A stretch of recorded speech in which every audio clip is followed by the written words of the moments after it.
Everyone is joining in. Thank you, thank you.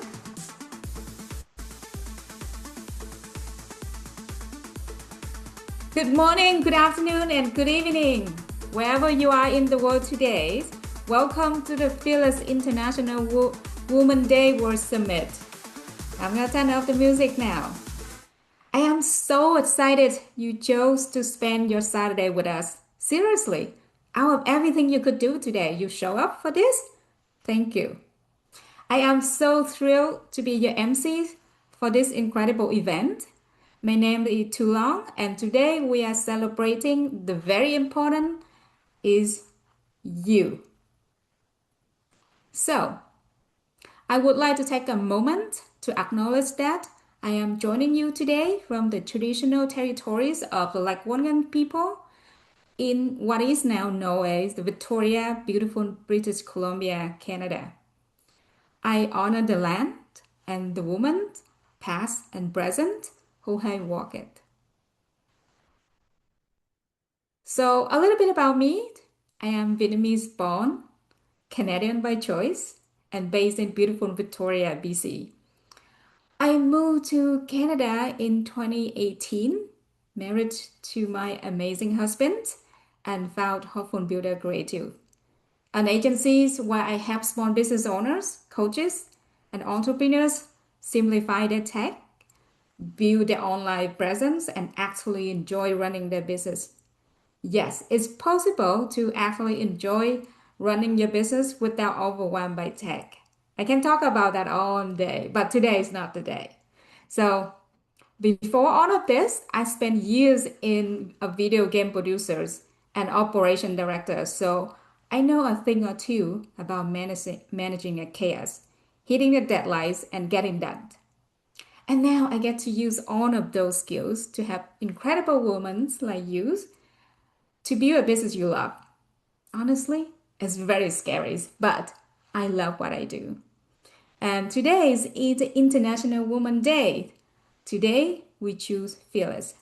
So let's let's get in the chat where you are zooming in today. Please put in the chat what city, country are you zooming in. We would love to see it. We would love to see the connections where how this community can reach.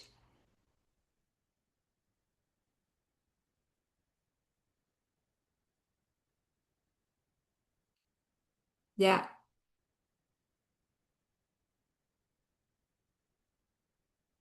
put in the chat. Oh, the chat is enabled. You can Rochester, New York. Welcome. Victoria, BC.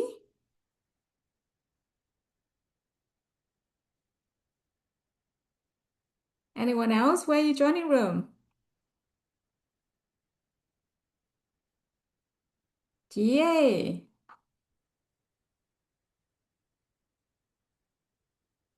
Toronto, Ontario.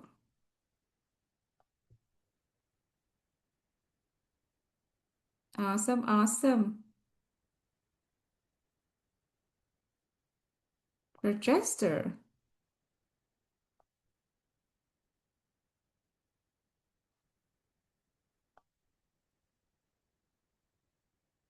Awesome, awesome. Feel free to put in a chat.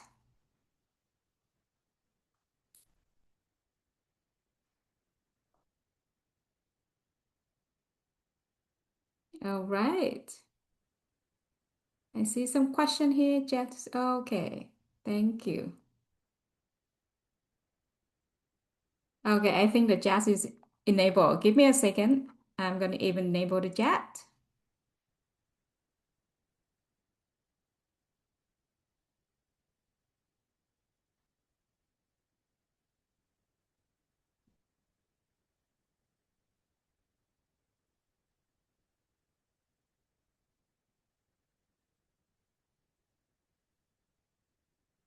Okay. All right, everyone can put your name on. The chat is enabled for everyone now, so you can put in where you zoom in on city, countries. We would love to hear you. Newfoundland and Labrador. Welcome, Carol. Thunder Bay. Wisconsin, US. Look at that. How far we reach. Ontario. San Jose, California. Awesome. Love it. Thank you so much for tuning in, everyone. Keep going on. Dr. Midoran, Digital Education Victoria. He's a Victorian fellow. Thank you, thank you. Would love to see you all. All right, that's awesome. So let me tell you a little bit about what today look like because we have an absolutely packed lineup and I want you to know what you are in for. You are about to spend 5 incredible hours with 14 extraordinary women. They are speakers, coaches, authors, and advocates who have each walked through fires and come out with something powerful to say. So each speakers, they get about 15 to 20 minutes, and I promise you, not a single minute will be wasted. Trust me. And this year International Women's Day themes is Give to Gain. Give to Gain is the theme of our International Women's Day theme this year. And every single speakers on this stage today is a living proof of that. They are here to give generously, and when the women pour into each other like that, believe me, we all rise. I love it.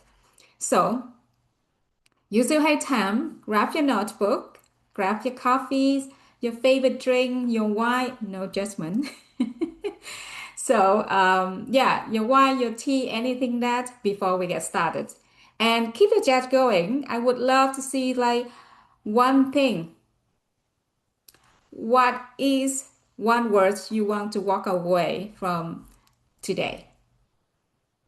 Put it in the chat. Would love to see that.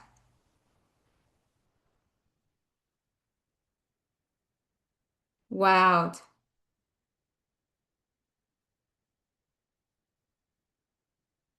Cape Town. Wow. Love it.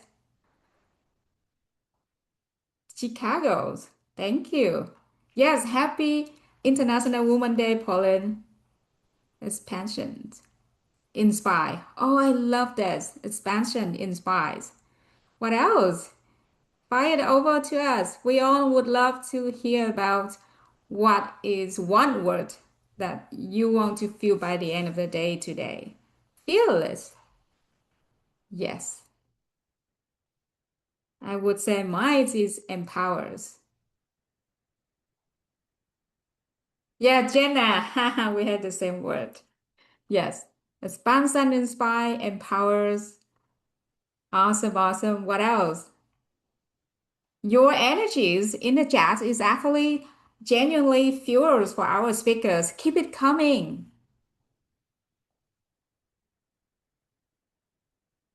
Fearless. Awesome, awesome.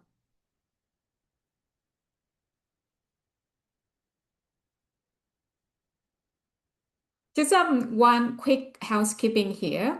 So the chat will be open for the whole time we are on the events. So feel free to type in the chat to have a questions or something like that. You can put in the chat, or you can share your idea, your thought about the speech in the chat as well. So yeah, keep engaging because your energy is actually fill up in the room. The difference between the online and the in-person is that the chat keep going. That's actually fuel our speakers a lot. So yeah, thank you for keep it coming.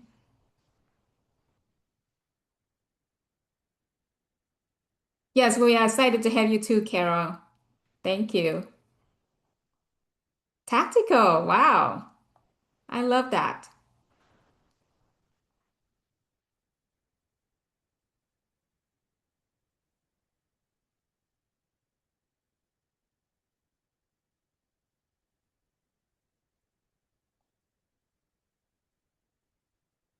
Awesome, awesome, everyone. So another question I would like to ask, like, what is one thing you want to learn from our event today? What are you expecting to learn from our event today? Put it in the chat. I would love to see. Intentional. Love it. Nakia.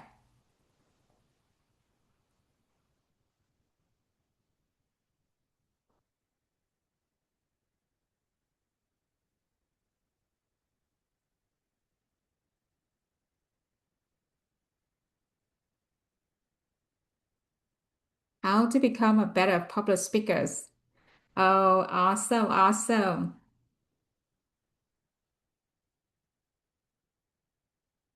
That's awesome. How to become a public speakers.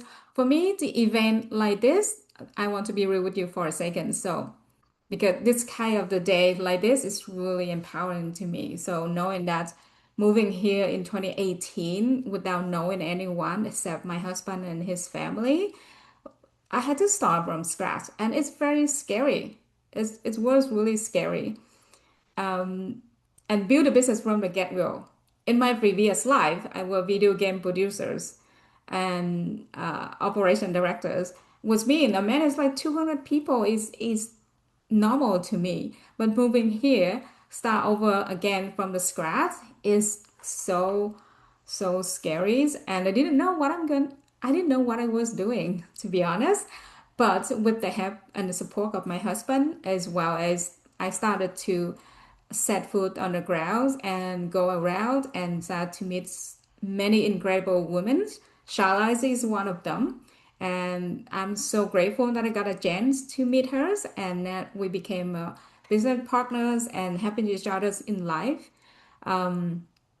So the event like this is actually the fuel in life for me. And my business and my networks, my sense of belonging to a community is really kind of like get me going. And they literally changed how I see myself and what I believe in and how I want to show up in life. And these speakers that you are about to hear today, they push through every doubt, every obstacle, every hard season to show up. And that matters more than I can say. So, yeah. Oh, thanks, Amber. Nakia, how my personal story relates to other women's story and how they journeyed through. Oh, I love that. Yeah, I'm sure you're gonna feel some familiar story today. So just know that you are not alone. Sometimes we think that we kind of like dealing with things on our own, but know that there is a community, like one woman community. We are here. We are here to help you. So don't feel being alone.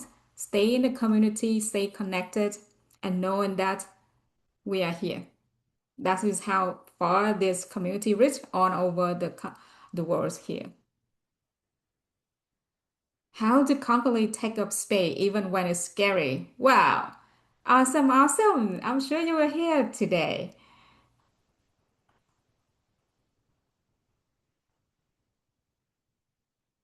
Their lessons each speaker has learned from their fearless story. Oh, I love it. I love it. Keep it coming. Keep it coming. What one thing you want to hear today? So we are 6 minutes away from our first speakers. Are you guys ready? Are you ready to get inspired, empowered today? And put it in the chat. That yes. So so our first speaker will be right here for you. Awesome, awesome. I love it. Keep energy going, ladies. Tomorrow is actually International Women's Day, but today we celebrate a little early. So let's empower each other. Let's inspire each other. All right. Look like we're almost ready. I'm so excited to introduce our first speakers. Our first speakers, she is a two-time Amazon bestseller author, a speaker and the creator of Claiming Your Powers, a self-love and confidence course. Her book, Dead Black Girl, Dear Black Girls, Let Me Hold Your Pen. Dear Black Girl, Let Me Hold Your Pen is a powerful book helping young black girls embrace self-love and confidence. And through her work, she helps women and girls stop shrinking, start healing, and take up space unapologetically. So today, she's here to remind us that we cannot claim our power if our hands are full. Remember this. We cannot claim our powers if our hands are full. How powerful is that? So please help me to welcome to our virtual stage Lyric Readers. Lyric Readers with the thought, you can't claim your powers if your hands are full. Take it away, Richards. Thank you so much too. Oh my gosh, I'm so excited to be here today, and I'm very excited to be kicking off this conversation. I saw lots of stuff going in the chat about confidence, and that's what I talk about. I'm a confidence expert, specifically selfish confidence without apology, which I'm very, very big on. You'll get to a little bit to know me a little bit more throughout my talk, and so let's just jump right in. I want to start by saying that I am located in Ottawa, which is the unceded traditional territory of the Anishinaabe Algonquin people. I was born and raised here in what's now not really a small area, but it's Orleans, East End, Ottawa, if you're familiar, which plays a lot into my story and plays into the reason I wrote my book and the reason I became a confidence expert. So I'm very, very excited to be joining you all today on International Women's Day. There's just an air of confidence and uplifting and power that is shared on a day like this. And I'm very, very honored to be kicking it off. So, as my introduction said, I am the author of Dear Black Girl, Let Me Hold Your Pain. And it really started as a very personal story, a very personal journey. And I just needed a way to write down my experiences because it was more so about the questions that I had of myself. I was very ashamed of a lot of elements that made me me growing up. And I wanted to write that down because I know that's a shared experience between a lot of people. And it's not just being a Black girl as well. My best friend, she's white, but she's tall. And so she related to my experience because she felt on the outside being a tall girl growing up. So there's a lot of different ways we can connect and relate. And that's what my story is about. It's about the internal feeling that you create in yourself of whether it's shame, doubt, comparison, all of that. And so growing up, I was often the only Black girl in the room. And when you're the only one, you become very aware of yourself. You notice the questions people ask, you notice the looks, you notice the moments where you feel just a little out of place.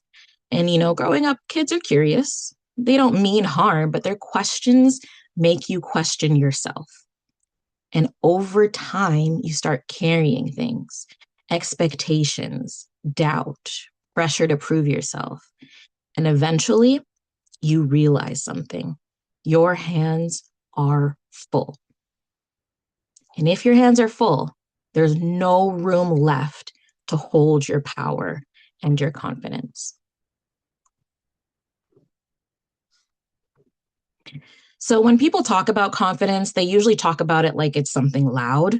And I will say I do have a loud voice, but that's not where my confidence comes from. I just, Caribbean family, we talk over each other. So I'm naturally loud. But it's not about walking into a room and owning it.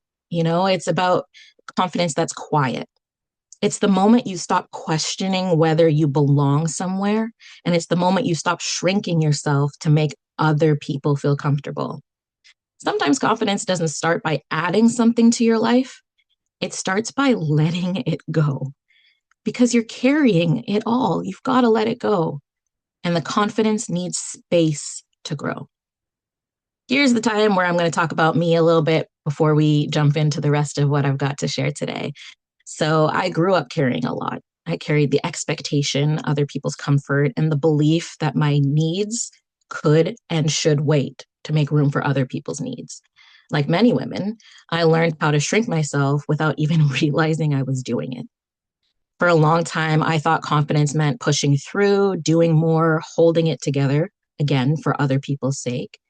And this book came from a different realization. You don't claim your power by adding more, you claim it by letting it go. That's the place I'm going to be speaking to you from today.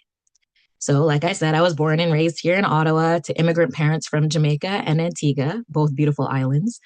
My culture has always been a huge part of who I am. I spent 10 years as an Afro Caribbean dancer, music, rhythm, storytelling. That was my language long before I was writing and became an author. Growing up, though, I had moments where I didn't know how much of myself I was allowed to show. There were moments where I tried to fit in, moments where I tried to smooth out the parts of myself that felt different, moments where I questioned things about myself and I shouldn't have to question. And writing became the place where I could finally say those things out loud. My book had come out and I didn't tell anybody I was writing it. My parents didn't know. They had no idea the kind of stories that I was going to put in there. But that empowered me to write the story I needed to tell from my point of view without hearing other people's voices. And so when it came out, it was my voice, and people respected and honored that. And it was the most beautiful story I could have ever written because it was my voice. The truth is, so many of us are walking through life carrying experiences that shape us, but we never get the chance to put them down. So here's the truth that we don't say out loud. A lot of people who look confident are actually carrying a lot. The confidence is a facade to cover everything they're carrying because they don't want you to see them weak or wavering. They're carrying the pressure to be strong, the pressure to always show up, and the pressure to be the one who has it together. I'm sure a lot of us can relate to that, especially as women, especially as people who are caring deeply about others. We become very good at carrying everything. But strength doesn't mean you have to carry everything forever. So I want to take a moment to talk about what's on the screen right now. There's a picture in the middle. That's a picture of my forearm. I'm wearing long sleeves today, so I put a picture of it. I don't often talk about my tattoos because they're a very personal story to me. I have a few of them. I have a bunch of them. But I want to talk about this one. So this is a tattoo of the Greek Titan Atlas. And if you don't know the story, I'll briefly tell it. So after the Greek gods conquered the Titans and claimed Olympus, the surviving Titans were condemned to different trials. And Atlas was condemned to carry the weight of the celestial worlds for eternity until his eventual run-in with Perseus, where he was petrified with Medusa. And that's where the Atlas mountain range in Africa comes from, if you were ever curious. The reason I got this tattoo is because it's a reminder. No matter when I feel like I have to carry the weight of the world, I sure don't have to do it as long as Atlas. I don't have to do it for eternity. It's my reminder to let go of the weight of the world. Give it to Atlas if I need to. So that's a little personal story I wanted to share with you all about what confidence represents for me. Sometimes strength isn't recognizing the moment when something has served its purpose in your life and letting it go. I talk a lot about also family breakups, friendship breakups. Those things happen. Doesn't mean you never loved the person. Doesn't mean they didn't serve their purpose in your life. It just means that you've moved on or they've moved on. And you can honor that moment you had together, but you're both got to grow past it. So that's another element of sometimes things we got to let go. One thing that I write about a lot and I teach a lot and that helped teach me is that healing starts when you name what you're carrying. When you pretend something didn't affect you, it stays with you. But when you name it, you acknowledge it and something shifts. You realize that the things people said, the moments that made you question yourself, the expectations placed on you, they may have shaped your story, but they don't get to define who you become. And that's where the power begins.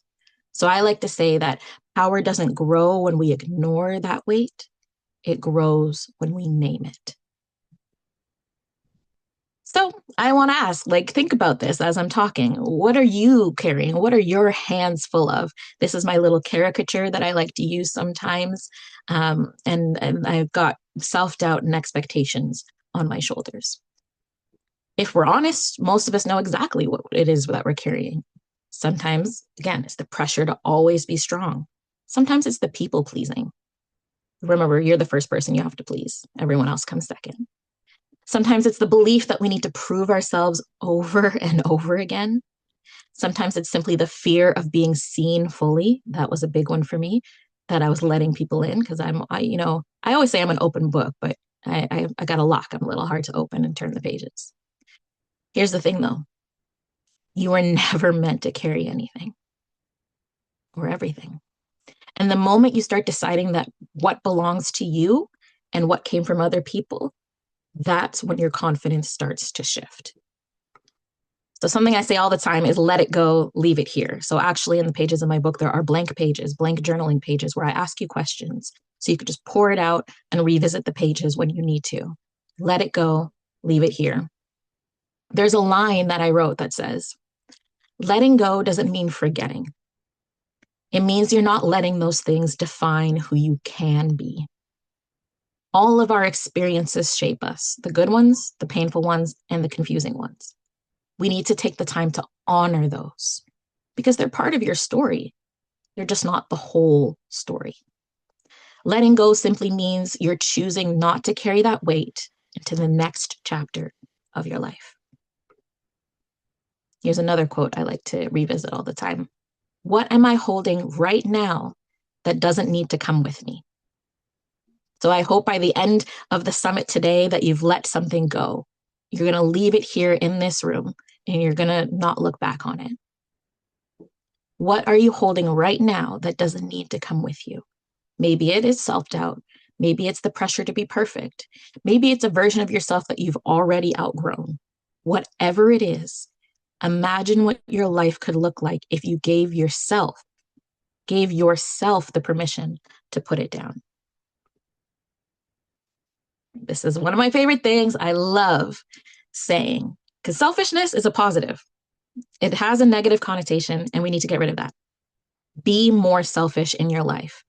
I do a practice. I call it Selfish Saturdays, and it doesn't have to be on a Saturday. It just started on a Saturday, where the first answer to every question that's asked of me that day is no. Can you do this for me? No. Can you do this? No. And you don't need to explain further that no is a full sentence.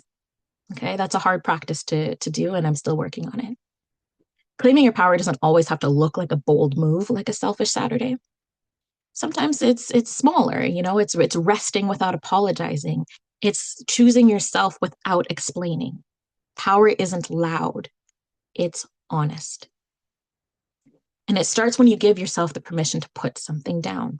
So when I talk about selfish confidence without apology, I'm not talking about being inconsiderate or shutting people out. I'm talking about the kind of confidence that doesn't require permission. It doesn't come with guilt attached. For so many women, confidence has been framed as something we earn after everyone else is taken care of, after the work is done, after the expectations are met, after we've proven we deserve it. Selfish confidence without apology says something different. It says your needs don't come last. It says choosing yourself doesn't require an explanation. And it says your power isn't something you have to negotiate for. That is where the Selfish Saturday started. It was a reminder for me that rest, reflection, and self-connection aren't luxuries. They're necessary. It's about intentionally creating space to check in with yourself instead of constantly pouring outward. Claiming your power doesn't always look like a big moment. Sometimes it looks like protecting your time and protecting your peace.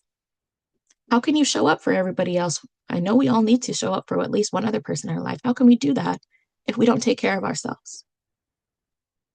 Sometimes it looks like saying no. Again, no is a full sentence. It's choosing rest instead of pushing through. And that's what power looks like when your hands are lighter. So what happens when your hands are free? What's that shift? Something beautiful happens. You start showing up more for yourself, not the version of you that's trying to impress everybody, not the version of you that's trying to fit in, but the version of you that feels aligned. The version of you that is proud of who you are and where you come from. And that's the basis of my story. I grew up very proud of who I was, but as soon as I started interacting more and more, I got lost. And I buried a lot of my identity, a lot of it. And when you reach the point of being proud of who you are, your confidence doesn't need permission anymore from anyone. Letting go doesn't mean you don't care. It means you care enough to protect your energy to grow, your energy to lead, your energy to become the person you're meant to be. Because if we spend our lives carrying everything for everyone else, we have no room for ourselves. So here's another quote for you. It doesn't mean you don't care. It means you care enough to protect your capacity. So what I've been talking about throughout my whole talk here is the confidence shift. We're nearing the end now of my time. So I just want to leave you with these pieces. The confidence shift is very simple. It's the moment you stop shrinking, the moment you stop questioning your worth, the moment you realize that the things you once felt insecure about are actually part of your power. And when you start showing up fully as yourself, you give other people the permission to do the same. So before I go to my last slide, I want to tell you another story here. A lot of my shame growing up came from me comparing myself to other people. The main difference that I could see between me and others was I'm Black. And everything that came with me being Black, whether that's my curly hair, that's my Caribbean background. So hearing patois growing up in my house, I grew up on soca, dancehall, and reggae music. So when I started going to school and I was hearing pop and rap and country and all this stuff, I didn't know. I used to go to sleepovers and fake it. I would mimic, copy the moves of my peers. I would study them to know how I should be. And the more I did that, the more I lost myself. So here I was again, being ashamed of the me I had become. You have to remember that you are your past, present, and future. So when you're busy looking back on who you were, you're missing on the now. And when you're busy thinking ahead of who you can be, you're missing now. So just be. It sounds simple, but it is very, very difficult to get to that point. Just be. Something I always say to myself, one of my last affirmations that I'll leave you with is, I am who I am when and where I am. I am who I am when and where I am. So now this is my last slide. And as we close, I just want to bring us back to where we started. You can't claim your power if your hands are full, not because you aren't capable, but because power needs space to move and grow and flow. And it needs honesty. On International Women's Day, we celebrate strength, leadership, and resilience, and those things matter. But I also want to honor something quieter today.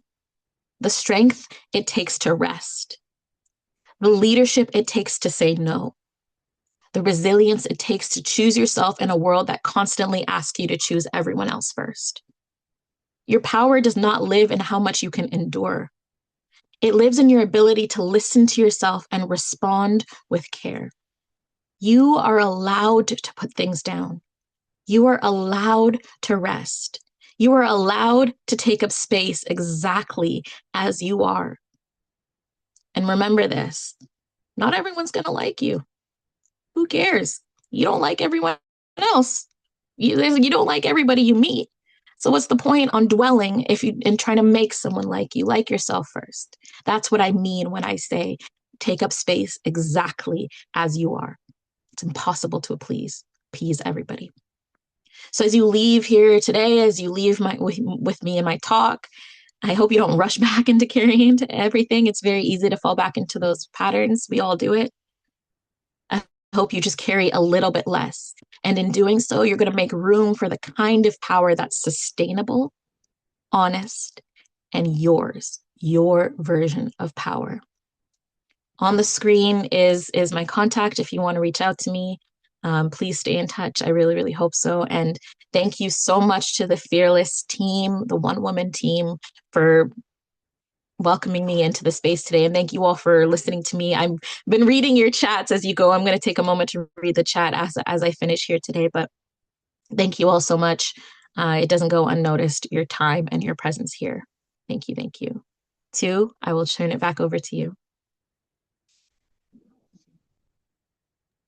Wow, such a powerful speech. Thank you so much, Lyric. Thank you so much. I feel like my hand is full. I can do it, but then I listen to your talk. Okay, I need to put it down.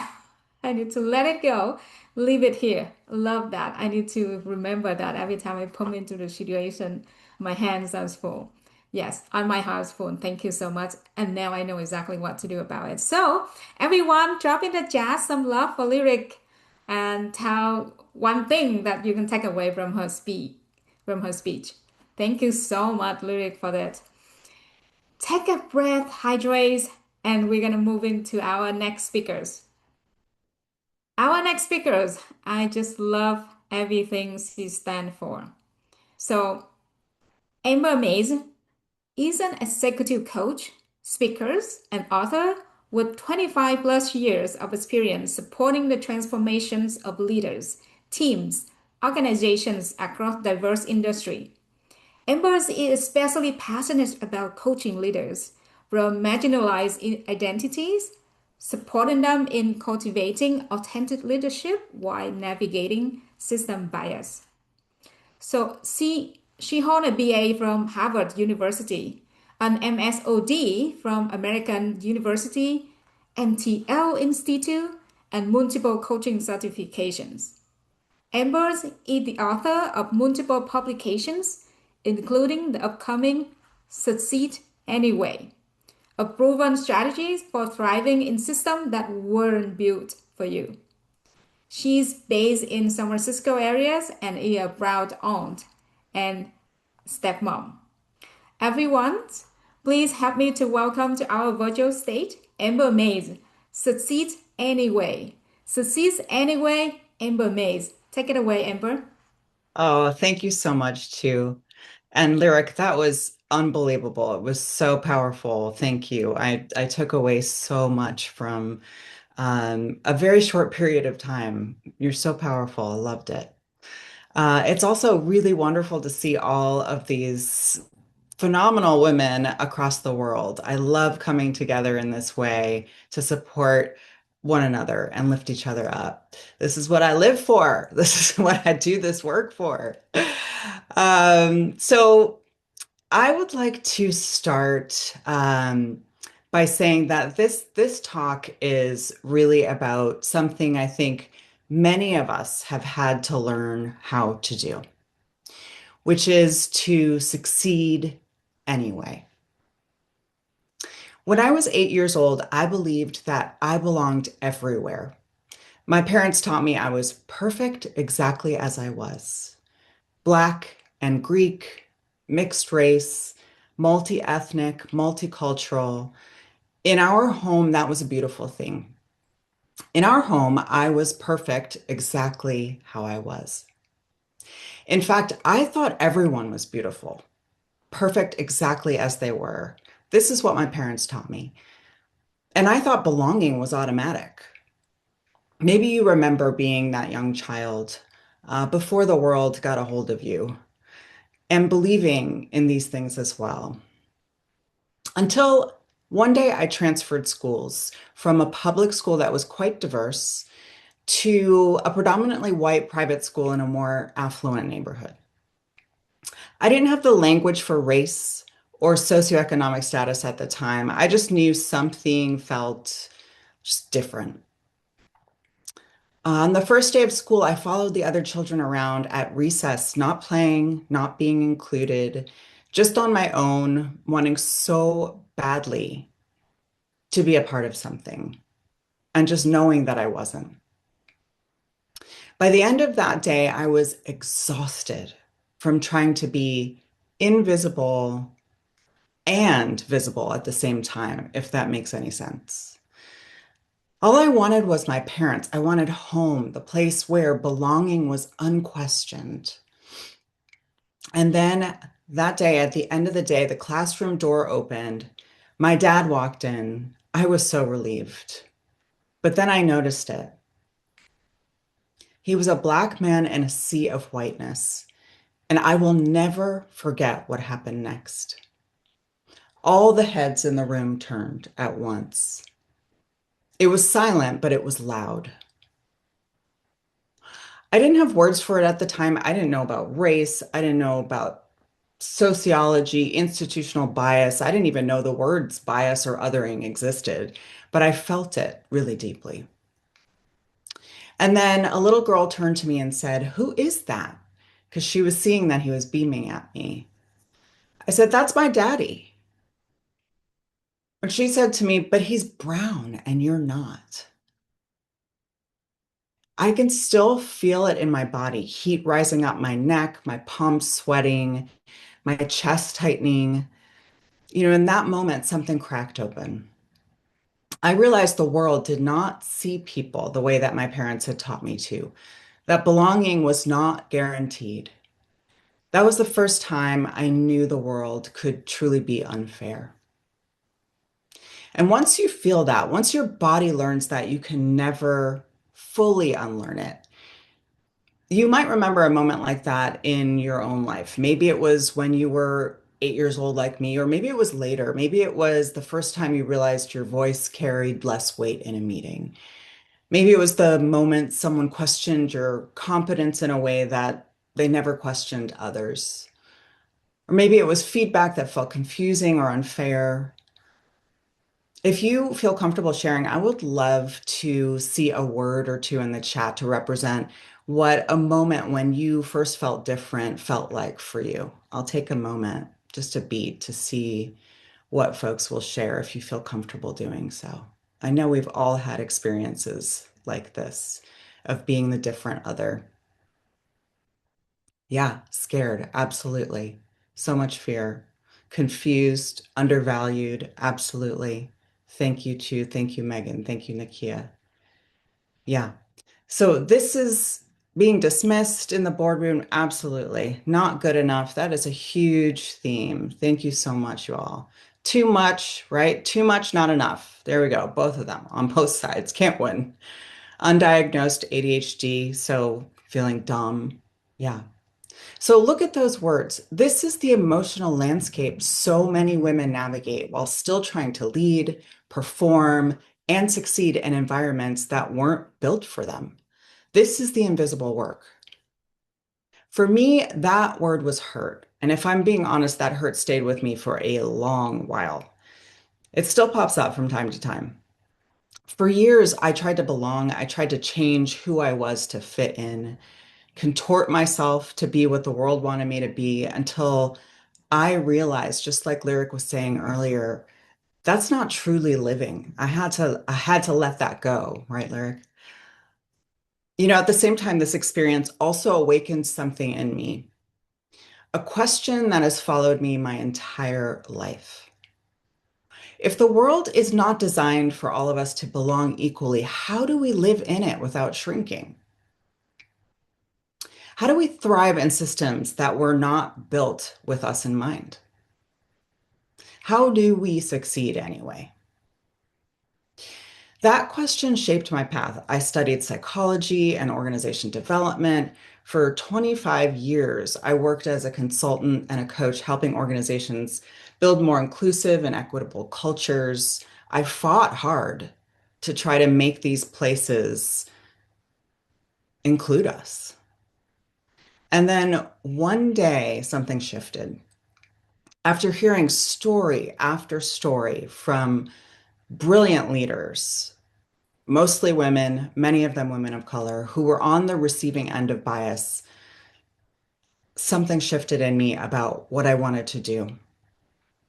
These leaders were passed over for promotions, given vague feedback without being, about not being a cultural fit. Maybe you've heard that word before. They were told to be more assertive and then criticized, on the other hand, for being too aggressive. They were assumed to be less competent just based on their identity, given fewer stretch opportunities, navigating all kinds of microaggressions that slowly chipped away at their confidence. Does any of this sound familiar to folks here? If it does, just a simple yes in the chat would be great because I know that I hear it all of the time. Thank you. Yes. And I'm seeing some of these other stories. I really appreciate all of the contributions. Thank you. Yeah. So here we go. Look at all those yeses, right? After years of hearing these stories, I realized something. I could not keep focusing on just changing systems. That work is so important, and I am happy to pass the baton to others to continue to do it. But it was so important to me to support the people living inside these systems right now. Because your life cannot be postponed until institutions catch up. So I shifted my work towards helping leaders build the inner and relational strength to thrive, even when the environment around them is biased. Here's the truth we don't say out loud often enough. Bias doesn't just block opportunities, it infiltrates your inner world. It whispers, maybe they're right. Maybe I'm not ready. Maybe I should shrink a little. Maybe I should work harder, twice as hard, 10 times as hard. Maybe I should be quieter, kinder, less intense, more accommodating. And slowly and quietly, often unconsciously, you begin to negotiate with yourself. You begin downsizing your dreams. You begin performing instead of leading. You begin chasing approval instead of alignment. And that, my friends, is how institutional bias becomes internalized limitation. That's how talented, bright women begin doubting themselves. And that's how brilliance gets muted. It can show up in very practical ways. You hesitate before speaking in a meeting.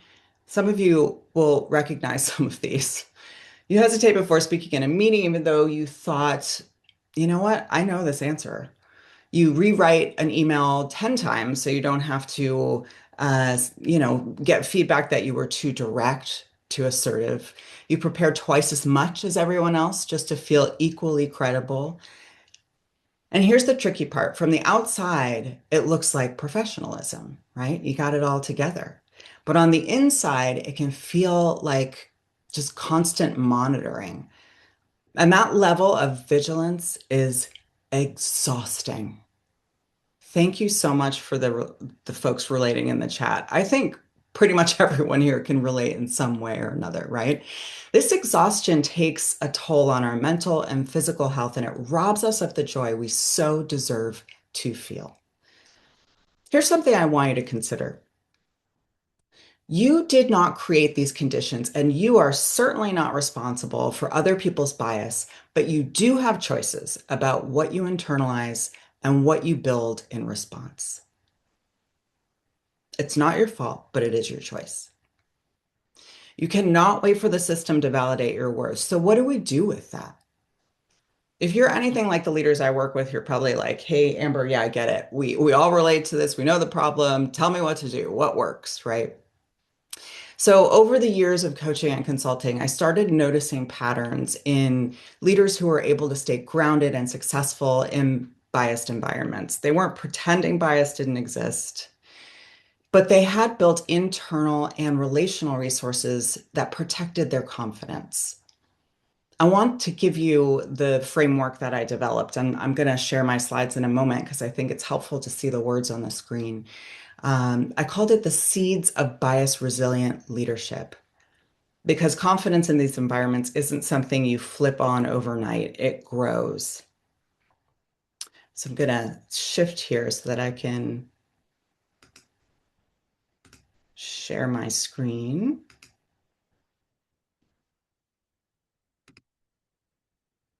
Okay, can I get a thumbs up? All right, excellent. Thank you so much. So here's the seeds for bias resilience. The first one is that all of these things that we've internalized, the I'm not enough, maybe I'm not good enough, maybe I am being too assertive, maybe that person was right, maybe my dreams are too big enough. These all become limitations, and so many of them are unconscious. And so there's a work to do there to surface those beliefs. What are they? Are they really the truth? Are they 100% true? Shift them, replace them with new ones. Do the work and gift yourself beliefs that truly honor your glory. Examine and redefine your success definition. This one was big for me.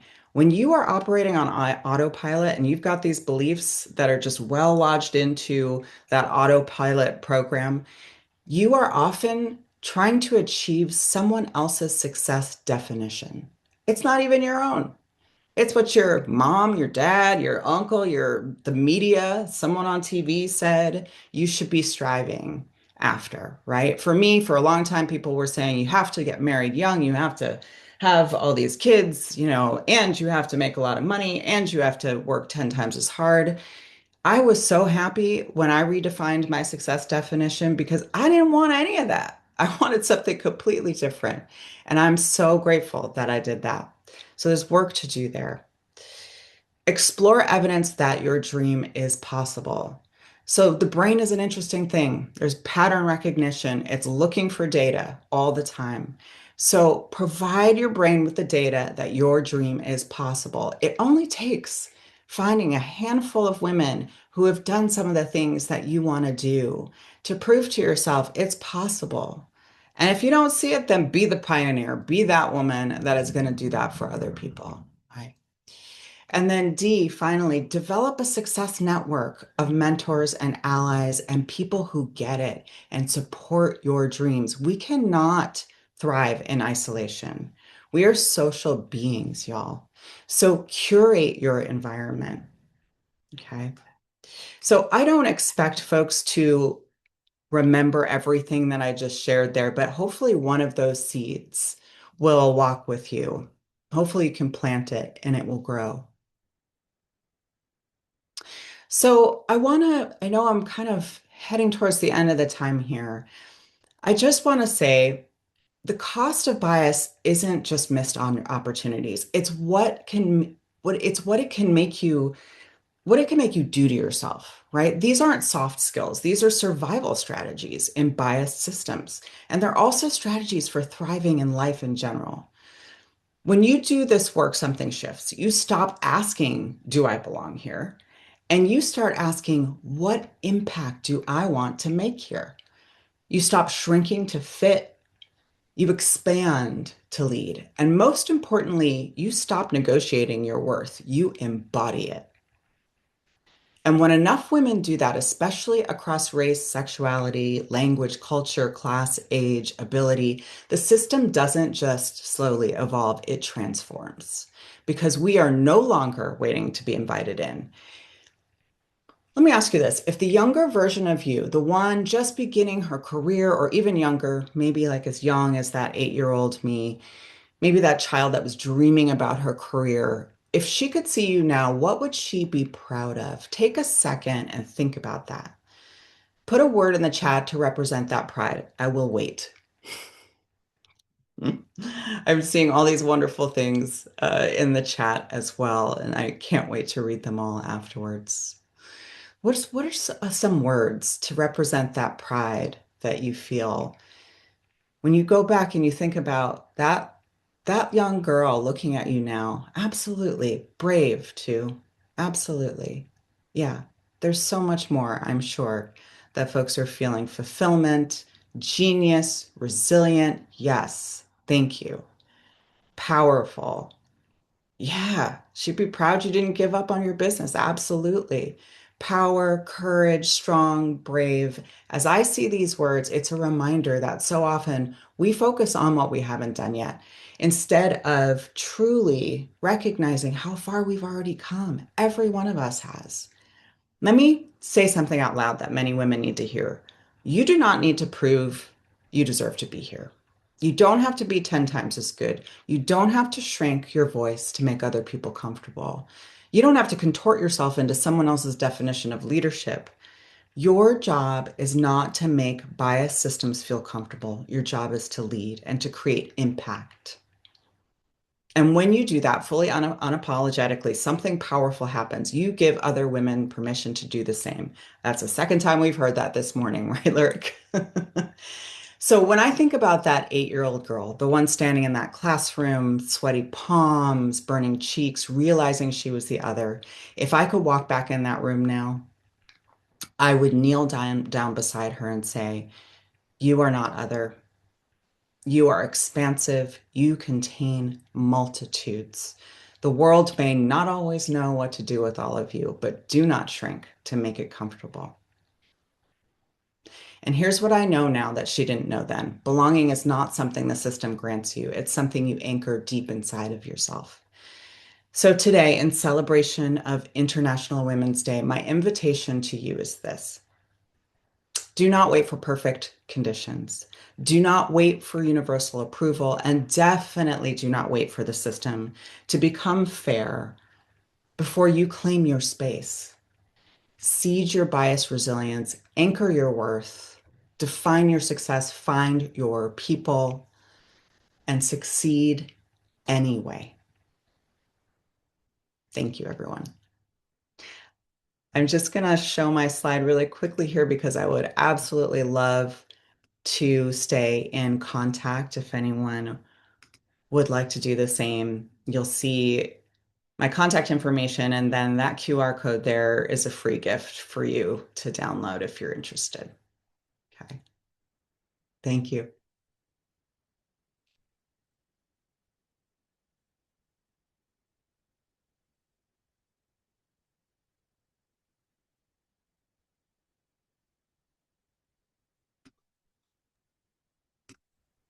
Awesome. Thank you so much, Amber.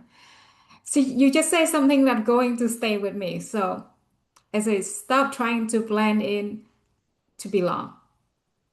Because the truth is, we were never meant to shrink ourselves into a room. And we were meant to change it. And thank you for your confirmations on that, Amber. Succeeds anyway. I think I want that poster in my office here, honestly. So, how many of you felt that one in your chest? Put it in the chat. Drop in some love in the chat for Ambers. I would love to see. Thank you so much. Now, I'm really excited to introduce you our next speakers. Our next speakers was misdiagnosed as a child and placed in the remedial classes where no one believed in her potentials. She returned to school as a mature student, graduated with honor, and became advocate she needed to grow up. Today, she speaks on our stage. She speaks on many multiple stages, leads workshops, and supports families in real relatable tools that transform how we raise and connect with kids. That is Bethelyn Hart. Please welcome to our virtual stage, Bethelyn Hart, Raising Future Leaders, the Power of Emotional Intelligence from Daycare to Adulthood. The Power of Emotional Intelligence from Daycare to Adulthood.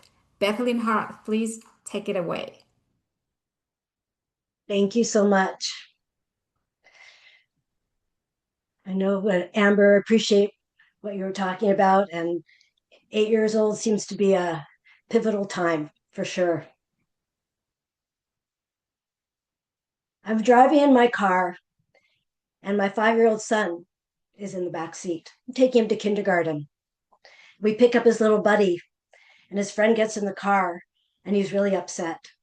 And he says, "I hate Gabriel. He broke my transformer." And my son, 5 years old, he says, "Ah, must be hard when your little brother breaks your stuff." And his little friend goes like this, "Yeah." And I'm driving my car with tears rolling down my eyes because my son has empathy. But this wasn't random or an accident.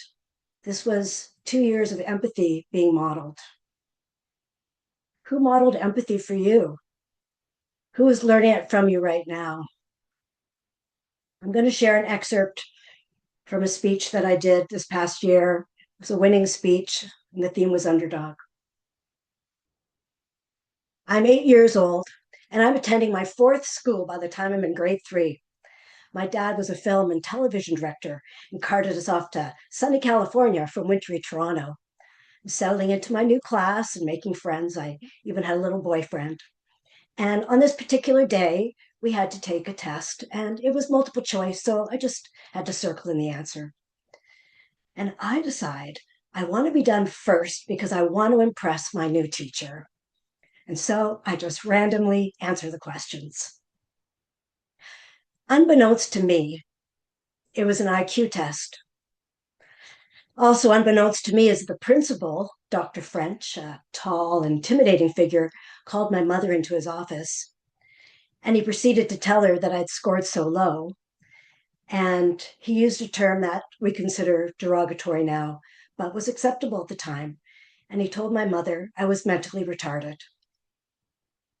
And my mother, who should have been my voice and advocate, did not question the authority of the principal. And I was ripped from the little class that I had just gotten used to and deposited in what the kids in the school called the dummy class. It was a remedial class, behavior kids, the misfits. The girls rolled their skirts up a little too high and put blue eyeshadow on in the bathroom and smoked a couple cigarettes. We were 8. Well, I was 8. I think these kids repeated grades a few times. I knew I didn't belong there, but my voice was not louder than Dr. French. And this set me up for my academics and the shame that came with it. And the unspoken message was, you are not smart and you're not worth our time. And I had never been told this story. I just absorbed this message. When I was in my 20s, I asked my mother, why was I moved to that grade 3 class? And that's when I found out. I asked, Mom, is that what you thought of me? She said, I didn't know. I just felt bad for you. Well, when I married and had children of my own, I wanted to parent differently. I went to my first parenting class with my 10-day-old daughter in my arms and my 3-year-old son at home and kind of half joked, either the 3-year-old's moving out or I'm moving out. He was a handful and I thought I was going to be a good mom, but I just felt at a loss. And these parenting classes were life-changing. They gave me a language that I hadn't had and gave me a chance to reparent my inner child as well. And eventually, I trained to be a parenting instructor. What would you do if a kid told you to F off? My answer to that question got me a job working for the school board. Oh, I would just ignore them and redirect them. Can you start on Monday? It was a behavior class. It was the misfits. It was the dummy class. And now I was a voice and advocate for these children. I went back to school as a mature student and I graduated with honors in the field of early childhood education, and this has been my career and passion. And when I look at that little 8-year-old, I realize that she wasn't unintelligent. No one bothered to ask the right question or even bothered to ask a question. Emotional intelligence is not intelligent if you don't use emotional intelligence. And I always thought my story was about resilience, which it is. But resilience is also a component of emotional intelligence, being able to overcome something, being able to be optimistic and rise above your circumstances.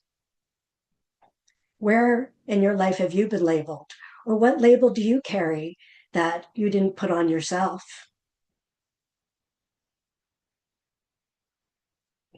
My mother was a seeker, and we lived in California in the 60s, so that's what a perfect place to be seeking some sort of spiritual enlightenment. And she came across a group that she connected with, and it was not a religion, it was non-denominational. But one of the practices was to get quiet, and meaning that, like before you ate, for example, we would get quiet. It wasn't prayers, it was just basically it was shifting the energy. So if as a kid, if I was outside playing and I came in, you would bring that energy to the meal. So we would stop and just get quiet before we ate so that we were mindful of the fact that we've now do some new energy. And my mom was ahead of her time because this was mindfulness before mindfulness was even a word. But this was a practice that I used in my life as a child and continue to and passed on to my children. When they take a test, for example, we just get quiet. And so I was grateful for my mom to pass that on to me. But parenting didn't always come naturally to me. And when I was first learning these premises of parenting, I read a quote and it said that for the parent, it'll always feel like learning a second language because we always have to do that translation in our head. But for our child, it will be their mother tongue. And that's what I saw with my son when it was his mother tongue.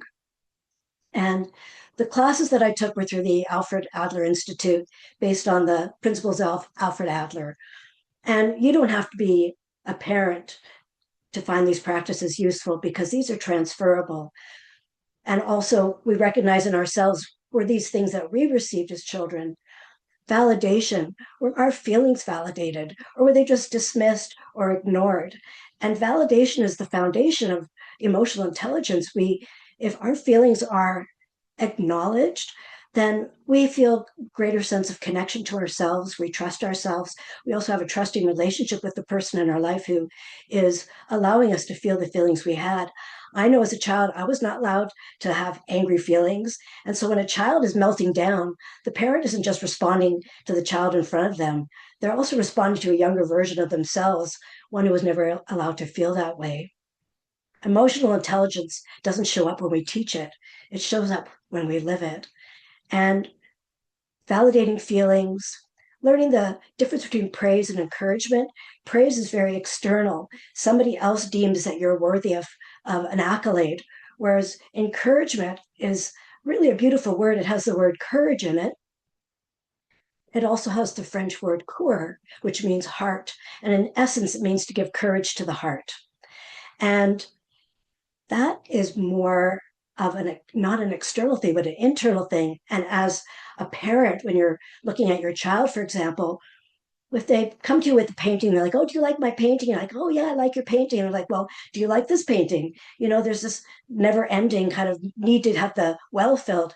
Whereas if you look at that painting, you say, "Oh, I see so much color," or "I see red and blue and green," or "I was looking at you when you did it and you had a big smile on your face," or "You looked really concentrated."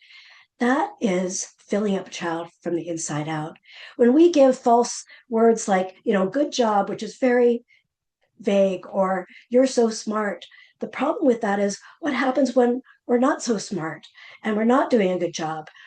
We don't trust those words. Whereas when we are willing to fail, or if it's hard and we keep at it, those are the emotional intelligence pieces that we have as our foundation. When parents come to me for guidance, and I'll say, "What do you want the end result to be with your child?" And they'll say, "Well, I want them to be confident and self-reliant and independent and good citizens of the world." And I was like, "Okay, well, let's start here, validating their experience, not talking them out of it, giving them choices in life because they need to feel a sense of empowerment. We all need to feel a sense of empowerment and attention." And kids are interesting because they don't differentiate between positive and negative. Any attention is better than no attention. And when my son was 6, I was newly separated. So now I had a 6-year-old and a 3-year-old, and he was testing me. And now I was mom and dad. And I turned off the TV, he turned it back on. I turned off the TV, he turned it back on. I was like, okay, I'm not going to get into a power struggle with this 6-year-old. And at this point, I've been taking these parenting classes. So I knew we needed to both calm down or cool off. So I said, "You know what, let's both cool off and then we can talk about this." And I said, "Why don't you go to your room and then when you're ready, come on out." So it wasn't a punishment. It wasn't, go to your room. But when he was 3, before I started these parenting classes, if he'd been sent to his room, he would have put holes in the wall. So he's upstairs and he's quiet, suspiciously quiet. And I go to the stairs and he's sitting at the top of the stairs and he throws a note down to me. I'm like, "Oh, that's interesting." And I pick up the note and I read it to myself the way he wants me to read it, which is, "Mom, I hate you." And then another word. So he spelt it moom, "I hat you." And then he spelt the F word perfectly. And I said to him, I said, "Oh, I see you wrote me a note to tell me how you're feeling. Would you like me to read you the note?" He was like, "Okay." And I go and sit with him and I read it the way he wants me to. I said, Mom, I hate you. And I said, oh, I see you have some really strong feelings and you're feeling really angry with me. And the thing is, if I had really zeroed in on those words and said, oh, that's very rude, or we don't say that, that's not a nice thing to say, I would have now been giving him attention for the negative. But instead, I value the fact that he was mature enough to write me a note at 6 years old to tell me how he felt. And he used the words that he had in his vocabulary at that time to express himself. And I said, I'm really impressed that you chose to write me this note. And I pointed to the other word, the F word. And I said, oh, I see you've picked another word to tell me that you're feeling angry. And I said, you might hear that word maybe on the bus. The teenagers use that word. I said, but just so you know, there's other words that are a lot more intelligent that you can use to express how you're feeling when you're angry. Like I'm really upset, I'm frustrated, I'm disappointed. And I said, I'm very impressed that you chose to write me a note. I said, do you want me to read you the note the way you wrote it to me? And he's like, okay. And I said, Moom, I hat you. And he laughed. And I said, I said, this was very mature of you. And he said, can we show the note to grandma? Can we put it on the fridge? I said, you know what? Why don't we let this be special between us? And because I didn't give a lot of oxygen to I hate you or the F word or any of that, I never heard I hate you again. The swearing never happened. So I always say, be mindful of where you put that energy and attention. When we give attention to the negative, we actually reinforce it. So that was really an important lesson for me to learn. And there's an adage, which is you have to let the bad feelings out before you let the good feelings in. And I had read a book called Liberated Parents, Liberated Children.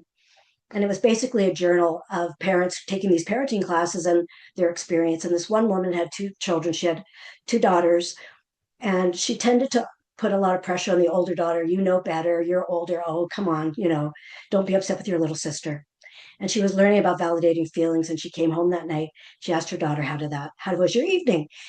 And her daughter said, oh, I'm upset because my sister got into my stuff, sort of similar to the story with my son Ben in the car, the empathy story. So the mom thought, oh, I'm going to try out this. I'm going to try this validating thing out that I just learned. She goes, oh, she said, oh, I see you're really upset that your sister got into your stuff and it was upsetting for you. The mom's like all tickled with herself for trying this out. Well, she'd never done it with her daughter before, and she unleashed something, and it unleashed this tsunami, this volcano. And her daughter said, I hate her. I wish she had never been born. And in the past, the mother would have jumped on that, be like, that's a terrible thing to say, or of course you don't feel that way. She didn't say that. Inside, her knees were knocking, and she thought, oh my gosh, what have I just unleashed? How is this parenting stuff even any good? What have I done? And she just said to her daughter, I didn't realize you had such big feelings about this, and I appreciate you telling me. Thank you. But she was shattered, absolutely shattered. And it was in the evening, and her daughter went to get ready for bed. And the mother went to check on her daughter, her older daughter, to see how she was doing. She wasn't in her bed. She went into the room with the younger daughter. And the older daughter was in bed with her younger sister. This always makes me cry. I can't get through it without it. The older daughter was in the bed with her younger sister, cuddling her. Because she was allowed to express her feelings, she had to get the bad feelings out to let the good feelings in. But her real feelings were of love for her sister. She truly loved her sister. She'd just been pressured to not be able to express herself. And when she had the opportunity to, her true feelings of love are what was there. And for me, that just always is touching. And I use it as an analogy of trying to hold a beach ball underwater. If you've ever tried to hold a beach ball underwater, it takes so much effort, and eventually it pops out of control.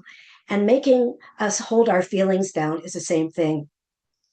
We all need validation. This is not just for children. My foundation is in children, but I work with people of all ages. When I'm working with adults who work with children, I have to find out about their own experience. Were they allowed to express themselves? Were they validated? Was their opinion counted? Were they given choices? Because we need to have our experience validated. Even as couples, when we go to our partner and we are having a bad day and we share our day, and our natural reaction is to want to jump in and fix, but we don't always want that. We just want to be heard. And that's the validation piece. And when we're looking at future leaders, we can look at our leaders, world leaders right now, and we can tell who has emotional intelligence and who does not by, are they reactionary or are they thoughtful about things? When your boss is having a temper tantrum in the boardroom, that's a 3-year-old child whose needs were not met and didn't learn how to self-regulate. I've written 3 children's books because I felt that parents just didn't have the language, or caregivers didn't have the language for children when they have their big feelings. And so this is one of my books that I've written, and Big Feelings in a Little Body.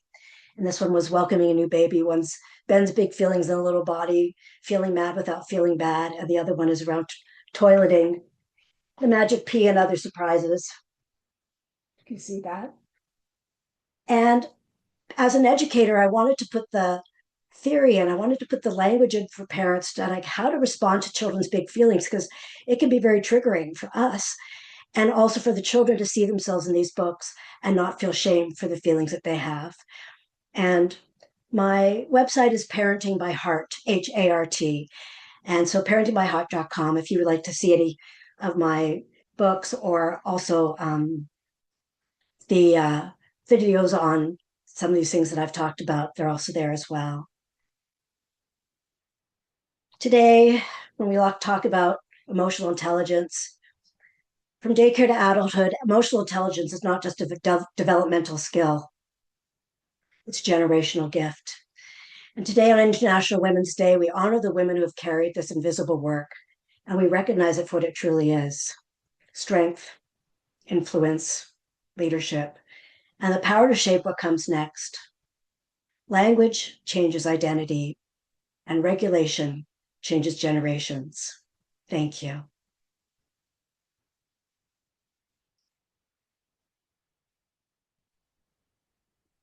Thank you so much, Bethelyn. Wow, what a beautiful story you shared, and we learn a lot from it. So you just remind us that emotional intelligence isn't something we lecture our kids about. It's something we model for them every single day. And the most powerful classroom our children will ever have is watching we show up. So, and you can give your child a perfect childhood, but you can give them emotional tune to navigate the imperfect worlds we are living. So very powerful. Thank you, Bethelyn, for the talk. So everyone, drop in the chat. What is one thing you take away from Bethelyn Hart, and give her some love. Thank you so much. I don't know about you, but my relationship with Tam have been complicated. Well, I always I have the thing I'm using to say like I would rather be early 30 minutes than late 5 minutes. So that's my relationship with Tam. And I'm so excited to introduce you the next speakers. C.W. Hollis is a Tam relationship coach and author that teaches busy moms, professionals, and organizations how to redefine their relationship with Tam. Using her trademark TAM framework, TIME framework, she works with clients to increase their leadership impact and stay focused on their personal dreams. She believes that TAM is one of our most valuable resources, and if you allow it to work for you, your goals are absolutely enriched. Coaching clients to own their hours, CW has helped hundreds of clients write books, grow their career, and spend more time, doing things that bring them joy. CW has spent over 20 years in the healthcare industry, leading teams with a spirit of excellence. Everyone, please help me to welcome CW Hollis. On the virtual stage, from urgent to important, building a bridge to a better life. From urgent to important, building a bridge to a better life. CW Holly, please take it away. Yes, thank you. If everybody can hear me, give me a thumbs up. I just want to make sure we're good. Good deal. Well, thank you. First, before I share my screen, I just want to take a moment to celebrate. We are just in the presence of so many powerful women with powerful stories. Amber, Lyric, Bethleen, they just did an amazing job. So in the chat, tell me what everybody's feeling. Are we feeling awesome? Are we feeling good? What is happening? And let me tell you one of the reasons I'm going to do it. I'm going to give you about 10 seconds. I want to screenshot us. I want to take a picture to celebrate. Now, if you do not want to be in the picture, I'm going to give you 10 seconds. Turn your camera off. But if you are good with being in the picture, turn your camera on, get a big smile on your face, and we're going to screenshot a picture right now. I'm going to say 1, 2, 3. Everybody give me a big smile. Good. I think I got it. I think I got it. Maybe no, maybe no. Okay, I think I got it. Good deal. All right, so let me X out of here. Good deal. Something to celebrate. So we're going to get started because time is one of our most important assets. So let me share my screen with you, get my presentation up and going, and let's see. Come on. There we go. All right, and then am I split screen? Am I split screen too? I'm side by side. Okay, perfect, perfect. Okay, so we're going to talk about tasks and outcomes, moving from what's urgent to important, building a bridge to a better life. Like Tu said, I am CW Holly. I'm the founder and CEO of Let's Talk Time. We're a time strategy firm. We're going to talk a little bit about that in a minute, but it is about you. And like Tu said, the theme for this year's Fearless Summit is give to get, right? So sometimes we have to take a little bit of a step back and we have to give to ourselves. We have to pour into ourselves to be able to overflow to everyone else, right? So yes, we want to give to other people, but I want to go back to what Lyric said about those selfish Saturdays. And selfish tends to be, like she said, have a negative connotation. It's not. We've got to be selfish a little bit to pour into ourselves to be able to overflow onto everyone else, right? So I'm also a keynote speaker, author of Let's Talk Time, Own Your Hours, Rule Your Life. But let's get going. So one thing, what is a time strategy firm?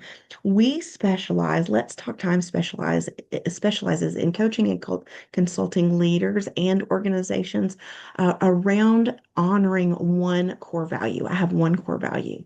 And what that is time stewardship. We focus on time strategies, goal setting, and leadership all around how we steward our time for ourselves and other people. Okay, so let me start with asking a question. How many of you, and drop it in the chat, let me pull up the chat here again.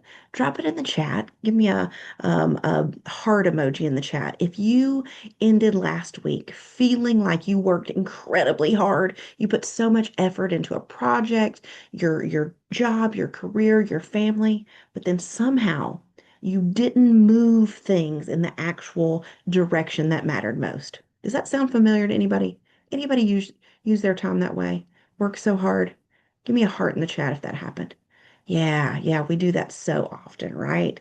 We use our time on things that may not be the best things for our agenda, right? Yeah, hearts all around. Thank you for that. Good deal. All right, let's see. So, urgency is addictive. We have our neural pathways open to things that we think are important, but they're actually just urgent. So some of those things would sound like your inbox pinging, back-to-back meetings, phone calls, fires to put out constantly, right? And they create this feeling of progress and momentum because they keep our adrenaline going all the time. Anybody relate to that? Give me a thumbs up if you relate to that, right? Things keep happening. But here's what's happening in reality. We're spending our best hours and our best energy on other people's priorities. Anybody a mother here? Mothers in the room? Yeah. Yeah. So kids, we love our kids. We put them as a priority, right? And we should, right? They're our children. But what about our own mental health? What about our own substantial growth? The time that we put aside to focus on those things. Everybody else seems to get our best hours and our best energy. So we're going to talk about the difference from between urgency and important. So, a couple little things about me. I want you to look at these two pictures. The picture that's all the way is to the left of my screen. It might be on the right of your screen.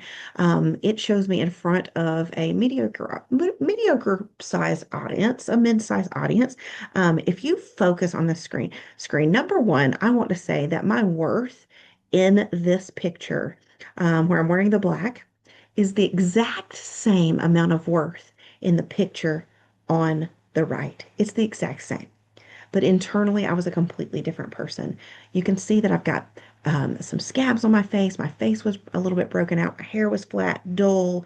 I had a smile on my face, but during this time, unbeknownst to me, I had stage 3 leiomyosarcoma. I didn't know what was ailing my body at the time.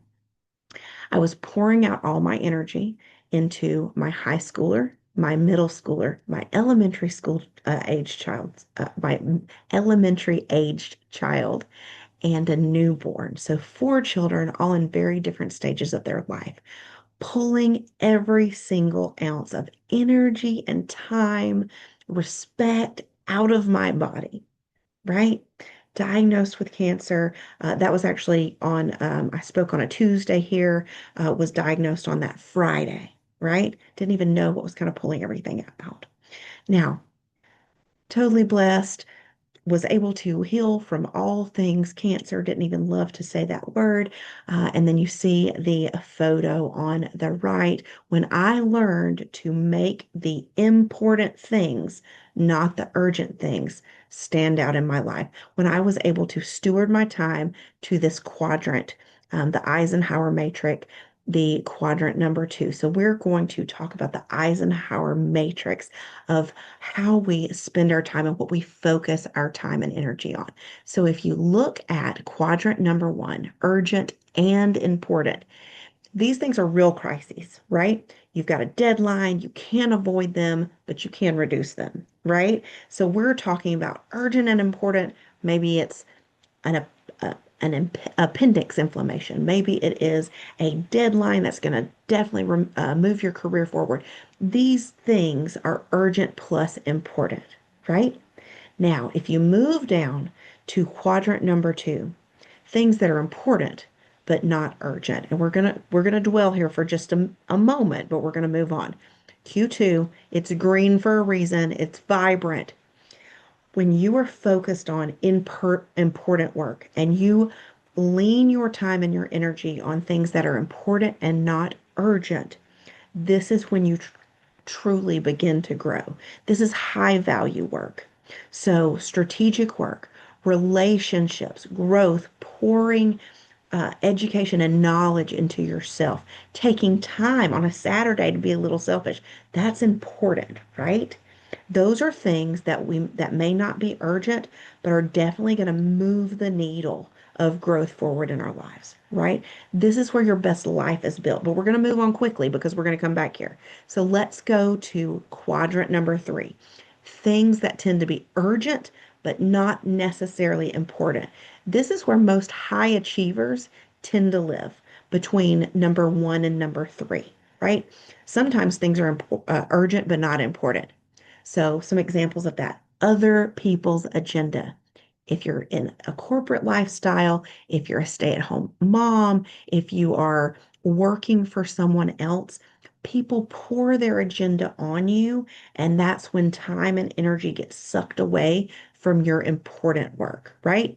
The urgency. So, emails, things that are thieves in disguise, right? So, emails, things that ping your phones all day, those notifications. I have every single notification turned off on my phone, other than ringing. If somebody feels it's important enough to call me. I see the ringer, don't always answer, right? Because it's somebody else's agenda. But just for emergencies, I have those on, right? In case it's ever urgent and important. But things that are urgent but not important are the things that slowly steal our time away from the actual important work. And then number four, quadrant number four, which we're all guilty of at some point in our life, is neither, something that is neither urgent or important. It is the endless time sucking scroll on social media. I'm not saying social media is negative, but your uh, unenthused scroll of wasting time, the noise in the background. Maybe it's a Netflix binge. Hey, if it's a good show, good for you, right? I'm a Bridgerton fan here. However, it is the neither urgent and important. Now, there's some value in having some activities that are neither urgent or important. So maybe like I said, you like a good Netflix binge. Maybe it is a documentary you're watching, not necessarily urgent or important, but there's time and space for that. This is about stewarding your time towards the things that are important but not necessarily urgent. So we're going to revisit quadrant two in just a minute. So most high achievers live in quadrant one or quadrant three, but the life that they're dreaming of lives in quadrant two. And so I'm going to go back just a minute. If anybody wants to snap a picture, strategic work, relationships, growth, high value work lives in quadrant three, where we need to steward most of our time. So, how do we do that? A couple of things. Now, I'm looking at a sea of beautiful women.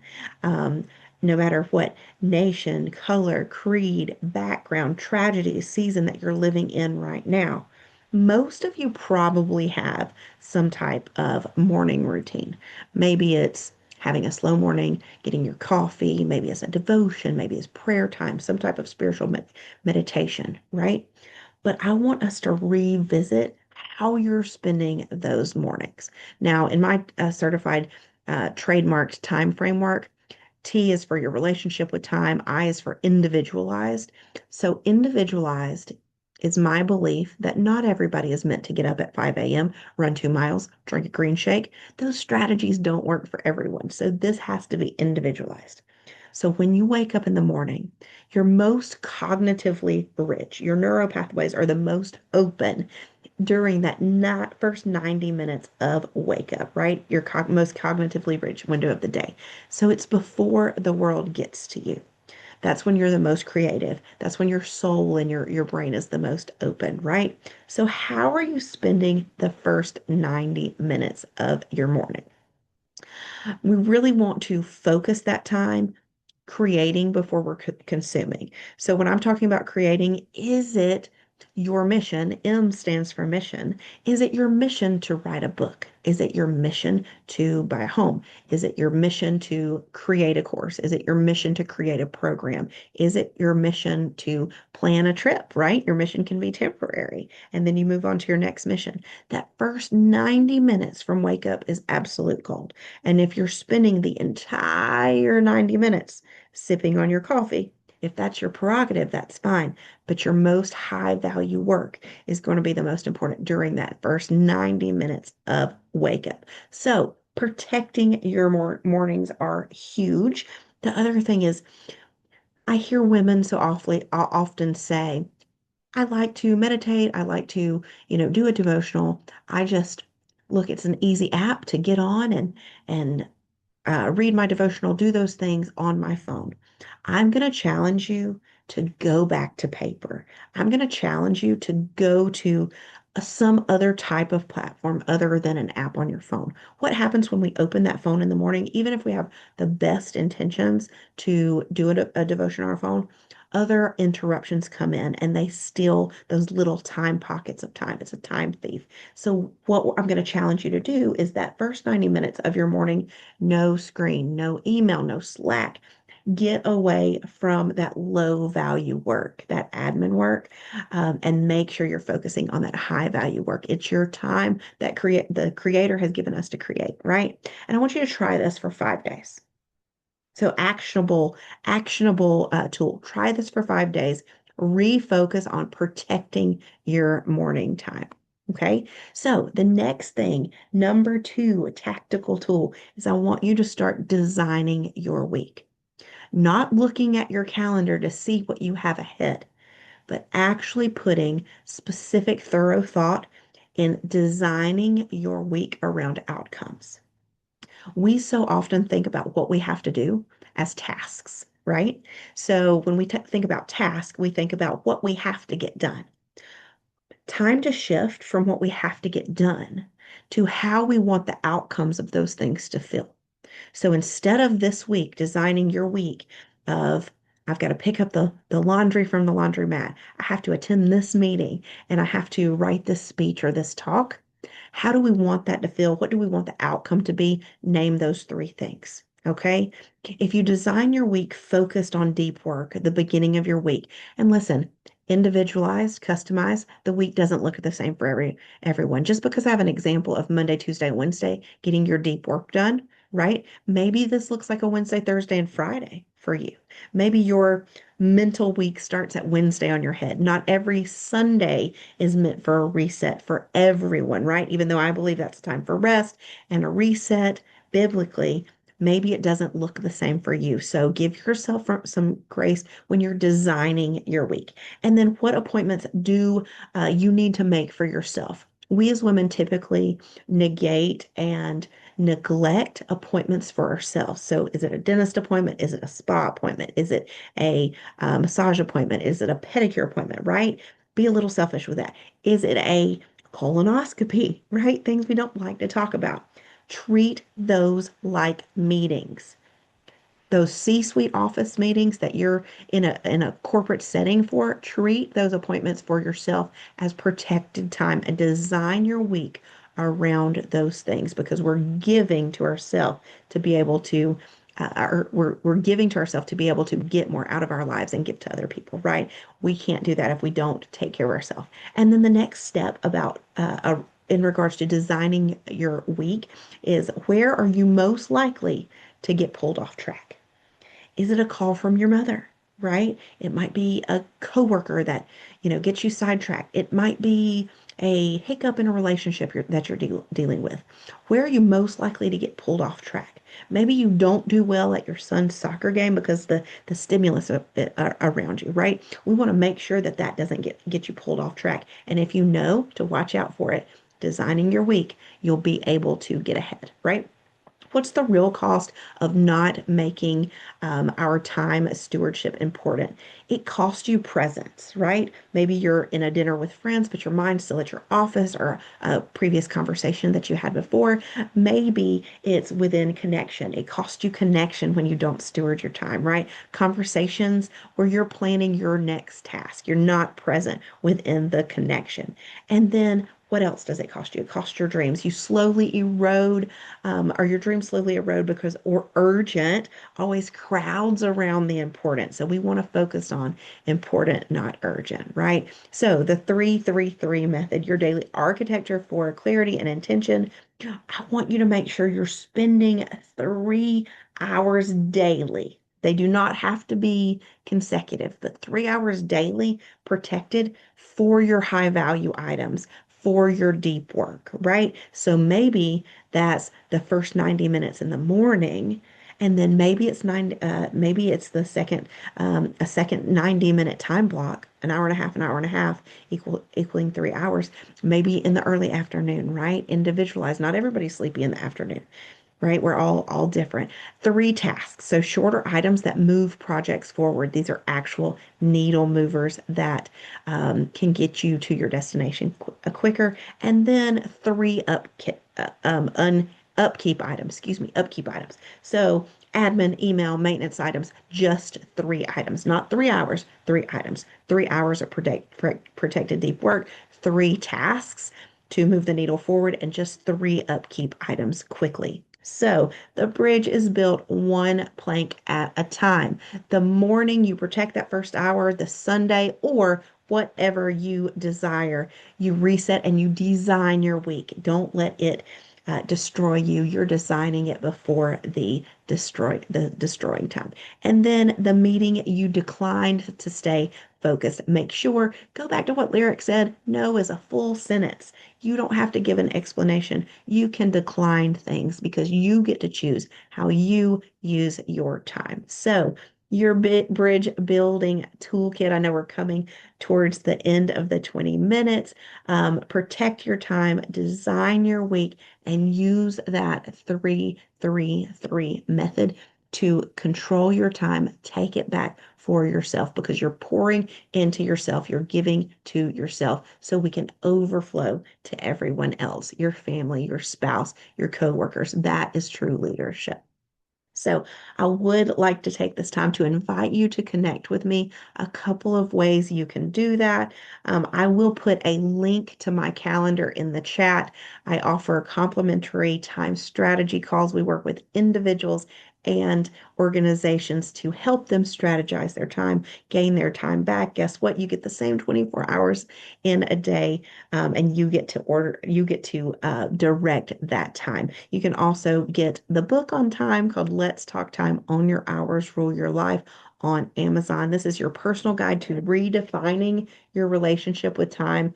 I talk about a ton of things: time with God, time to direct, time to make decisions, time with friends, talks about the toxic friend season cycle. The good thing about the book also, there is a 30-day time audit journal. It helps you audit your time, the way you use your time, and then also your energy levels and how you direct your time and steward it for the right things to move you forward. And then I also like to invite you all to follow and engage on social platforms. I'm CW Holly with Let's Talk Time on all social platforms. I just want to take one more second to say I am so grateful for everybody's time today. You could have very well spent your time with other things, other places. I'm going to stop share so we can get back and see each other.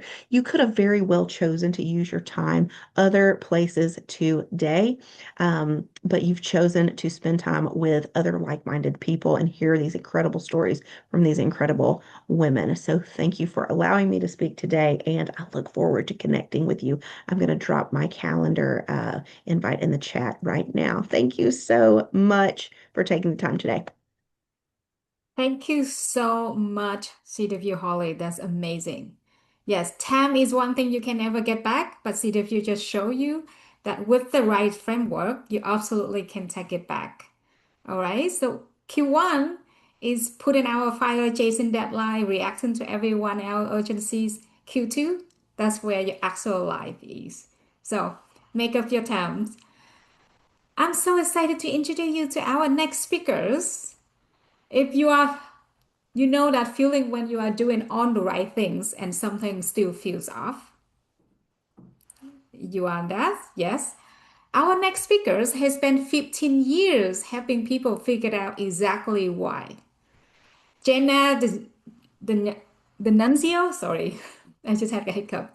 Jenna the Nunzios is a second generation entrepreneur and transformational coach who helps high achieving leaders move beyond burnout, busy work, and self doubt toward clarity, confidence, and meaningful success. As an ICF certified professional coach and EFT practitioner, she used her backgrounds in education, clinical psychology, and counseling to uncover the limiting beliefs that block growth and replace them with the powerful new perspective that unlock your potential. She guides her client to align with who they truly are and what they truly want, so they can build prosperity without sacrificing peace. Please help me to welcome to our virtual stage, Jenna the Nunzio. Believe it or not, your belief matters. Believe it or not, your beliefs matter. Jenna the Nunzio, please take it away. Hello, hello, everyone. Happy afternoon. Thank you for spending your time and energy with all of us today. Like all of the other incredible women have shared, this is such a really cool experience. It really is. Everybody is such an amazing speaker. And to all be together today to share this time and energy, everybody has thus far brought such a unique energy and message, and I'm so grateful and honored to be a part of that. And it's no accident that what I'm here to talk about today really falls so much in line and has a perfect synergy with what all of the other amazing women have spoken about today. And so I'm gonna start off with a little story, and it's not even necessarily my own story, but this is a true story that was written in Nautical Magazine at the turn of the century. And it starts off with a captain at sea. And it's a beautiful, crystal clear evening, and he's in his ship and he's overlooking the bow of his ship. And the water is calm. He sees the sparkling moonlight off on the water, and it's just a really peaceful atmosphere. A couple minutes go by, and he starts to see the light of another ship coming his way while a fog bank is rolling in. So naturally, he starts to get a little bit nervous. So he tells his radio man, hey, signal to that other ship that they need to move 8 degrees to the north. Radio man does so. Signal comes back. You need to move 8 degrees to the south. Okay. So the captain's a little, well, I'm the captain. I'm not typically one that folks don't listen to. So he signals back, well, I'm the captain of this ship. Please move 8 degrees to the north. Signal man comes back, well, I'm a seaman's first class. You move 8 degrees to the south. Now the captain's a little fit to be tied. He's used to being obeyed, a little getting frustrated. So he signals over, you need to move 8 degrees to the north. I'm on a battleship. Signal comes back. You need to move 8 degrees to the south. I'm on a lighthouse. Now, many of you, despite being muted, may be having a little bit of a giggle. But why am I starting with this story? And this story is a very good one that shows our perceptions don't technically always seem to be right in line with what is actually going on. And how often do we hope, dream, anticipate, expect external factors to move, when in reality, what gets to shift is what's going on internally for us. So my time together with you here all is to really emphasize how important it is. Believe it or not, your beliefs really do matter. And I love the concept of stewardship, and I love this give to get that one woman, and this fearless concept, because this is everything that I embody. And in the law of stewardship, it states the more stewardship we give to any resource, the more we're going to get out of it. So CW just went on gave us this beautiful presentation on what does it look like to not only understand our time, but to properly steward it, to tell our time where to go so that we're not sitting here left wondering where it went. How many of us do we think at the end of a day, we're like, wait a second, it's 5 o'clock. What did we do today? What happened? It was a blank and it's gone, right? And so this is what I'm here to recognize is there's all different ways to be able to steward our resources, time being one of them, energy being one of them, but also our mental power is such an important one. And so I am going to pull up my presentation. So hopefully give me a second. And can everybody see this? For some reason, there we go. Took a quick second. Thumbs up. Ah, perfect. Thank you. Okay. So, like I said, believe it or not, your beliefs do matter. My name is Jenna D'Annunzio. I am an executive and holistic business and mindset coach, best-selling author, and speaker. I'm also the co-owner of Soul Purpose Institute.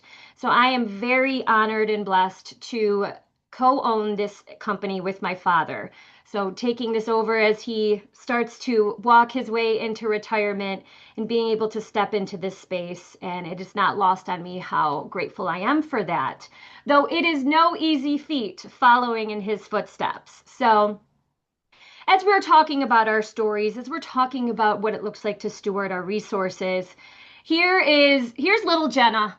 Here's little Jenna who really grew up truthfully alone. I was an only child of my parents, originally placed with mom because I live in New York State, where moms always win no matter what in custody battles. And if you're a New Yorker or even a Northeasterner in the States, a lot of those in the justice system, many of these states are the same, where moms get to win in those types of battles. And in full transparency, it was an unfortunate thing because though I know my mother was doing the very best she could with what she had, she didn't have a lot of space for me. She didn't have a lot of time and energy. So one of our other beautiful speakers was speaking to how our beliefs form as children and our empathy and that self-regulation and emotional intelligence. And little Jenna was unfortunately neglected. And she wasn't given a whole lot of love and time and energy and space to know what her worth was.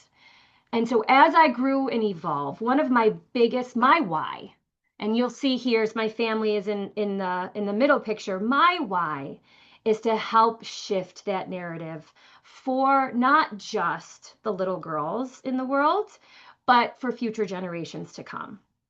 And I did not anticipate, I didn't come into this field. I thought my worth was in one-to-one work, and I was amazing at speaking one-on-one.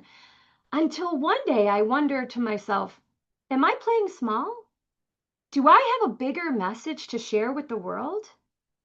And what kept coming up for me was, yes, Queen, you are playing small.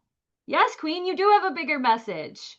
And so I am so grateful to be here today and to share that message with you and what it looks like, feels like, sounds like to steward the most precious resource that we have, and that is our mind. So, what is the enlightened leader? What does an enlightened leader look like? My goal is to help everybody build a life they love. And my goal is to help them do it right alongside you. So what does that mean? It means to intentionally be the greatest expression of who you really want to be by shaping your days around what matters the most to you, your passions, your values, your aspirations. And as women, we often forget because we have so many roles. We play so many roles in this life. But really, what is life? It's about pursuing those meaningful experiences, cultivating relationships that challenge us, that bring us joy, that make us happy, that make us feel fulfilled. It's that integration and alignment of all of those qualities, both personally and professionally, that make you you and that bring value into the world. And oftentimes we forget that value. So if we aren't intentionally plugging in to our higher self every morning, and CW just told us the first 90 minutes, ladies, this is where we get to do this work. And embracing the vulnerabilities. Your vulnerability is your credibility. Your visibility is your credibility. Tell your stories. Get out there, see your setbacks as opportunities to grow and to evolve into that greatest expression of who you are. And we've all heard this. It's not about the destination. It's embracing the journey. We're all on the path of life to be the best version of us. So doing so with gratitude and empowerment and getting in rooms like this is where it starts. This is where it starts. This is where the middle, the end, all of it. So, again, enlightenment, this beautiful yin and yang, right? The symbol of the yin and yang, it's the duality. It's that which represents two opposing but such interconnected life force energy, the balance and the harmony of the universe. In our professional world, whether you're a business owner, an entrepreneur, the leader, you're all the leader of your own lives. So in work, it looks like success and failure, strong and weak, busy, slow, profit, loss. But in our lives, it looks like light and dark, male, female, pleasure, pain, friend, foe, happy, sad, birth, death. We cannot have one without the other. We cannot appreciate this beautiful sunny day up in Rochester, New York that we are finally having. We can't appreciate it had we not known the gray and the dark of winter. So this is understanding and recognizing the balance and the harmony is the key to our prosperity and our happiness. Those complementary forces bring sustainable health, wealth, and happiness. Enlightenment is the acceptance of what is, accepting that the duality of life falls us more into alignment with who we truly are and who we're really meant to be, that value that we're meant to create in this world. So our human resources, understanding what that means. This is your knowledge. This is your talents. These are your skills, your experiences. We have heard such amazing things. There's so much talent out in this world, and that includes your own. And each one of these resources aligns with an energy field that allows us to choose who we want to be and how we want to show up. Everything is energy. This highlighter is just a bundle of energy. And so many people are thinking, oh, here comes Jenna, this frou-frou energy girl. And sure, I'll be that frou-frou energy girl all day long. Why? Because everything is energy. Absolutely everything in this world, right? Wi-Fi, it's running. Just because we can't see it doesn't mean that it stops running. So what you are bringing into this space, you are inviting back to you, right? We've heard from so many women today that as you invite people into your offer, you invite people, you are the rising tide that lifts all boats. And it starts with how you're showing up in any situation. How do you show up for your children? Do you listen to them? I was raised that kids are there to be seen, not heard. From the get-go, my voice was shut down. And I feel confident in saying many women in this space probably feel the same. But in reality, why do we feel that way? Because our parents were likely taught that kids are there to be seen and not heard. So through what we know as epigenetics, we can see that our genetics are already ingrained. When we come into this world, they go back. In mice, they go back about 13 generations. In humans, we can go back 7 to 8 generations where our beliefs are stemmed from, are in our genetic DNA. So think about the history of women and how often we have been shut down. Institutional bias, we had Amber talk about, it mutes our brilliance. Our brilliance has been muted since day one. And we're here to press unmute, right? We are here to press unmute. Okay, so our capital resources, our mind power, our mental power. By the way, of all 5 of these are really the only thing that we can consistently control, are the 6 inches between our ears, is our mental power. Our time is our planning power. CW just spoke brilliantly about our planning power. Please, ladies, if you're recognizing that we're not telling our time where to go and we're left wondering where it went, take her threes. That was an awesome framework. Our relationship power, our people power. Though we cannot control other people, we can control ourselves. And what we can control is how we show up for other people and inviting them into doing the same, inviting them into our offer, our love, our value proposition. Our knowledge power. Everyone in this space right now is tapping into their knowledge power just by being here. So brava, we rock. And our money, our purchasing power. Are we investing in ourselves? Are we investing in ourselves? Do we love ourselves enough to know how worth it we are? Are we telling our money where to go so that we're not left wondering where it went? These are our human capital resources. And as we said, the greater stewardship we give to anything, the more that we're going to get out of it.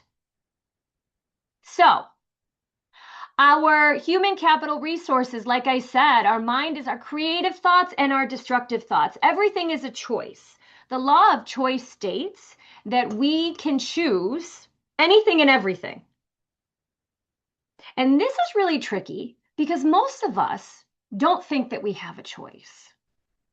And no, we can't choose when the ship is coming or if it's a lighthouse or the fog. We can't choose any of that.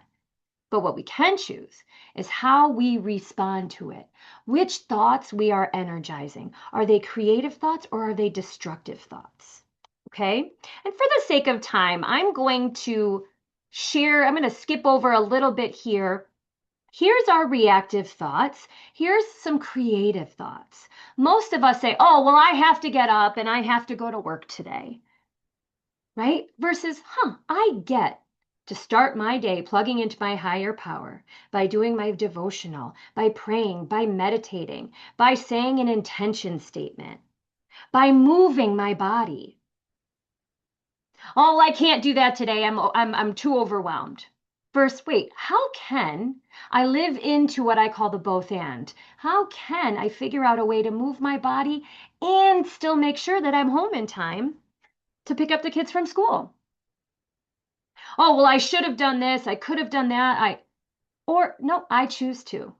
I choose to see that this situation, though it may not have been favorable, there's always a lesson. Right? And I read these, go through these, right? How many times, oh, well, you made me feel this way. Versus, wait a second, how am I feeling right now? And how can I own what's going on for me in the moment? Right? Oh, I'm hardwired that way. It's in my DNA. How many of us say that? Because I know I did for a long time. Well, we now know neuroplasticity says, we can shift our beliefs. And here's how we do it, right? Everything is a belief, a story, a narrative, every single thing. Are we really afraid of spiders? I always joke and laugh at this because where did that fear of spiders come from? The fear of spiders likely came from a caregiver of ours, one walking across the wall and they go, oh my gosh, it's so scary. And that's where that belief set in that, oh, spiders are scary. Recognizing our beliefs drive our behaviors and our behaviors drive our results.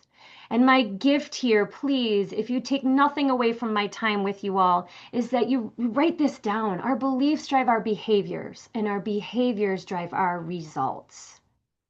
Our brain is a control center for our bodies, and it's what determines all of our emotions and our thoughts and our actions. So from a psychological perspective, if we're believing that everything is meant to work out for us, it's a confirmation bias, we will see all the ways that things work out for us. If we believe that we are not enough, no matter what anybody else says, if we believe that we are whole, that we are worthy, we will show up whole and worthy. It is a choice to let other people say, oh, you're not good enough, versus, you know what?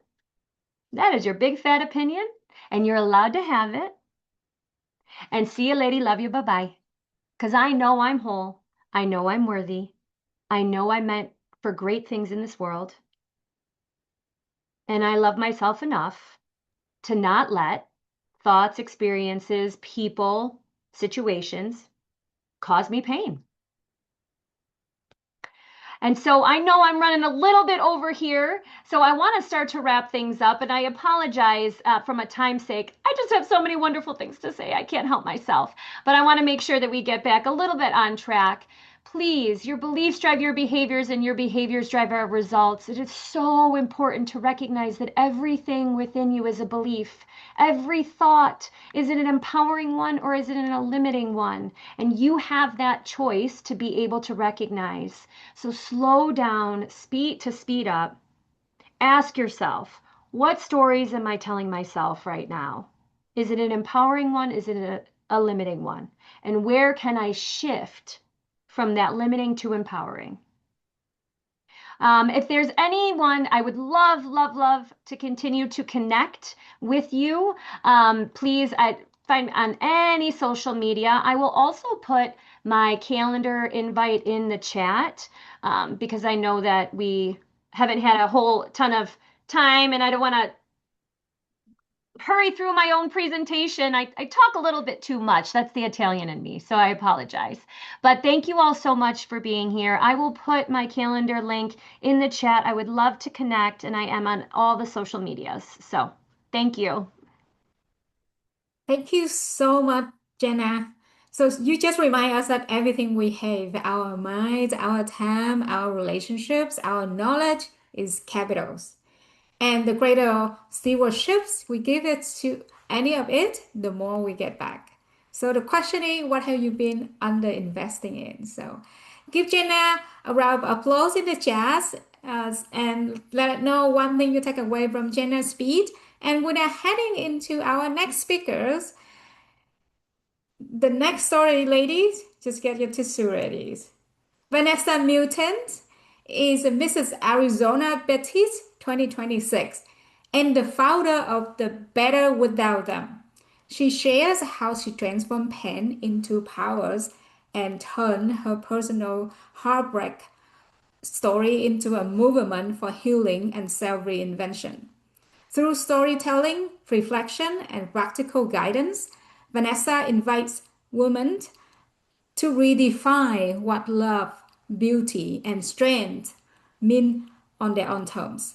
This conversation is for every woman who has ever lost herself trying to love someone else.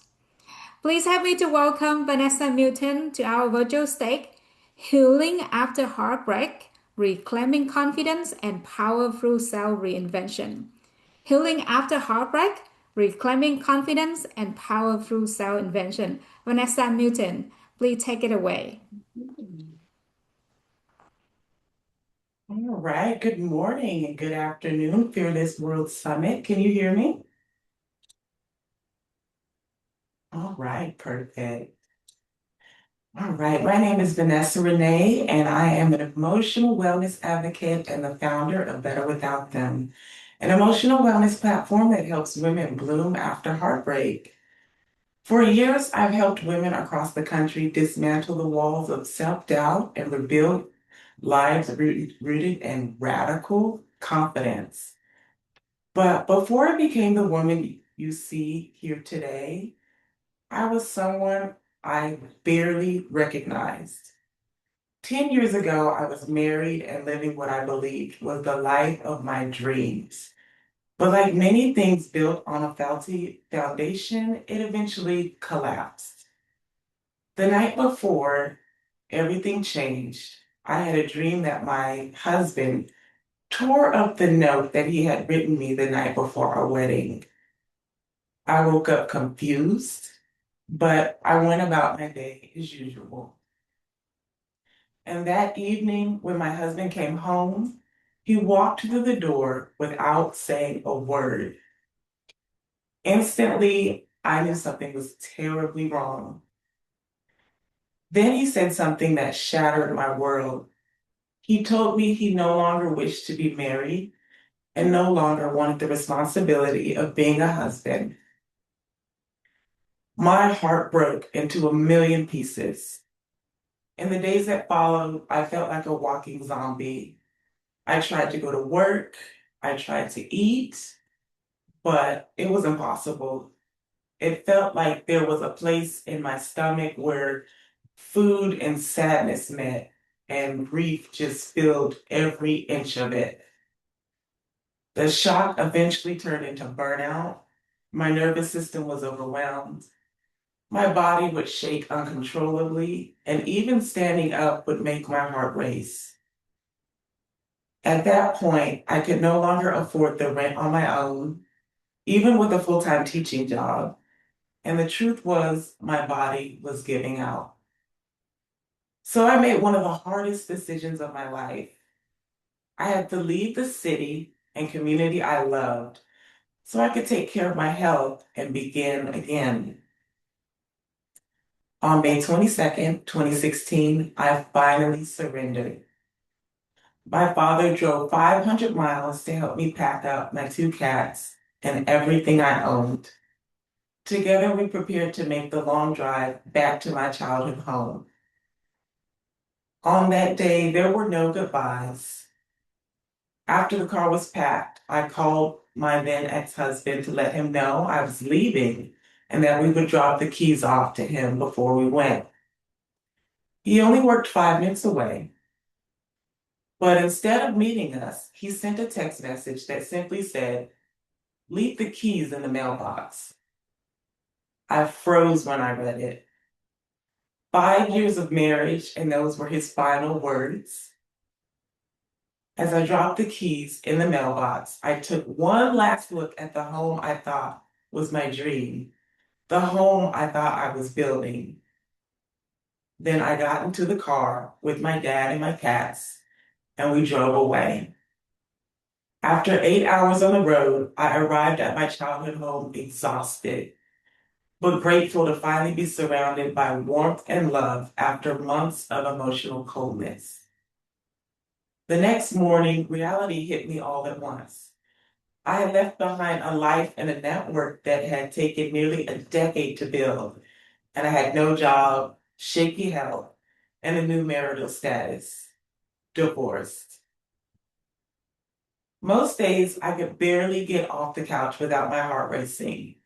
But in that moment, I realized I had 2 choices. I could allow this experience to define me, or I could choose to grow into the strongest version of myself. So I chose myself. I chose to fight, and I chose to reclaim my life. And through that journey, I discovered 5 pillars of self-reinvention after heartbreak. So ladies, heartbreak is not an ending. It is the clearing of the land so a new kingdom can rise. To rebuild, one must lean into the 5 pillars of self-reinvention. The journey begins with a choice. Will you remain a casualty of the past or become the sovereign queen of your future? Stop asking why the storm came to you and ask why it came for you. What gold was hidden in the wreckage? My divorce was the fire that forged me. It led me to yoga, to healing my inner child, and to the realization that I had been building on the shaky ground of old wounds. I chose to stop seeking a half and started becoming a whole. The second pillar, the gift you give yourself. Many spend years waiting in the hallway of an old love, hoping for an apology or a final word that never arrives. You must realize that closure is not a key handed to you by someone else. It is a door you lock yourself. True peace does not come from their explanation. It comes from your own silence. So please, please, create your own closure. Pillar number 3, boundaries to protect your sacred space. To walk into your new chapter of authority, your no must be as powerful as your yes. If there are no children or shared business, go no contact. If you must interact, keep it to cold facts of business. A wound cannot heal if you continue to pick at the scab. Protect your peace as if your life depends on it, because the life you are becoming does. Pillar number 4 is the pillar of unlearning. You cannot fly while carrying the weight of the lies you were told. You must, as James Baldwin suggests, vomit up the bitterness you swallowed about your own worth. Here's a short ritual for you. You can write your sorrows and self-doubts on paper, then tear them to pieces. On a fresh page, write your truths. So instead of thinking, I don't like my smile, you can then write, my smile is a light to the world. And the fifth pillar is the pillar of reconnection and the return to the self. Healing is not about becoming a stranger, it is about homecoming. It is recovering the parts of you that were negotiated away, the voice you quieted, the instincts you ignored, the joy you set aside to keep the peace. You didn't just lose them, you lost you. So start reclaiming your old hobbies, find new passions, and fill the hollow spaces in your heart with the sound of your own laughter. Healing is a slow and quiet work, but through consistency, the foundation will hold. My own path led me back to where I started, only to find a soulmate living on my very street, a man who mirrors the love I finally found in myself. Sometimes a heart must break so that the soul can breathe. When you let go of what is leaving, you turn your life into fertile soil. May you plant seeds of grace. May you bloom more radiantly than ever before. And if these words found a home in your heart, I invite you to connect with me. My website and email, I'm going to go ahead and put in the chat. And I would be so honored to hear your story. And I'll go ahead and share my slide.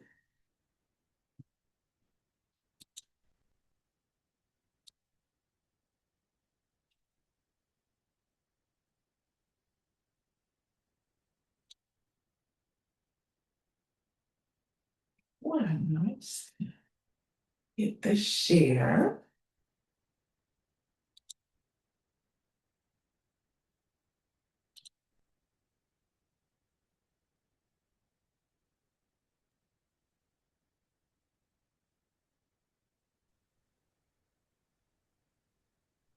Not sure if you can see it, but you can connect with me at betterwithoutthem.com, or you can send me an email at vanessa@betterwithoutthem.com. I would love to hear your stories. I believe that women's stories are the healing balm of the soul. Thank you so much. Thank you so much, Vanessa, for sharing your stories. It's amazing. What a beautiful message you are sharing. The most powerful story you will ever write is the one with yourself. Lest we don't forget about it. Let not forget about it. I felt every word. So drop some love in the chat for Vanessa and share with us one thing you want to take away from her speech. Coming up next, a woman who has been igniting sparks in people for over 20 years. I love our next speaker nickname so much, and you will understand why in a second.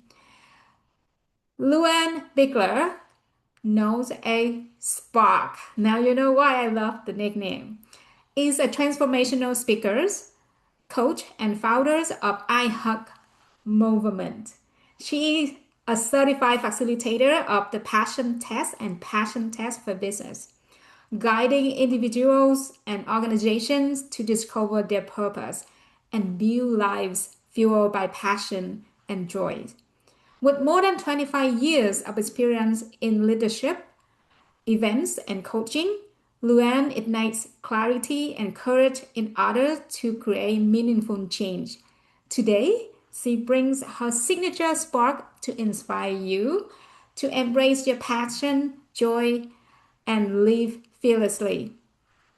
Please help me to welcome to the virtual stage, Luann Bigler. Ignite your passion, live your purpose. Ignite your passion, live your purpose. Luann, please take it away. Awesome. Thank you, Vanessa. That was such a heartfelt presentation. I feel blessed to have been here to hear your story, and everyone's story for that matter. Some people think that living your passion is a luxury, like it's only for the lucky few. But the truth is, your passion is your compass. It's your internal GPS of just who you are. And so I tell people, go do that. It's what lights you up. It's what fuels you. And when you follow it, fear becomes irrelevant. I say when you get connected to your life's flow, everything comes easier. And I really feel that's true. When we're connected to our passion and doing the work we were called to do, life just feels easier. What's been your experience? Every one of us has a story of their journey, of our blockages, of our excuses, of our false beliefs, right? And others have talked about that today. And how do we uncover those false beliefs and address them? Oh, no, I went too fast. So I'd love to hear everyone's story today. I'm sure we all would. This is so empowering to sit here and listen to each other. I wish that we had time for everyone in the room to do that. But because I get to be the one on stage today, you're going to hear a little bit about my story. I grew up in a good Catholic family, number 6 of 7 children.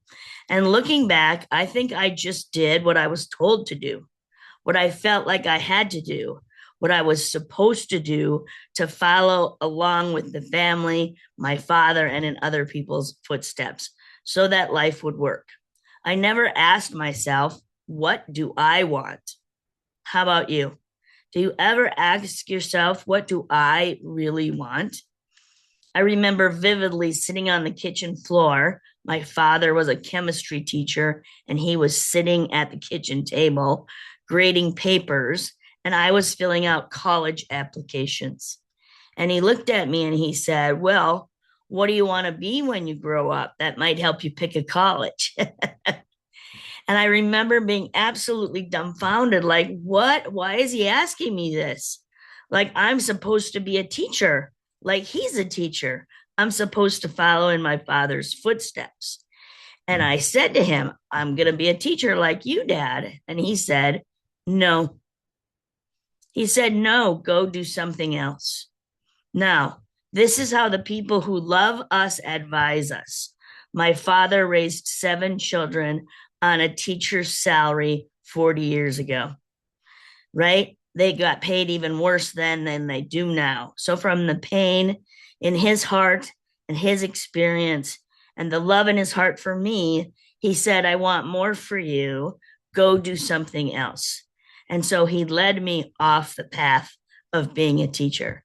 Now, I've had great life experiences. And into my career, I was doing great work. I was apparently successful, accomplished, planning high-level events, building other people's businesses. But inside, I felt like I was spinning my wheels. I was doing a lot, and I was working hard, but not being who I truly was created to be. And then I took a little process called the passion test. Now, I thought I knew what I was passionate about when I walked into that. But when I slowed down and really asked myself, what matters most to me, something shifted. And one of the things that came up was I wanted to inspire other people to live their best life in joy. I want them to enjoy their life, not just live the rat race. I also learned that I wanted to serve other people from the heart, and specifically entrepreneurs. And again, help them love their business and live their business in joy, build their business with joy. Not just helping people to do business, but helping build a business that feels like them, that is meaningful to them, that aligns with their deepest truth, that then also pays them in profits and in fulfillment of their purpose. That moment changed everything. I went in and got training to become a certified passion test for business. And as I walked these years with my clients, I discovered that there was a framework, a pattern that emerged every time someone stepped in to their true calling and lived their passions. So it's a journey of gaining clarity. We say clarity is power. I don't know if anyone's heard of the passion test before. I hope so, because it's a powerful tool. But more often I find that people have heard of the tool called the Strength Finder. Anybody heard of the Strength Finder? The Strength Finder, just to explain, is a test that you can take online, and I highly encourage, if you're searching in your life right now where you want to spend your time, the Strength Finder helps you to identify your top 5 strengths, characteristics, innate talents that you carry in your life. And again, it is a test that you can take online. It's about 120 questions on a Likert scale of, do I like this situation or not? I don't profess to understand the scientific process of how this test works. What I know is when it spit out my top 5 strengths, I was like, oh my gosh, that is exactly who I am. My number 1 strength is woo. It's called winning others over. And the description in the paragraph said, when you take anything on, you're completely passionate about it. You give it 150% and you don't quit till it's done. And I'm like, that's totally me, right? So it just nailed me for those personality traits. And I love the Strength Finder. I highly encourage it. The passion test, on the other hand, is not a test. It's a process that I'm trained to facilitate people through. There's about 4,000 of us around the world doing this work. And we facilitate people through this process to kind of peel back the onion and uncover your top 5 passions.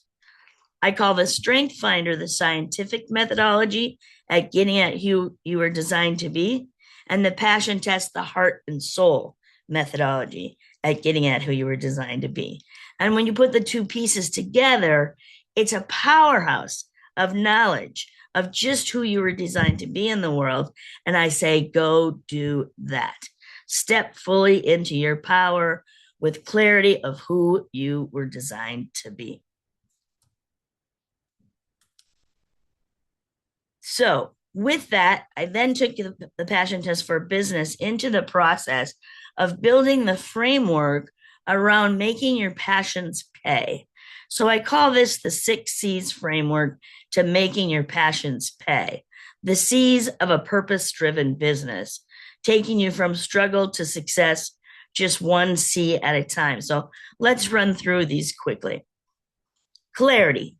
Have you ever felt overwhelmed, scattered, stuck, out of sorts, or all of the above all at once? Or is that just me? Please don't tell me that I'm alone in that. I'm the only one that's ever felt that way. I think there's many that do. Clarity shows exactly who you are, what you want, and who you serve. So every action has impact and is moving you in the direction of your calling. Connection. Have you ever felt disconnected from the people around you, or perhaps the organization or business company that you work for? Something is just off. You just don't know what it is, and you're unable to put your finger on it.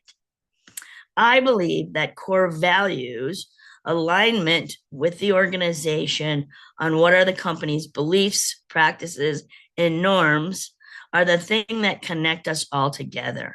And so I help companies to develop core values, even individuals, to identify who they are, who they want to serve, what are their beliefs, their practices, their norms.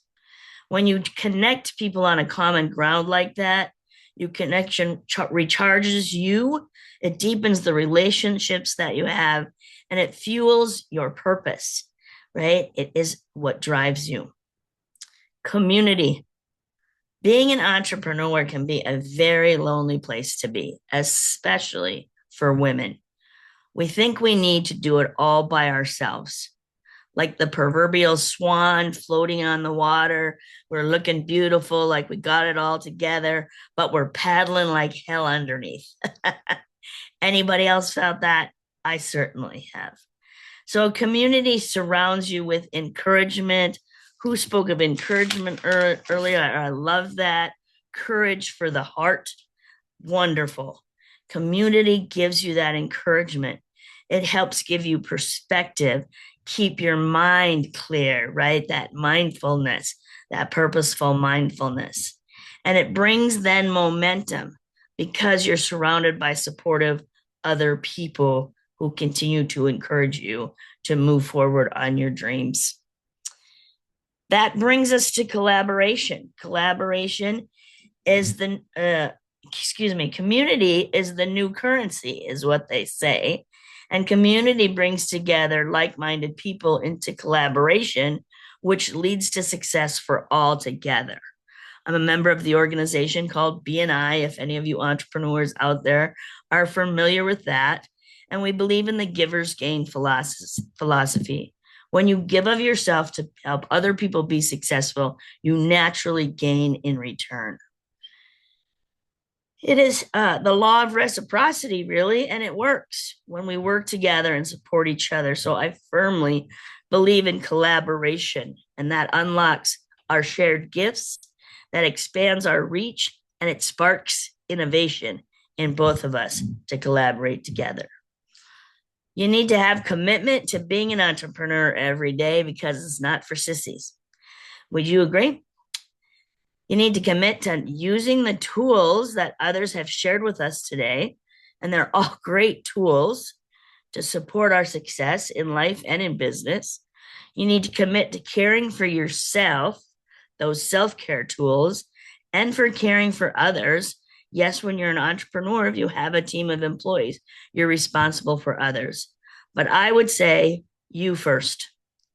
You first. You must make that commitment to you first, that I am going to build my dream and that I'm going to take care of myself and enjoy it along the way. Commitment keeps your vision alive and helps keep you moving forward with focus and resilience. Resilience is a big word these days. And all the C's in the framework, to me, support your resilience in being an entrepreneur. And when all the other C's come together, then the creativity flows. When do you feel the most creative? Oh, in the first 90 minutes of your day, we learned you can be the most creative. Use that time to inspire your dreams. When everything else is working right, we feel good and creative about moving forward. So you need to get all the 6 C's in order and then take it to the next level, building things outside of the box creatively in collaboration with others. Creativity makes your work stand out. It lights you up. It attracts people to you because they can see you're passionate about what you're doing. So living your passions is a tool of attraction. Rather than being a tractor out there trying to sell yourself to other people, be an attractor and invite them in based on your passions and your core values. Because here's the truth. You're not here to hustle yourself into the ground. You're here to live, love, and lead others fearlessly. So I want you to say yes to this next question. Say yes to yourself. When is it time for you to be able to say yes to you? What would your life look like if you lived your passions full out and made your passion pay, actually got profits from living your passion? What dreams have you been pushing to the side because you have no idea where to start, or failed to believe in your heart fully that you can get there, that you can live what you really love? What would shift if you finally had a roadmap and a guide to walk beside you? If your heart is saying, yes, this is for me, I want to go out and live that dream, live my passions, build a business that pays me profits based on what I'm passionate about, I'm going to invite you into a deeper conversation with me. We'll uncover your passion and set a course to living that in your life. My friends, the airlines have one thing right. Put your oxygen mask on first before you go out and help others. And so build what is your dream first before going out and helping others. So on this slide is a QR code. Let's connect. Let's connect and have a personal conversation. It's just a free session with me to walk through what it takes to uncover your passions, what's missing most in your business, or in building the business that you want to create. How to start living from the 6 C's now. No more procrastinating, and it'll happen another day, or someday I'll do this, because someday is not a day on the calendar ever.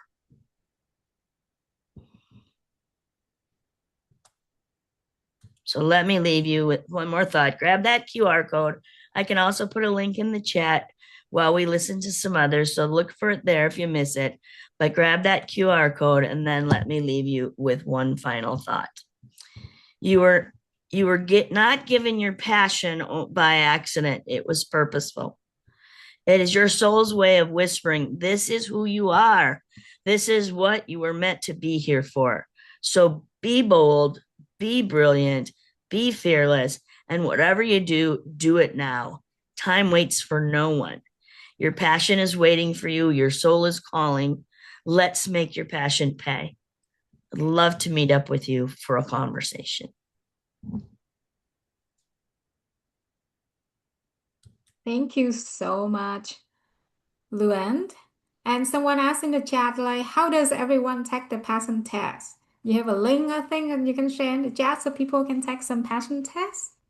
So it's not something you can take online like the Strength Finder. It's a process a facilitator takes you through.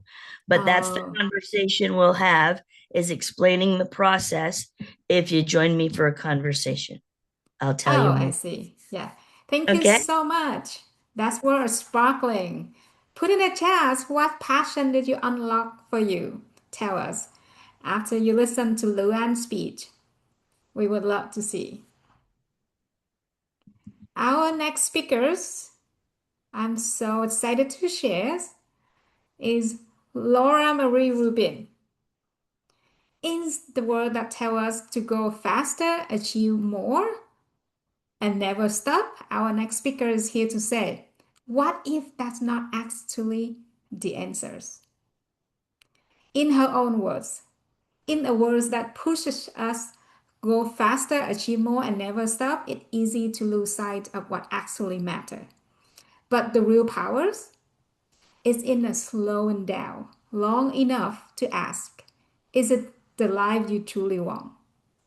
She lived the non-stop grin, checked every boxes, and still felt the emptiness that comes from living on autopilot. And she also felt the freedom that comes from making the intentional choice to get off the hustle train and desire a life aligned with her deepest truth. Today, she's here to help you do the same. Please help me to welcome to our virtual stage, Laura Marie Rubin. Sorry, I just have it. Right. Unapologetically, you, the confidence to lead from within.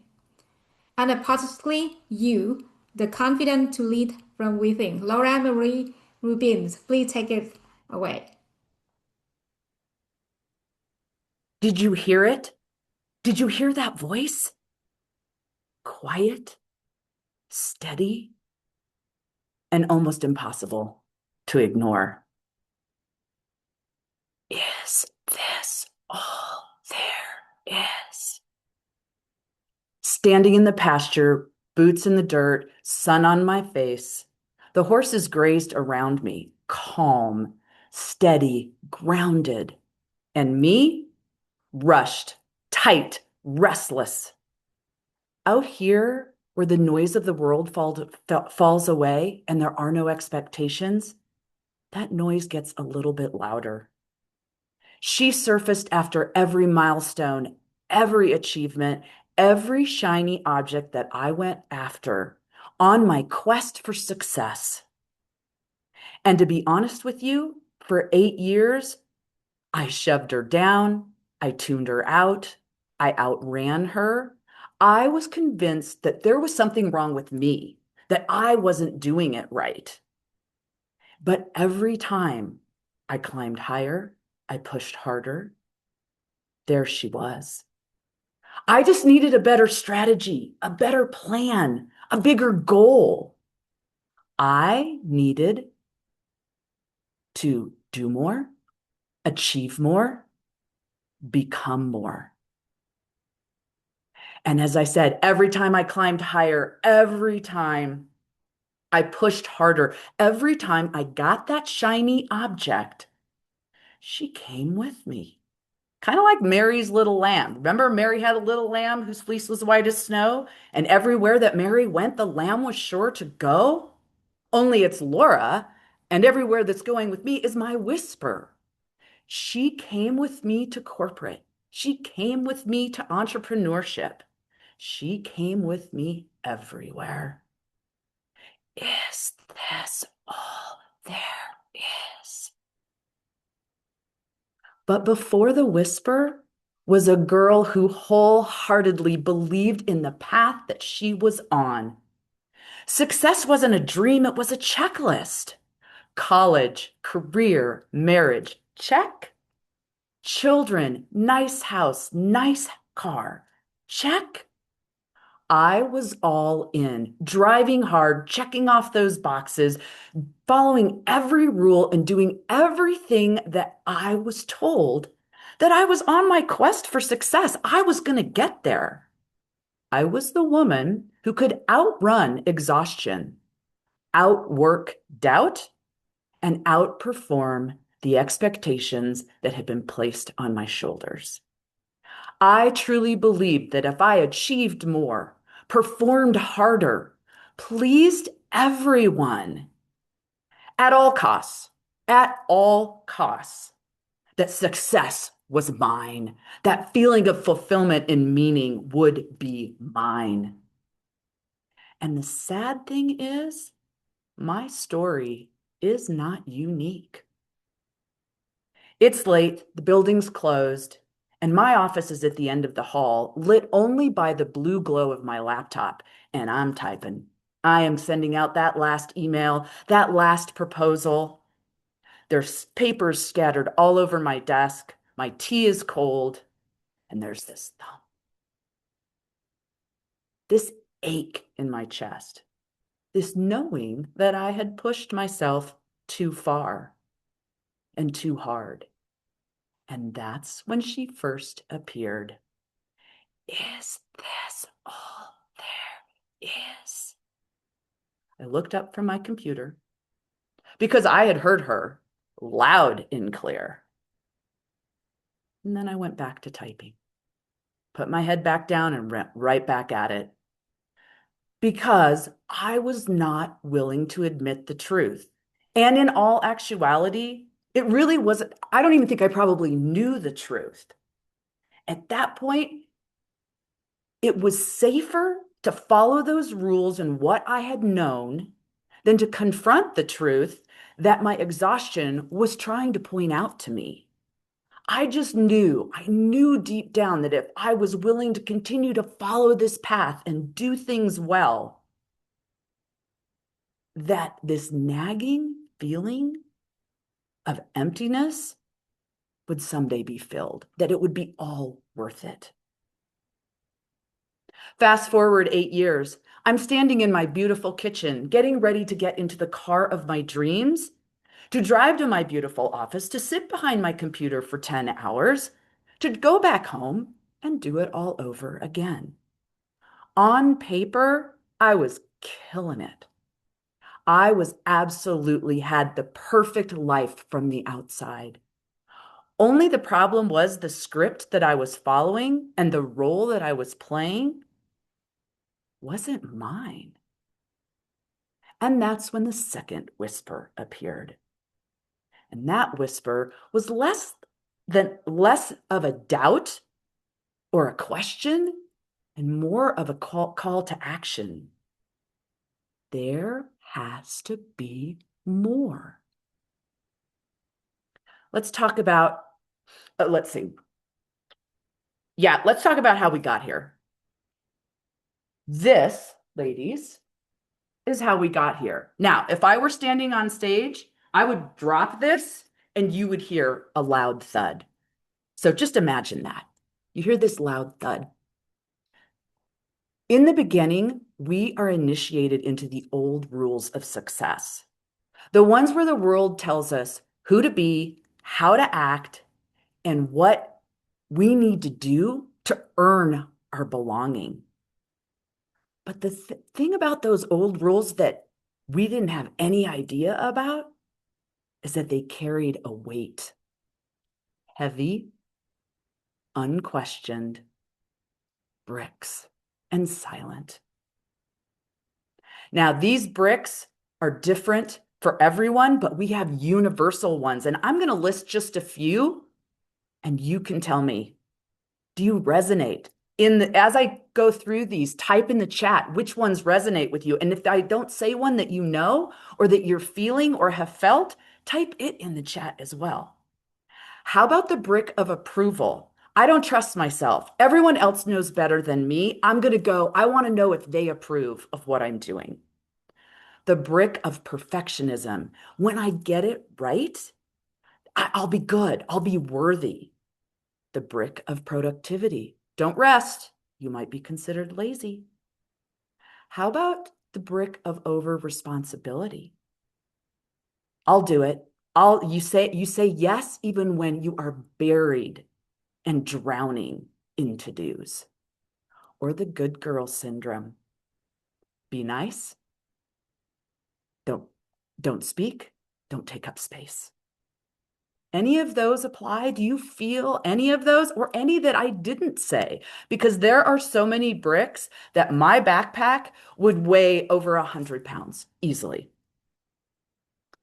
And here's the thing, the foundation behind all of those bricks that we are carrying around is the belief that it is safer to follow the checklist, to follow the rules, to be buried under all of those heavy weight of bricks than it is to break free, clear the bricks, and live life on our terms.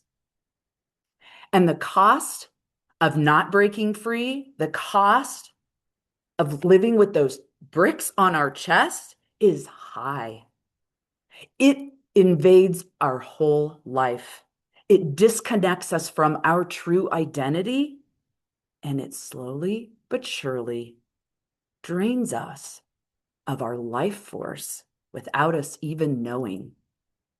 Those rules are the insidious lies that lead to self-betrayal.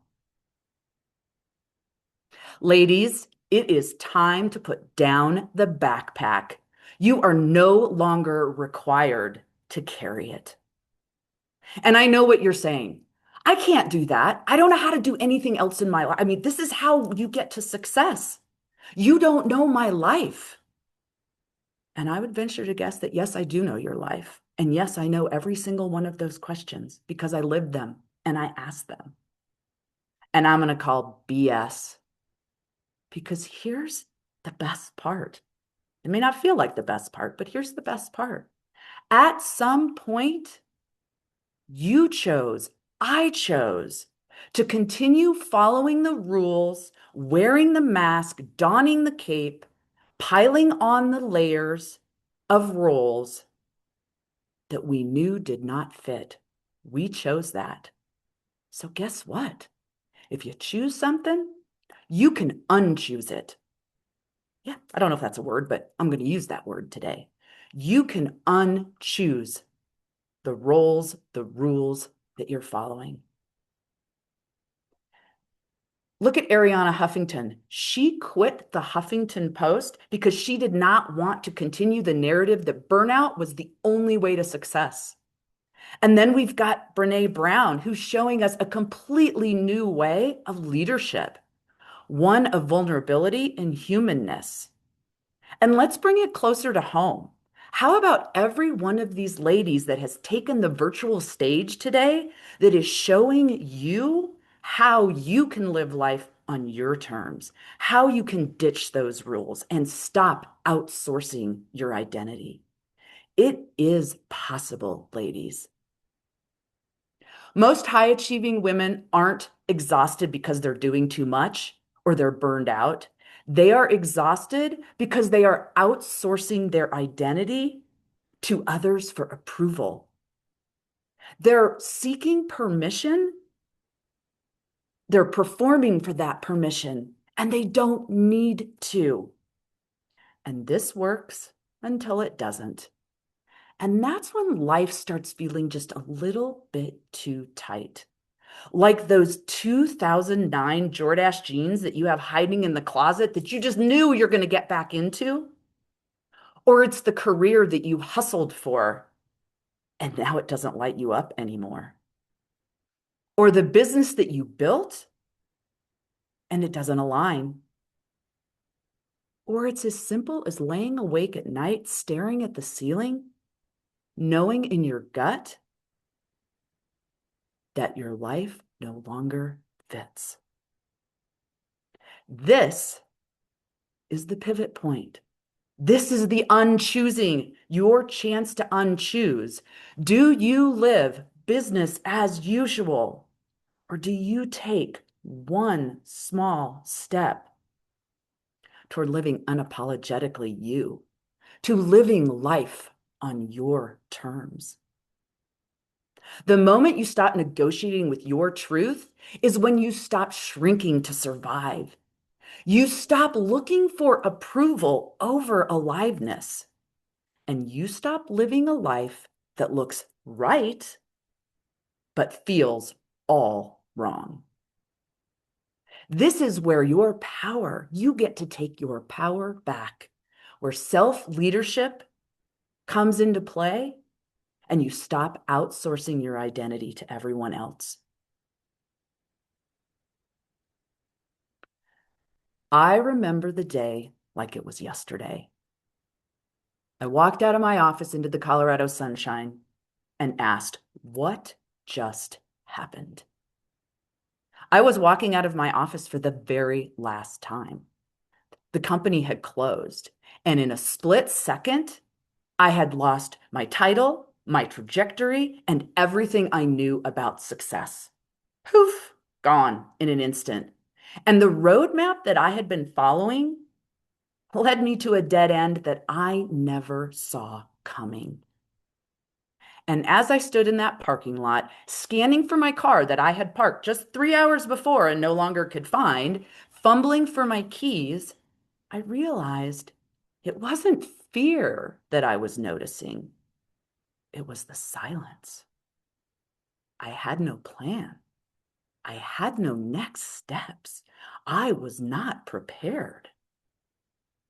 Next morning, I woke up in a fog, wondering, did that really happen? Was that a dream?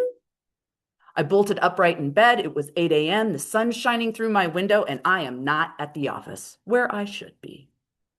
So, yes, it did really happen. And no, it was not a dream. And in the immortal words of Dolly Parton, I tumbled out of bed and I stumbled to the kitchen, poured myself a cup of, and I'd love to say ambition, but in that moment, it was tea, just plain green tea. That was it. I took my tea and I schlepped over to the kitchen table and I sat down and I looked out the window and I said, who am I now? Who am I now? I was mad. It was like, how could this happen? I had worked so hard. I had followed the rules. I had done all the things. How could they do this? And I just ruminated over every path that I had taken and where I had gone and what I had done. Kind of like when your high school sweetheart dumps you out of the blue right after homecoming and you're like, wait, what? What just happened? And you go over every single event leading up to that breakup. And in all of that rumination, I had this really terrible feeling, uncomfortable feeling, that the question wasn't, how could they? The question was, how could I? How could I have spent all these years ignoring, is this all there is? Ignoring, there has to be more. Those were signs. Ignoring the thump in my chest, the pit in my stomach, the knowing deep in my soul that this was not the right place for me and I was not following the right path. How could I? This was my unchoosing point. This was my point to pivot. And it was a journey because I'm out here going, whoa, who am I now? Just that same question. And that journey took me to the Wild Awake Way. And the Wild Awake Way starts with anchoring. You stop outsourcing who you are and you turn inward. What makes you tick? What's your yes? What's your no? You anchor into who you are. And from that foundation, now you're aligning. No longer are you taking on roles, making decisions that are a form of self-abandonment. You are your number one. And the final piece of the puzzle is arise. Now you lead your life, your company, your family, your business, whatever that is, your position. You lead it not worried about if anyone likes you or not, because you are standing in your own truth. Let's talk about Sarah. Sarah was a mid six figure entrepreneur. And on paper, she had it going on. Her P&L showed it all. She was sitting in a coffee shop, laptop in her passenger side seat, to-do list a mile long, calendar jam-packed. Her life was running her. She was not running her life. And as she stepped out of the car to go to a meeting during a time she had no time to do it, crammed in between everything else, she basically broke. I cannot keep doing my business and living my life like this. And that's when Sarah came to me. And we walked the Wild Awake Way together. We anchored her.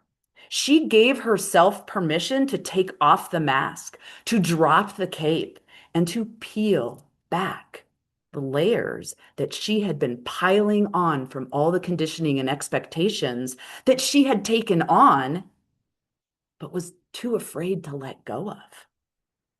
And after she anchored herself into her no's and her yeses and stopped outsourcing her identity, now she aligned.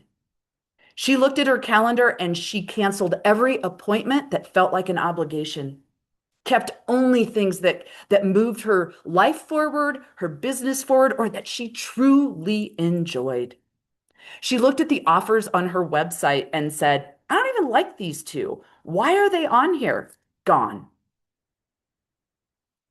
And she started closing the office door at 5 p.m. and going home to her family to have dinner and spend the evening watching movies or whatever it is they wanted to do. That was her align phase. And when she hit arise, she was empowered. She was in her true power. And that true power, that identity, raised her prices because she knew she wasn't charging too much. Walked into every room knowing she was enough just as she was. And stopped letting life live her. She was living her life on her terms. Here's the thing. That seems like a really nice little trajectory. We went from don't like my job to I'm a new person, but I'm going to tell you the truth here because I'm not into blowing smoke. You are not going to go from throwing that old identity away and reclaiming who you are in one step. There's going to be this gap, this messy middle, this void that's going to require you to stand tall and stand firm. For me, that messy middle was the moment I lost my job. My life was unraveling like a hole in a pair of pantyhose. So fast I couldn't stop it. Had to throw them out. You know when they say that one door closes, another door opens? Well, that other door wasn't open. It was locked and tight shut. I was standing in a cramped, dark hallway and could not see for the life of me. And this is where certainty dissolves and you lose control. And this is where the voices come back. Go back to what's safe. This is scary. Don't be here. And this is where there's no one out there that you're going to for approval. It's you. You are now top dog. You are now in the driver's seat. And that is unsettling and uncomfortable. And this is where most women abandon themselves and go back and like, oh, I made the wrong decision. I'm going to go back. This is where I need to be for whatever reason that is. And in a day, 2 days, a week, they realize they are in the wrong place again and settling.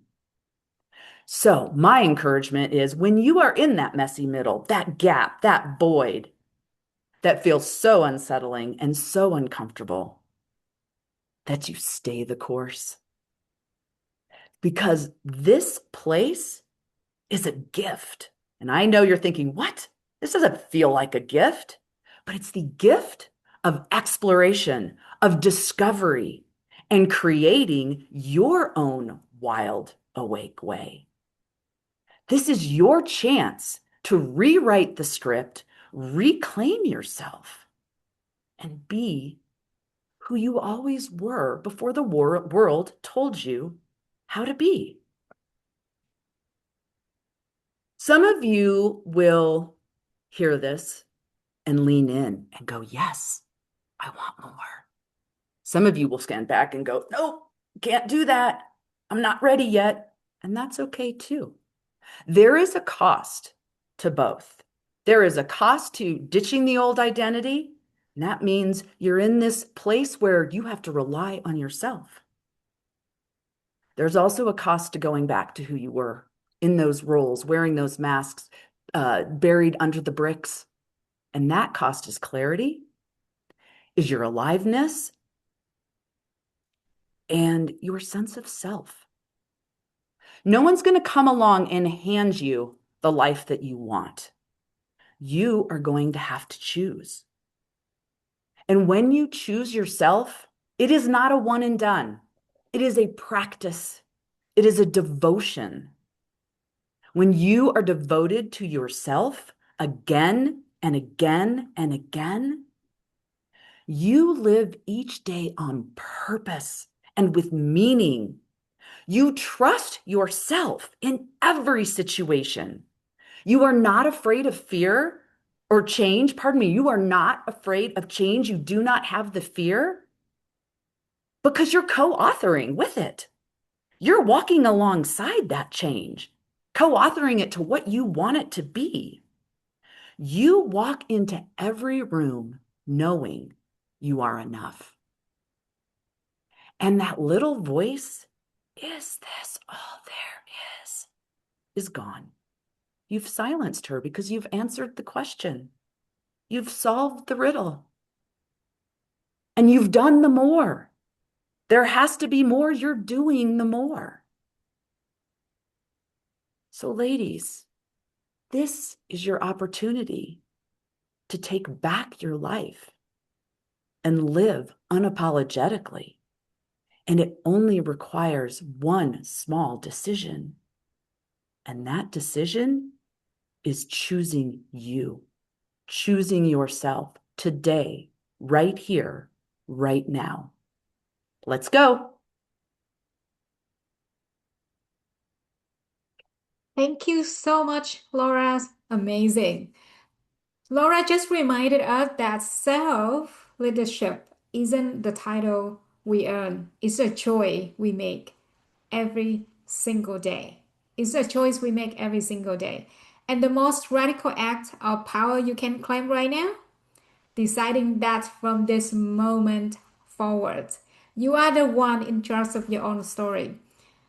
So, everyone drop one word in the chat or a sentence. What did you take away from Laura's speech? Thank you so much, Laura. Our next slide up. How many of you feel How many of you have ever felt stuck? Like you knew something needed to change, but you couldn't know what exactly that is? Our next speaker has dedicated her life to answering exactly that.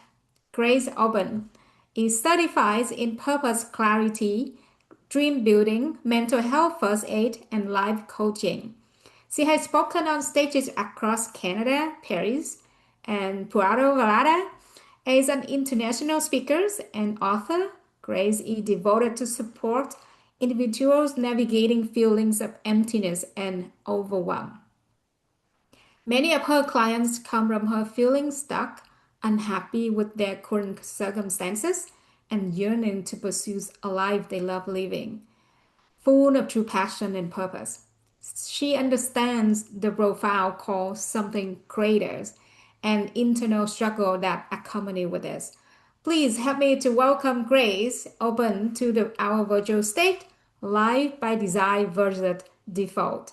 Life by Design versus Default. Grace, open everyone.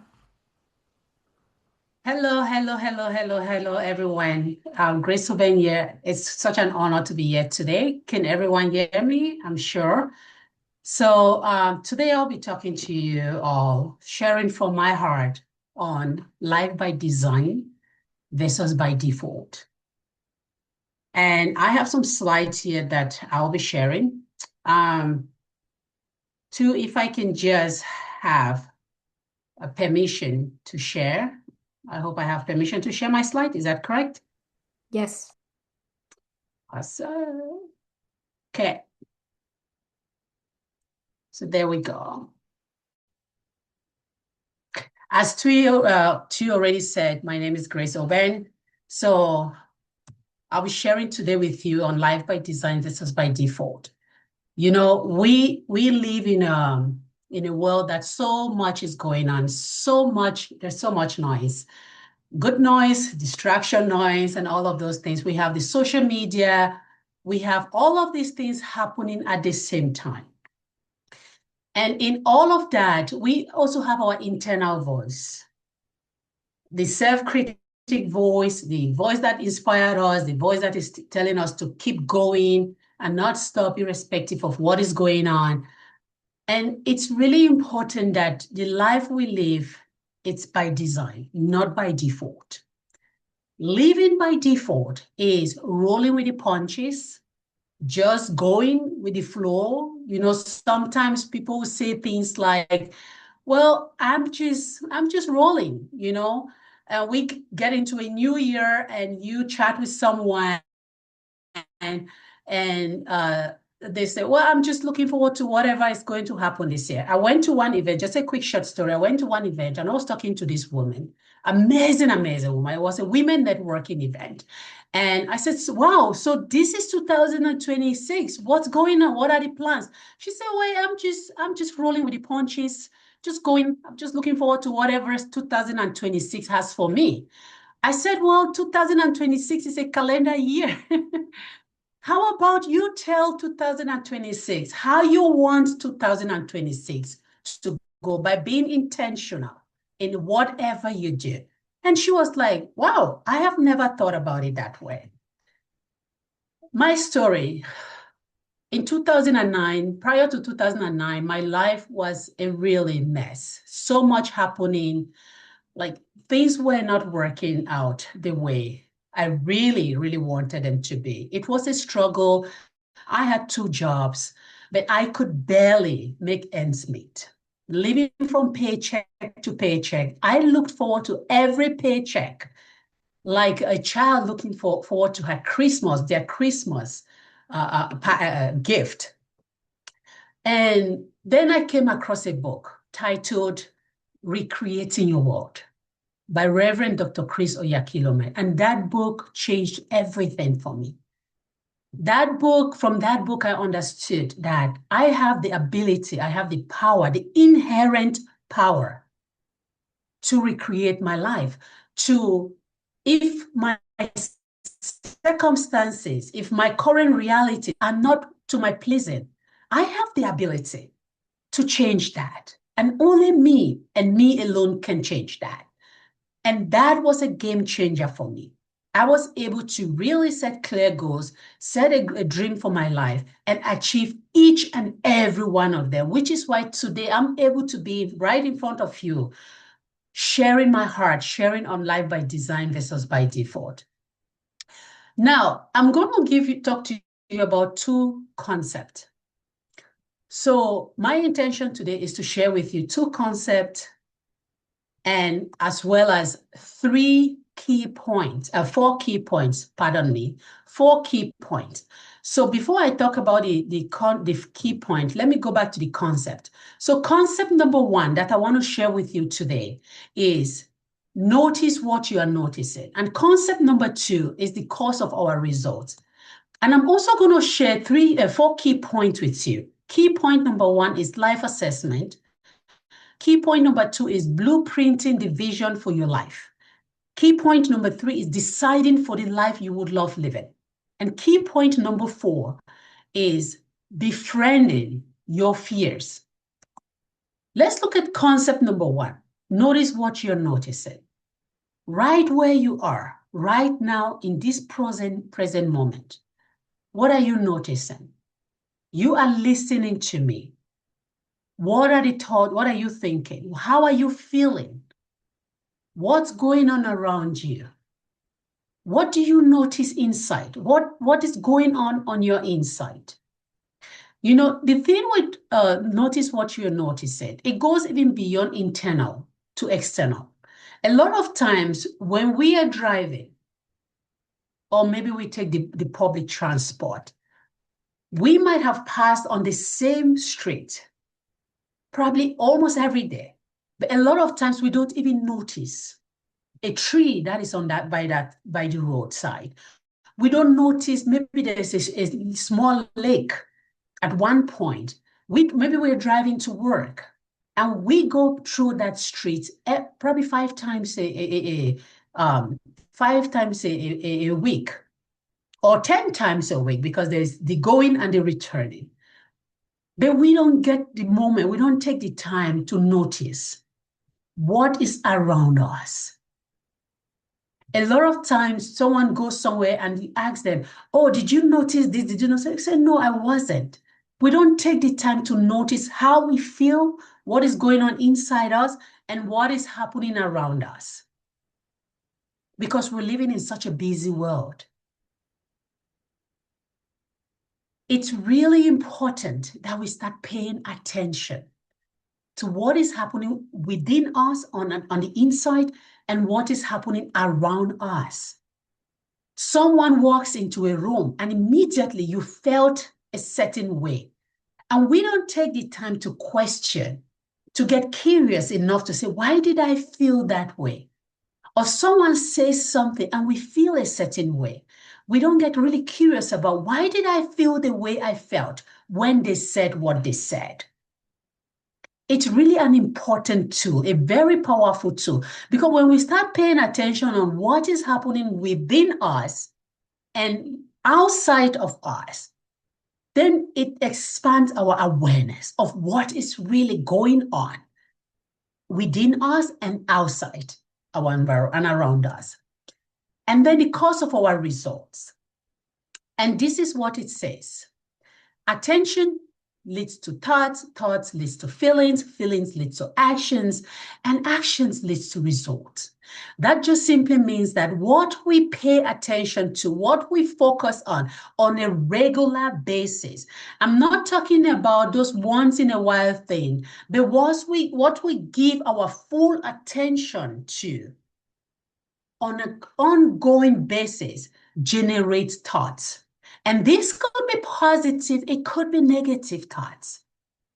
But whatever the thoughts are, whether positive or negative, is going to cause us to feel a certain way. We're either going to feel happy, joyous, excitement, encouraging, inspiring, empowered, confident, or we're going to feel discouraged, sad, angry, unhappy, anxiety. So whatever thoughts that we have on an ongoing basis will generate a certain feeling. And based on how we feel, we're going to make some actions. Whether the action is saying something, not saying something, whether the action is taking that step to do what we need to do to get to that next level of our goal, our dream, our vision, whatever feelings we have, we're going to act based on that.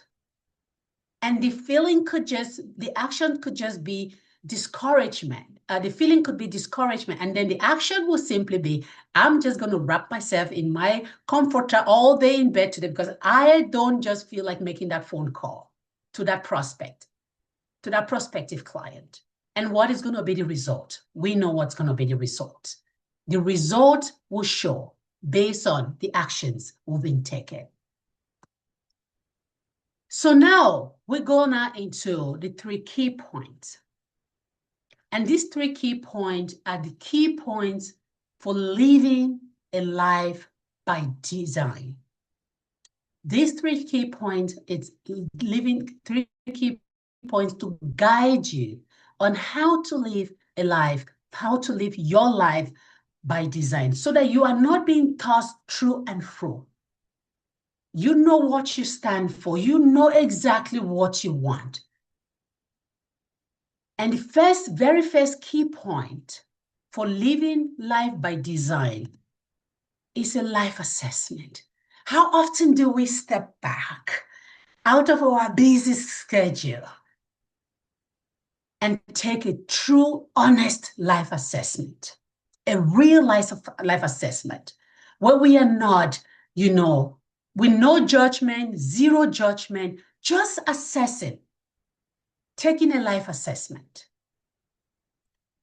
We experience results in 4 main domains. The first one is health and well-being. The second one is love and relationships. And the third one is vocation, whatever we do, whatever business or career. And the 5th one is time and money freedom. When you sit and do a life assessment on your health and well-being, on a scale of 1 to 5, how pleased are you with your result, your current reality when it comes to your health and well-being? And this is no time for judgment. This is no time to say, oh, well, I've not been eating healthy, I've not been active, No. This is you just knowing where you are. Know your current reality, because unless we really clearly understand where we are currently, we really take a clear assessment of where we are, how things are, we would not be able to know how to set the goals that we need to set to get to where we want to be. And sometimes when we do a life assessment, we really see things for what they are. When those numbers are right there in front of us, we are able to say, wow, I didn't realize I've been so unhappy. I didn't realize that this is happening. And you do that assessment for all the 4 main domains in your life. Same with your love and relationships. And these relationships is not just intimate relationships. It's relationship even with your friends, your family, your colleagues, your business partners. And then your vocation. Are you doing what you truly enjoy doing? Or you're just doing it because it pays the bill? Do you check yourself at the door? When you are looking forward to meeting that client, are you looking forward to meeting that client with excitement? Or you just say, well, I got to do what I got to do because I got to pay the bills?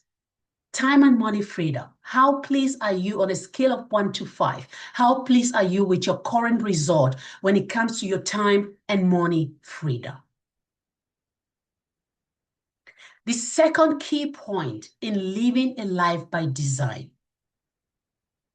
is blueprinting the vision for your life. When you are done with the assessment, you've written that on a scale of 1 to 5. And you see for yourself how things look like currently, the current reality. And you make that decision that, well, things got to change. Based on the numbers, things got to change. You move to that next step where you need to blueprint that life you want. And sometimes people might say, well, I really don't know, Grace. I don't know what to say. I don't know what I really want. I just know what I don't want, but I'm not sure what I really want. That's okay. If you are in that space where you know exactly what you don't want, but you are not very clear on what you want, ask yourself this question: what would I love? What would I love? Really? What would I love? And then start from there, bullet point it. In those 4 main domains, start bullet point it.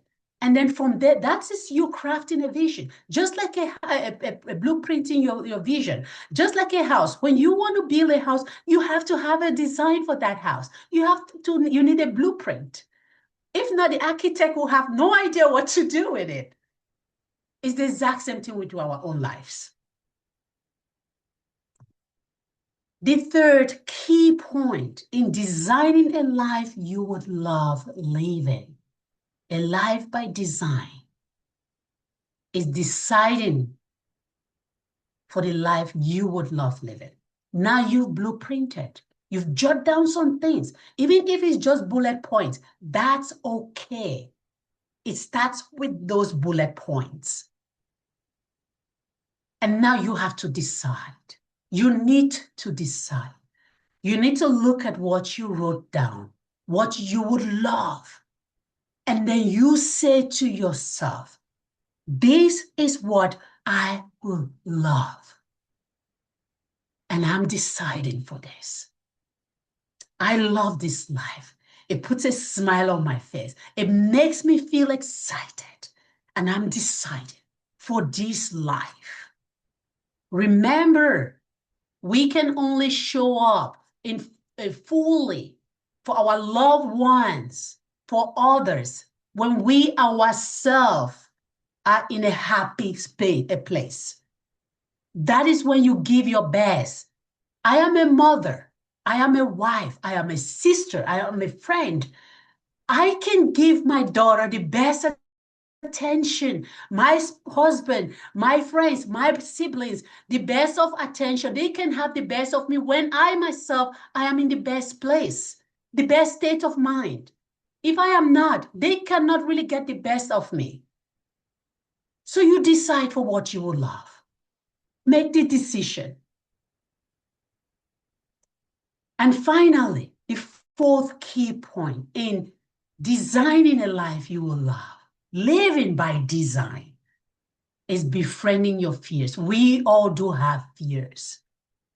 Fear of failure, fear of whatever it is. We know them. We know those fears. They show up in different ways. Oh, you don't have what it takes. You don't know enough. You're not this. You're not that. Oh, that. You're not smart enough. They show up. The self-doubt, the imposter syndrome. That's who are you to coach someone else? Who are you to mentor someone else? Well, I just need to mentor someone who is where. I just need to mentor someone or coach someone who is where I was 4 years ago, 2 years ago, who do not know what I know now. Befriending those fears and silence them.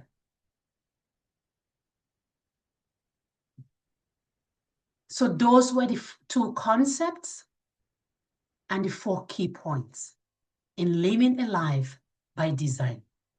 Just imagine for a second that you are really, truly living a life you love living. In those 4 quadrants, those 4 main domains in life, imagine how you will show up for your loved ones, for your friends, for your business. Just imagine. This is one of my quotes. The people who are crazy enough to believe they can change their circumstances are the ones who do. I'm Grace Oben. Thank you for this opportunity. I'm going to stop sharing at this point. Thank you so much. And these are my details. So you can contact me if you want to stay connected with me. That's my website. That's my Facebook, Instagram, and LinkedIn. Thank you so much too for this opportunity. It was a clear privilege to share my heart with all of these amazing people here today. Thank you.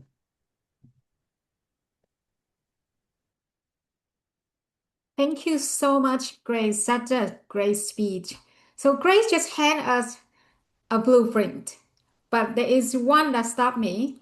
Attention, thought, feelings, actions, results.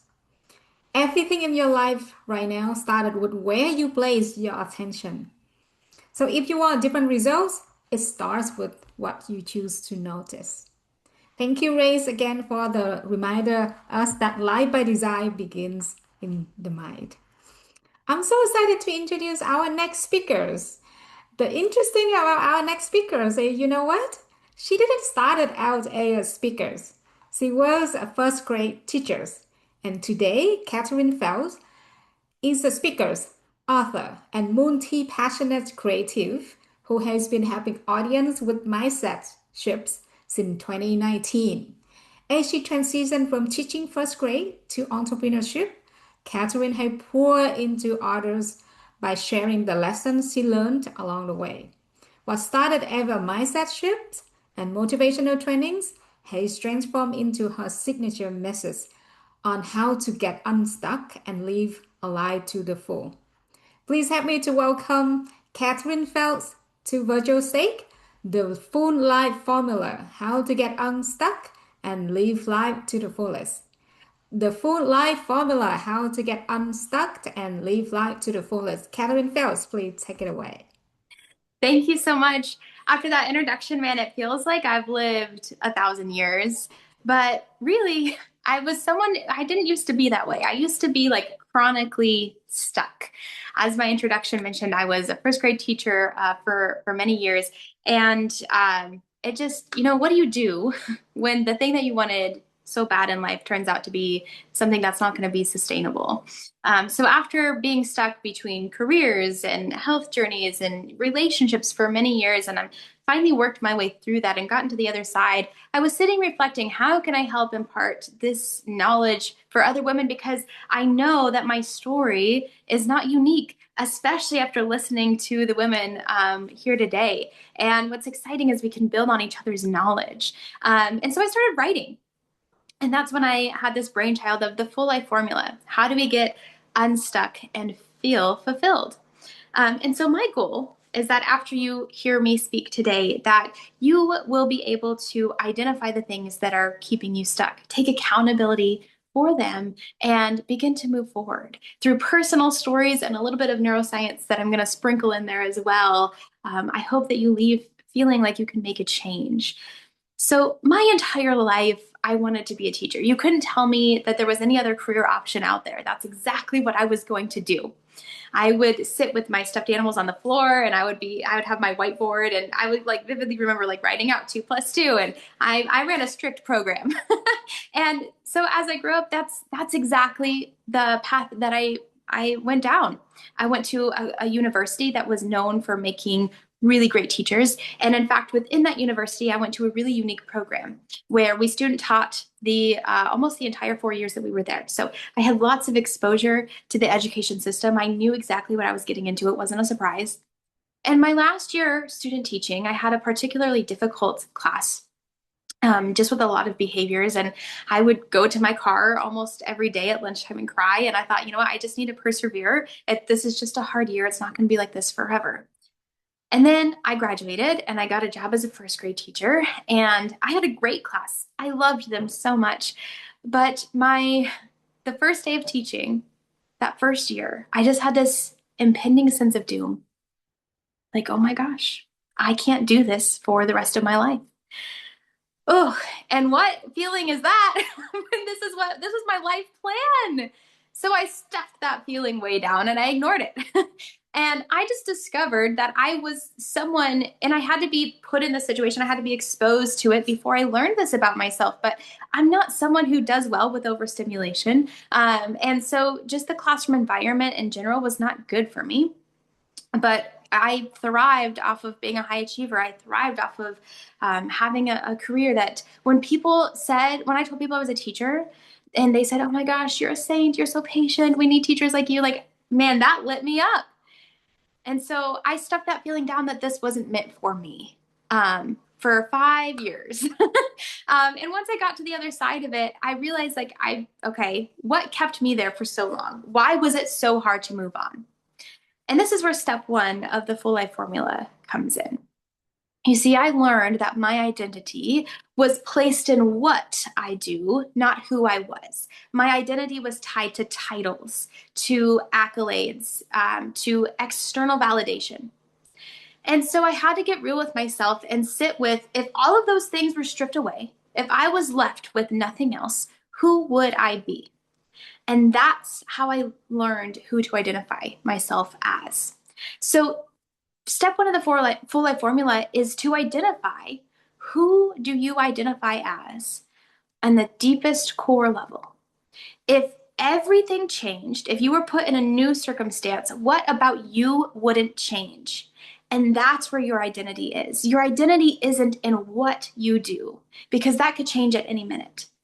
And that's incredibly fulfilling, because when our identity is then placed in who we are, we can feel fulfilled in a season of singleness or in a relationship. We can feel fulfilled in a new role that we take on, whether we get a promotion or we change careers. We can feel fulfilled in a new location because we don't change. And what I learned is that my core values are steady and unchanging. And when I place my identity in who I am rather than what I am, when my circumstances change, my identity won't. Now, speaking of teaching, I was in my early and mid-20s when I was a teacher. And there was a moment where I felt like life was just passing me by. 1, because I felt stuck in this career, but 2, because one of my other life goals was to get married. I felt like if I had a good career and if I was married, like that was the pinnacle of life. I have made it if that happened to me. And so I had a coworker who had gotten engaged, and she was showing off her ring to everybody, as she should. And it got to my turn, and tears welled up in my eyes. Not because I was happy for her. I was incredibly jealous of her. And I mustered up the best congratulations that I could, and I huffed and I walked away. Not my finest moment. I wish I could go back in time and change that. But it happened. And I think that was a very pivotal moment for me, because just as with teaching, when I was on a 1-track set for teaching, that became my goal for marriage. And what happened is I began to idolize marriage. Marriage became everything, to the point where the status of being married became more important than who I was marrying. And that might sound crazy, but sometimes when you have a goal that you put on a pedestal and nothing else can change it, we lapse. Our judgment lapses a little bit to get exactly what we want. And so as I was dating, I lowered my standards. I overlooked red flags. I excused behaviors. I had this very naive connotation that okay, these things aren't ideal now, but once we get married, it's going to change, because marriage is like this magic key that changes a man, that makes him more mature. That ceremony is everything. And that was wrong. That didn't happen. So what did happen? I did end up getting married, and I ended up in an abusive relationship because I had overlooked red flags. I had overlooked behaviors that really weren't appropriate in dating, that only ramped up once we got married.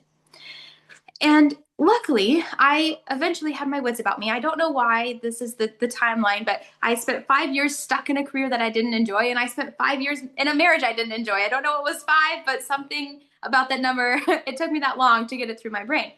But I was finally able to have the courage to walk away from that situation. And I was sitting in what I lovingly refer to as my starting over apartment. It was very drab, very millennial gray. Everything was gray. And I was just thinking, how on earth did I get here? Because this is not what I envisioned for my life to be at all. How am I 31 and I don't have kids? Now I'm not even married. I'm divorced. And I'm not even in the career that I envisioned being an old lady in. How did I get here? And I realized that while I had done the hard work on identity, the next step of the Full Life Formula is something that I also needed to do, which was take accountability. Please hear me when I say that abuse is never warranted or deserved.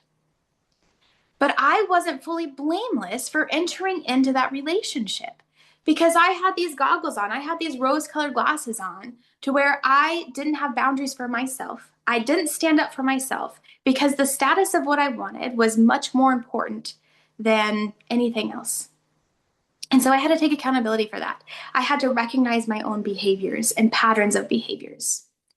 Because now, even though I was in a new situation, wherever you go, there you are. So if you don't take accountability for your actions, you will take your old self into a new situation every single time, and nothing is going to change. What you are not changing, you are choosing. And so I had to do the hard work and think, what about my decisions led me here, and how can I make a change moving forward? What am I willing to put a firm boundary around and say no to in the future so I don't end up in this situation again? And that was really freeing. And when I realized that there was a difference between being a victim and staying a victim, it was a turning point in my life. Everything could change from then on because I had the freedom to forgive myself for past mistakes. We can't take anything back. We can only move forward. But I could forgive myself for that, and I could make a firm boundary and move forward. But it takes taking accountability first. The definition of insanity is doing the same thing over and over again and expecting different results. And if I wanted different results in my life, I needed to be able to change the habits that I had now. Otherwise, I'd be going insane. And you could argue for a while I probably was. So the next step in the Full Life Formula is to take accountability. Be so real. You don't have to be judgmental. You don't have to be harsh, but you have to acknowledge what of your actions led you to the place in your life where you are feeling stuck. Because when you can identify the actions, you can change them. Now, if we've pinpointed where identity comes from, we've taken accountability, that leaves us left with one thing, which is change. And who here absolutely loves change? Not me. The idea of change used to make me break out in hives. I loathed change. I'm now someone who, I still don't absolutely love it, but I do embrace it. I see the benefit of it, but it took me a while to get there. I really had to rewire some neural pathways. Because here's why. Here's why change feels so hard. Here's the neuroscience behind it. Your brain is hardwired to prove you right all of the time. And it goes back to, like, think about times when we were hunter-gatherers, right? And if you were out foraging and you heard a rustle over there in the bushes, you could not afford to second guess and meander, like maybe it's a squirrel, maybe it's a bird. No, if that was a potential threat to you, if that was a snake, if that was a mountain lion, you were out of there. Your brain wants you protected at all times. And evolutionarily, we haven't changed that much. Our brain is a supercomputer, and everything that we think, that we do, that we act, that we believe feeds our brain data constantly. So when you're going through your day and you're doing things on a subconscious level, this means that you don't really have to think about what you're doing, you're just doing them. All of those actions come from the data that you've given your brain. So if we want new results, we have to give ourselves new data. But how do we make that change?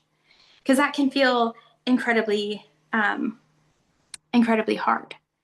Well, new data comes from, the first step is expressly giving yourself permission to try something new. And this is the third step of the Full Life Formula. I mean, write it down in a journal. I mean, say it out loud. I mean, type it in the chat. What do you give yourself permission to do that you hadn't before? Because if your brain doesn't know that you are allowed to do that, then you won't.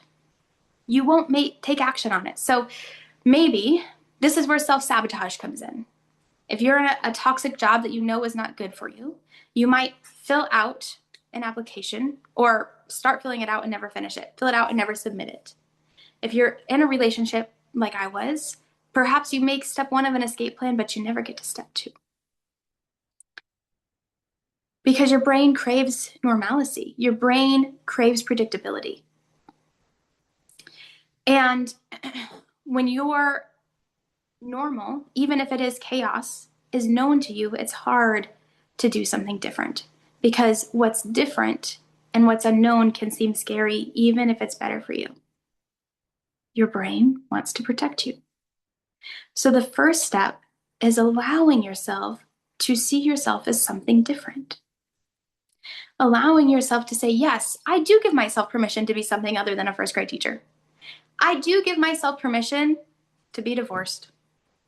Not something that I love, but it's something that I'm allowed to do. I do give myself permission to eat healthy. I give myself permission to wake up early and go to the gym. Say it out loud as many times as you need to, as often as you need to. Give yourself permission to try something new. So, my favorite astronaut, his name is Chris Hadfield, and he has a great analogy for this. He's an astronaut based out of Canada, and he talks about this being like spider webs. And imagine if you lived in like a forested area and every morning to get to where you wanted to go, you had to walk through a spider web that was made the night before. That's an icky feeling, right? Have you ever accidentally touched a spider web and it's like, oh, like get that off of me? That is the worst feeling, right? But imagine if you did that every single day. The first few days, ugh, icky, icky. But maybe by day 3 or 4, it's not as jarring. You're used to it. Maybe by day 5, excuse me, maybe by day 5, you feel it, but it doesn't scare you anymore. You just brush it off. By the end of the month, you don't even notice it anymore. That's how change happens. Action is the antidote to fear. So if we're afraid to do something, what we have to do is act on it, which seems counterintuitive because our brains are hardwired to prove us right. Excuse me, it's dry in here apparently. So give yourself permission to try something new. Sit in that. Allow it. So now we have a super condensed version of the full life formula. We understand that our identity is not in what we do. And when you really take time to reflect on that, you'd be surprised how much of your identity is tied into what. Let's eliminate that. Who are you? When we've taken accountability for our actions, we can make different choices. And when we allow ourselves to do something new, we can then begin to act on the change. If this spoke to you today, I sincerely hope that it helped someone out there. I'm also an author now, and I'm a Christian-based author, so I do have a 30-day devotional that focuses exactly on this. And as a thank you for being here today, I have a form to fill out. I'm going to put the link in the chat, and I would love if you fill that out. I'm going to send the first 5 days to you totally free, and it really focuses on that identity aspect. So if that's something that really resonated with you, like how do I figure out who my identity is, that's going to be perfect for you. So I'll drop the link in the chat. If you're watching on the replay, please follow me on social media, especially on TikTok. I'm very active there at Kat Phelps 93. Again, I'll drop that in the chat, Kat with a K.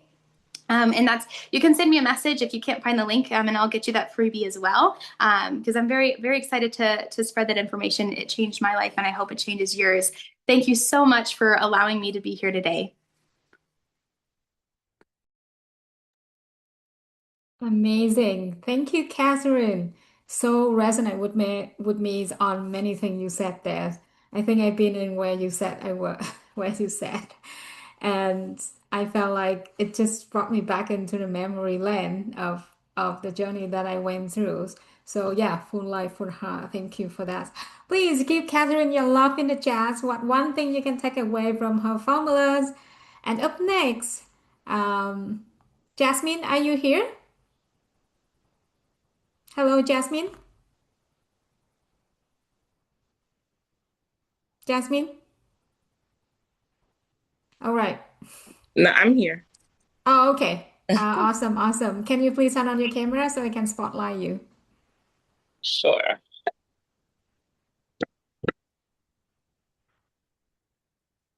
All right. Our next speakers is someone who leads with grace, strength, and a vision in everything she does.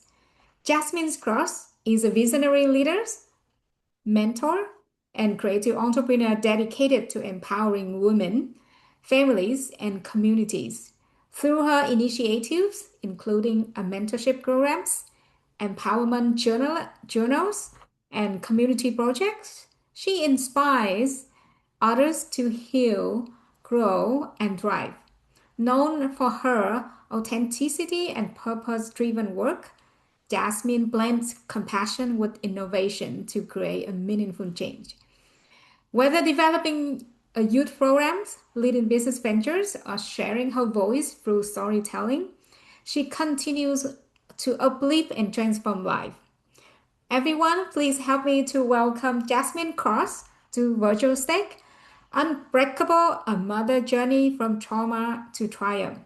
Unbreakable, a mother's journeys from trauma to triumph. Jasmine Cross, please take it away. Good afternoon, everyone. Good afternoon. It's been a really, really good presentation.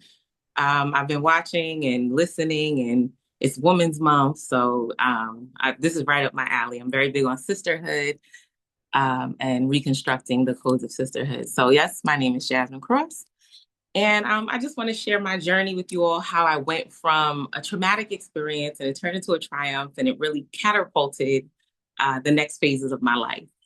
So it was 2013. I was expecting my second child. I already had a 5-year-old daughter. I was expecting another daughter.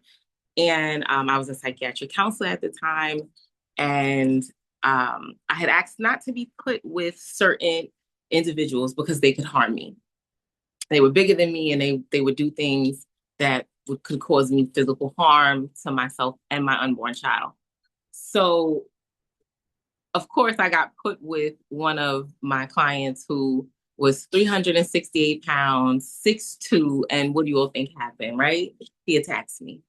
And I'm 5 months pregnant, so I have, my belly is poked out, and he's kicking me in my stomach, and he was having an episode, but he was in his right mind, because as he was kicking me, he was saying that he wished I would have a miscarriage and things like that. So now I go out into the hospital, and one of my partners at the job came to check on me, nobody else from the job, right? So now I go out, and my doctors deem it unsafe for me to go back to the same work environment, and that I needed to be put on light duty. Well, the job didn't want to do that. So I'm emailing HR back and forth every day, and I'm making my doctor's appointments and things like that. And they unlawfully fired me and said that I went AWOL.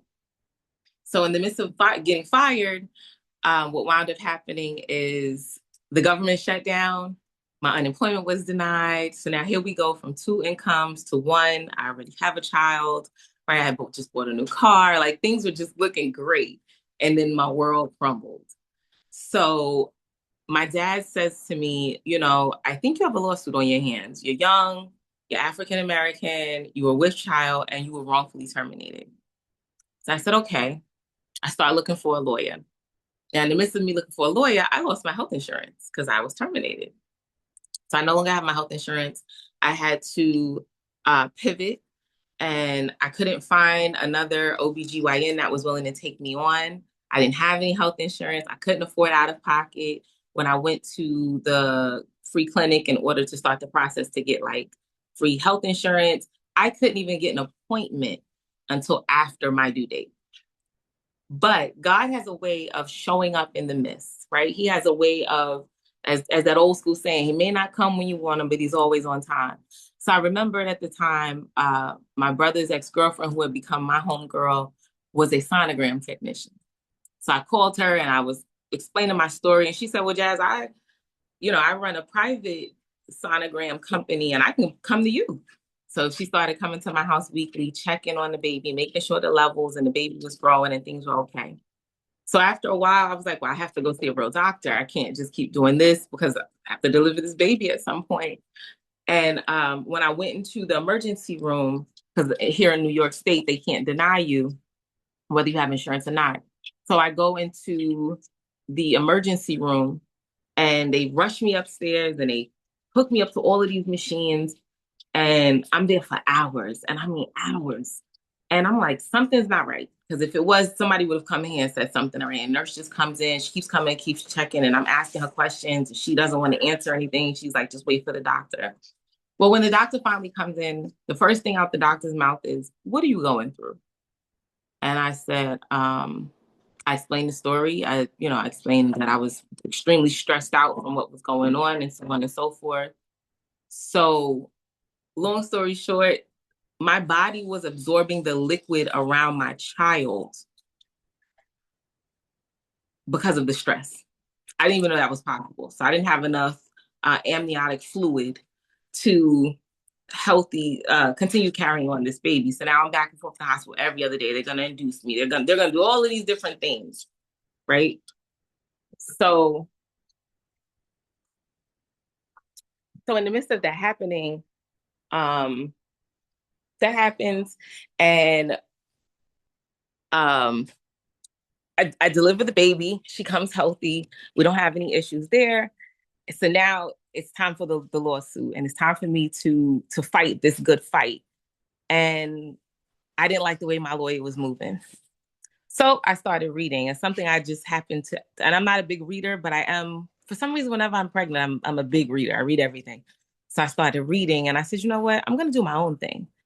And I represented myself in court. And the lawyer was oh my God, he was so nasty. And my job never showed up, right? Nobody ever showed up. So we go to court the first time, and the judge says, are you able to work now? And I'm like, yeah, absolutely. And in the midst of me being able to, he said, okay, go back to your doctors, get doctor's notes clearing you that you're good to work. I said, okay. We go back to court about 3 months later, and I still represented myself. And the judge says, Ms. Cross, do you have your documentation from the doctors? Absolutely. I hand everything over. We get sworn in, and he says, okay, this is how we're going to proceed. Now, the job then was on the conference phone. Like I told you, the job never showed up. The job is on the conference phone, and the head of HR is trying to talk, and the judge says, anything you say will be stricken from the record because you are not here in person, and I will only take what your lawyer says into account. So now the judge reads through all of my paperwork, and he says, I'm ready to make my ruling. And he says, Ms. Cross, are you ready? And I say, yes. So he says, okay, your first check will be a retro check from the time that you were terminated up until when you would have gone out for your due date. That'll be your first check, and it'll come in one large lump sum. I said, okay. The second check that will be coming to you will now be your ongoing salary. The job has to pay you your full salary until you are ready to go back to work and you find another job. And I was like, oh my God, right?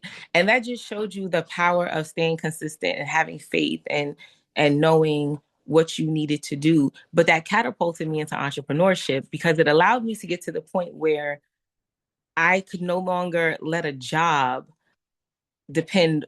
I couldn't just depend on a job, right? I realized I was disposable. I realized it didn't matter. I realized being human didn't matter. None of that mattered. None of that mattered.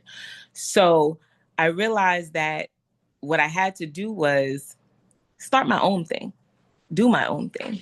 And that led me into this wonderful, wonderful world of entrepreneurship. It allowed me to really do great things. And so at one point in time, I had 3 different businesses running at the same time. They were all very successful. I had an online store that was pulling in $15,000 to $20,000 a month. I had become a motivational speaker, a paid motivational speaker. And I also was a business consultant. And I just want to talk briefly about building your own table, right? A lot of times we're looking for a seat at the table. When you meet people like, what do you bring to the table? Honey, I built the table. I built the table. I got so sick of going to events, women's events, and it was filled with mean girls. I got sick of going to business seminars and not being fulfilled, not getting what I needed to get out of it, right? Yes, it was motivating and it was inspiring, but what's the next part for me? So my mother, a shout out to Dr. Cross, who was absolutely amazing. Every time she gets invited into a different organization, she learns her own footing, and then she invites me to the table. And I believe that's how legacy is built. So in homage to my mother, I started a movement called You Can Sit With Us. And You Can Sit With Us is unlike any other women's movement that I've ever been to. Women come glammed up, and by the time they're leaving, it's mascara and lashes falling. And We've started the journey of healing and we're reconstructing the code of sisterhood. But I just want to encourage somebody on here that you can build your own table. You don't need anybody to invite you to their table. You don't always need the purpose of somebody else. You don't need permission to have purpose. Build your own table. And it's just like you would build a regular table. You're gonna take the 4 legs of that table, and that's your faith, that's your self-worth, and whatever other 2 things. For me, it's faith, self-worth, dedication, and purpose. Those are my 4 fundamentals of me doing anything, and those are the legs of my table. And then we're going to go ahead and we're going to put the top of the table, and that's the actual purpose, project, or event. And you're going to, don't forget the screws, don't forget the little details, right? Because we forget about the little details. The screws are essential. Screws, bolts, they're essential to keeping things together. And that's the organization. Those are your habits. That's your routine, right? Those are the systems that you put in place. Don't miss the small steps. And then we're going to decorate this table. So now you're going to get the tablecloth and the runners, and you're going to get your centerpieces and your plates, your chargers, your utensils. That's all the fine details. That's all the fine details. And you can apply this to anything you want in life. Okay? Because as the late Shirley Chisholm stated, when you're not invited to the table, bring a folding chair. But I don't want you to just bring a folding chair anymore. I want you, number one, we're not doing folding chairs because we're sitting on thrones as queens, right? But aside from just that, you're going to build your own table. Start your own movement. Start your own women's events. I don't care if it's 10 or 15 people. See, sometimes we try so hard to captivate the masses that we forget to captivate the backyard. You forget to captivate. If you can't captivate 10 or 15, why are you focused on captivating 150 or 2,000 people? I promise you, God will make room for your gifts if you utilize them properly. I have been all over the world speaking. I have hosted international retreats. One retreat was so great, and I just trusted God. And I literally just got on Facebook and started talking one day. And that's how I just built my speaking platform and my network. And I started teaching people about the things that I was learning in business and the mistakes that I was making, all the great things that I was learning. I went on one retreat that was so good. They paid for my accommodations. I had a stipend for a whole new wardrobe. I had an on-hand makeup artist. The life you want is at your fingertips. I'm telling you, just get out of your own way, build a support system, and stop telling everybody everything. Because sometimes you're going to have somebody that doesn't want what you want, doesn't want the greatness that you want, right? And sometimes you got to tell people about something after it's already jumped off, after it already happened, especially if you're trying to be an entrepreneur. Stop having conversations with people that aren't entrepreneurs. They don't know, they're workers. And they're going to talk you right on out of it. Now it's self-doubt and self-sabotage and everything else. But sometimes you got to keep things quiet. Get a journal, write it down. I'm spiritual. Write the vision and make it plain. Vision boards are powerful. And for anybody looking at the picture that's behind me, this is from my teen organization, which I also have been able to climb the ranks ever since I lost that job. And I've been able to really help send kids to college and scholarships. And again, I do a lot of motivational speaking and I do community service with them, and I make sure that they hit the ground running. This is from their last fundraiser that they had, serving breakfast at Applebee's. And I'm now able to take them on their annual conference in April, and their hotel accommodations were fully paid for from this fundraiser. I forgot that this was even on my Zoom. But I'm just here to encourage you all. It is Women's Month. Go be great, go be powerful, go be inspiring, and do everything that you need to do and leave this life empty. Leave this world completely empty. Do the things that live out your wildest dreams. Your wild, I don't care how wild it gets, as long as it's safe and you're not harming yourself or anyone else, live that out. But sometimes you're gonna have to go through some stuff, and it's not just for you. See what I went through. The trauma wasn't just for me. It was for me, and it was for all the other women that I'm gonna divinely touch and divinely be connected to. See, it was for me because I needed to see what was inside of me. I needed to see my strength. I needed to see the depths of how deep I could get and how deep I could go. But the other part of that trauma and the triumph is for my sisters. It was for me to be able to pull you out when you going through, when you don't see a way out, when the money, you got more month than you got money and things ain't looking the way they're supposed to look. So I can pull you up out and we can do some transformational work, and I can inspire and uplift and hold your hand and wipe your tears and be the shoulder for you. Appreciate your journey. And I just want to thank everyone for today. This has been absolutely amazing. Again, I am thankful. I am grateful. Again, happy Women's Month. For the rest of this month, do something great for you, but do something great for some other women as well. I don't care if you send some lunch money. I don't care. Oh my God, my first speaking seminar was Elisa Nichols. And she is phenomenal. And that really also helped me. Also, start doing education and going to other places and networking. You can do your own thing. It doesn't have to always be that you're waiting for a seat at somebody's table. Go to these events, network, start building your own thing. So if anybody would like to stay connected, you can sit with us. It's a candlelit dinner with women, and I would love to stay connected. We are looking to go on tour and bring it to different cities, because you'd be surprised how many women have never had a candlelit dinner and had anybody pour into them and experience what we have to offer at You Can Sit With Us. So anybody that would like to stay connected, please, please, please text me your info at 516-288-2102. Again, that is 516-288-2102. You can text me your name and your email address so we can stay connected. I would love to come to Chicago. I have done Maryland, Virginia, Florida, St. Lucia, Aruba. I've been so many different places, and I would love to come to your city and bring to you what I have, and we can connect and grow this thing called sisterhood together. Oh yes, I'm going to put my information in the chat. Thank you again, everyone, and have a great, great rest of your day. Amazing, amazing. Thank you so much, Jasmine. Yes, please put the info in the chat so people can connect with you afterward. Oh my God, you said something that I have to repeat one more time. Build your own table. I need to remember that. Wow, so powerful. So drop in the chat what one thing you take away from Jasmine, and let's carry these powerful energies into our next speakers, because Chelsea Zabel is about to show you exactly how to stop waiting for a seat and start building a life that actually feels alive. We have 3 speakers left, and I need you to stay with me because we are going on the way home. It's a beautiful home we are having here. And how are we doing so far? Drop in the chat to sum up so we can bring up our next speakers. Chelsea Zabels is a leadership coach, trainers, and speakers who has spent more than 15 years helping high-achieving professionals come back from the park of themselves they have accidentally outpaced.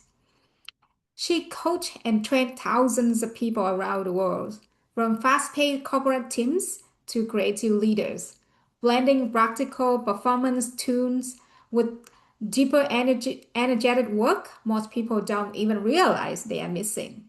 Chelsea is known for making big concepts feel accessible, human, and immediately usable. Her mission? To help people shift out of autopilot, reconnect with their energies, and create a life that actually feels alive. Please help me to welcome to our virtual stage, Chelsea Zabel, the secret to a disease is life, from autopilot to fully alive. The secret to a disease is alive, from autopilot to a fully alive. Chelsea, please take it away. Thank you so much, Sue, and welcome everybody. Thank you for having me here today, and happy International Women's Day to everyone, and just the celebration of women this month. So when people look at me from the outside, they often assume that I'm fearless, but my body learned fear at a young age. Those prickly sensations that can be in your arms or your legs, the tightening of the stomach, the holding of the breath, a body that feels frozen, and moments where something inside of you just says, be careful. These experiences continued into my late teens, and it made sense because for a while, the world really did feel dangerous. I lost a close friend at the age of 17. That same year, I totaled a car. And then at the age of 19, I was diagnosed with two unrelated cancers. So fear up to that point in my life internally felt like freezing, felt like shrinking and isolating. But life didn't stay that way forever. It did not stay that way. Years later, shortly after graduating college, I left Philadelphia, which is where I was born and raised, and went to college for Los Angeles. And when I got to LA, it was the first time that life felt open, that it felt safe, that it felt welcoming, and that it felt like it wanted me in it. My career took off with a marketing role at Disney. I traveled the world. I finished triathlons. And then I even later left corporate to build a successful business. And when people would reflect on my life, they would say, "You are so brave. I could never do what you had done." And I believed them. I thought that I was fearless. My life then at that moment was all about movement, visibility, community, everything opposite of what I had known fear to be in my earlier years. What I hadn't realized yet was that fear hadn't disappeared. It was just functioning differently. Thanksgiving break 3 years ago was when the clarity came in. I had 2 kids at the time, pretty young, and they were arguing like siblings do. My dog, a brown and white Labradoodle, was nudging my thigh with her nose, needing to go out. And my phone was buzzing with a work call. And that's when I lost it. I lost it hard. I lost it fast. My insides just decided no more. I remember just feeling the heat in my body, the frustration, it just bubbling up. And at that moment, at that time, I was trying to protect my husband's workspace from my children arguing, right? He was on a conference call. And honestly, I played that role a lot back then. But that day, something in me snapped. Instead of calming the arguing, I let it go. And I just silently walked and escaped pretty much into the bathroom.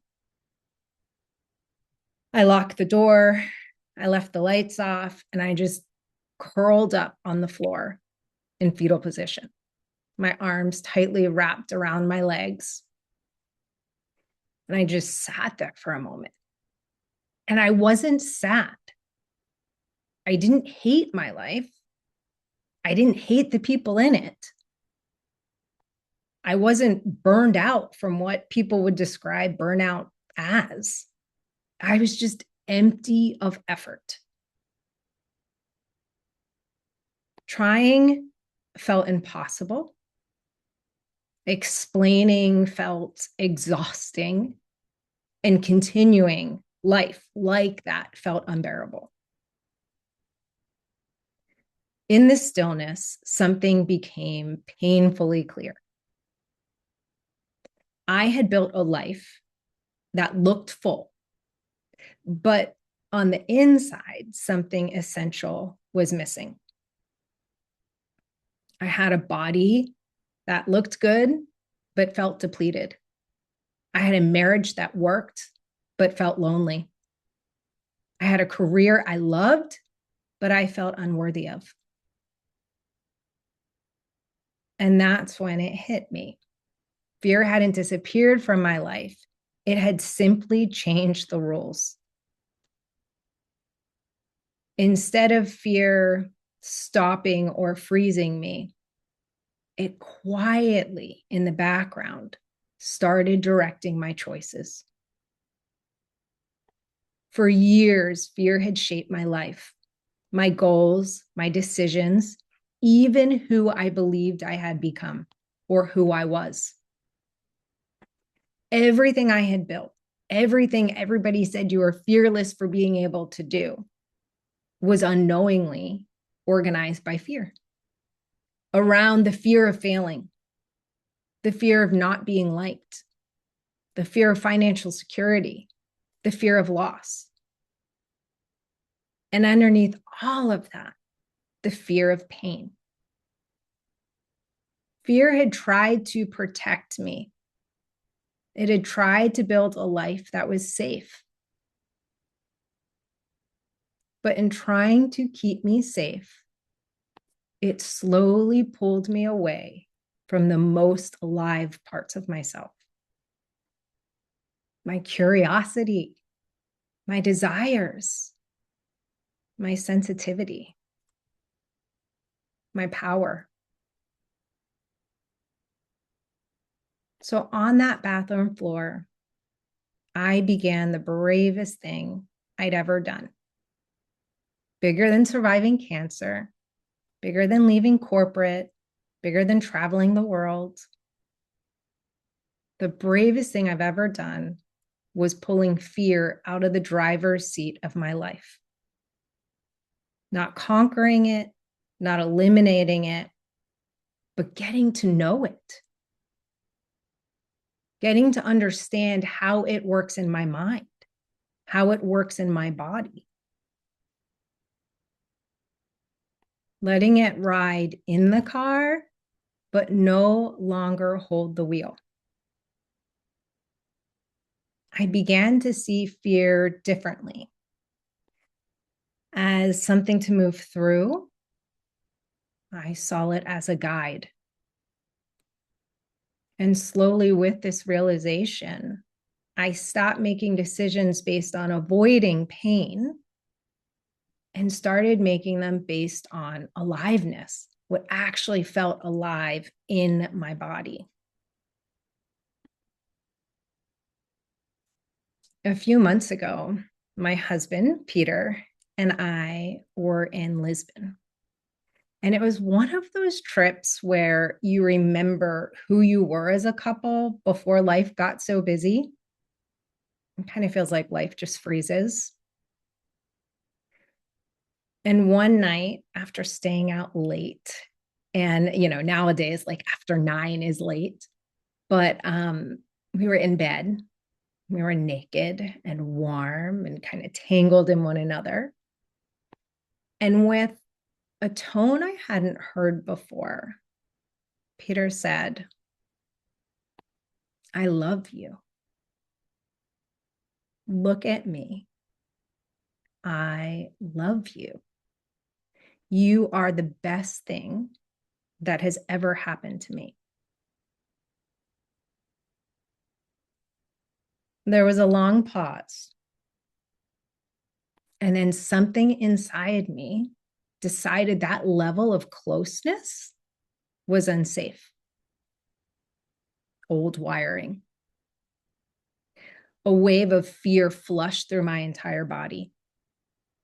My stomach turned, my muscles got tense.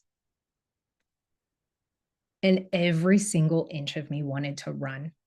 It wanted to run fast and it wanted to run far. I broke eye contact with him, trying to regain a sense of control or a sense of something that felt safe.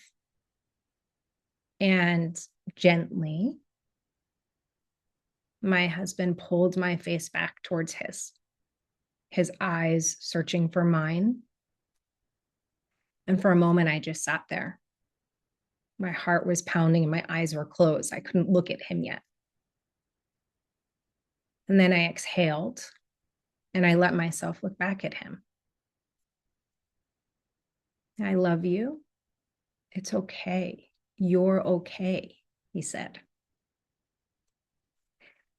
And then another part of me surfaced, a part that tingled with aliveness. It was weak at first, but then it grew more powerful. That part told me it was safe to stay, not in freeze, but in connection. My breath slowed, my shoulders dropped, and all the tightness softened. My system began to settle, and I could finally see beyond the outdated fear patterns.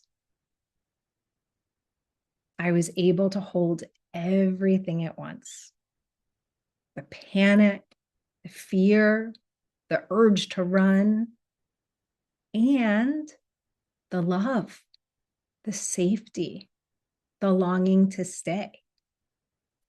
That was new. Peter pulled me in closer, and then something rose from my stomach. Grief. Grief for all the years of bracing, all the years of running. And then the tears came for a long time.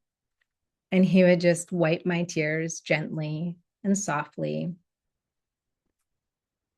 And there were no words between us.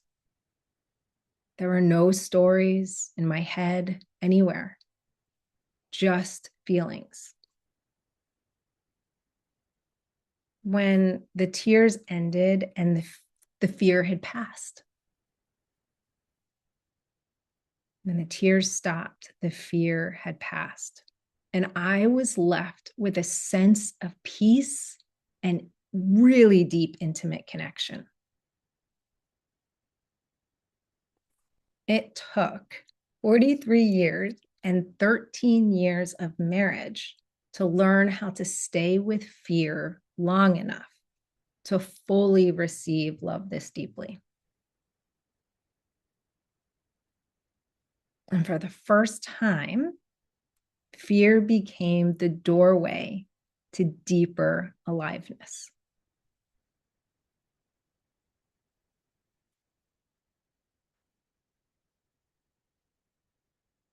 And moments like that show up in all of our lives. The question is whether we run from them or we stay.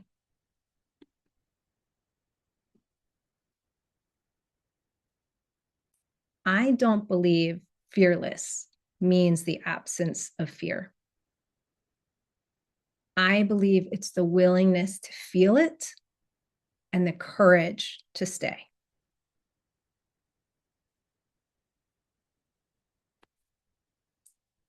And learning to do that is what I now help others with. As Tu said, I'm Chelsea Sabo. And for the last 15 years, I've helped women who look successful on the outside but feel like something's missing inside reconnect with their aliveness. If something in this talk spoke to you, I share reflections and resources through my newsletter, along with updates and retreats and experiences that bring women together in a beautiful community that allows them to live their biggest, brightest, and most alive life. You can stay connected with me using the QR code on the screen or through the link that I'll put in the chat. Well, once again, thank you everyone for being here as a community around the world, celebrating women, celebrating our power, and celebrating everything that has yet to be born through all of us.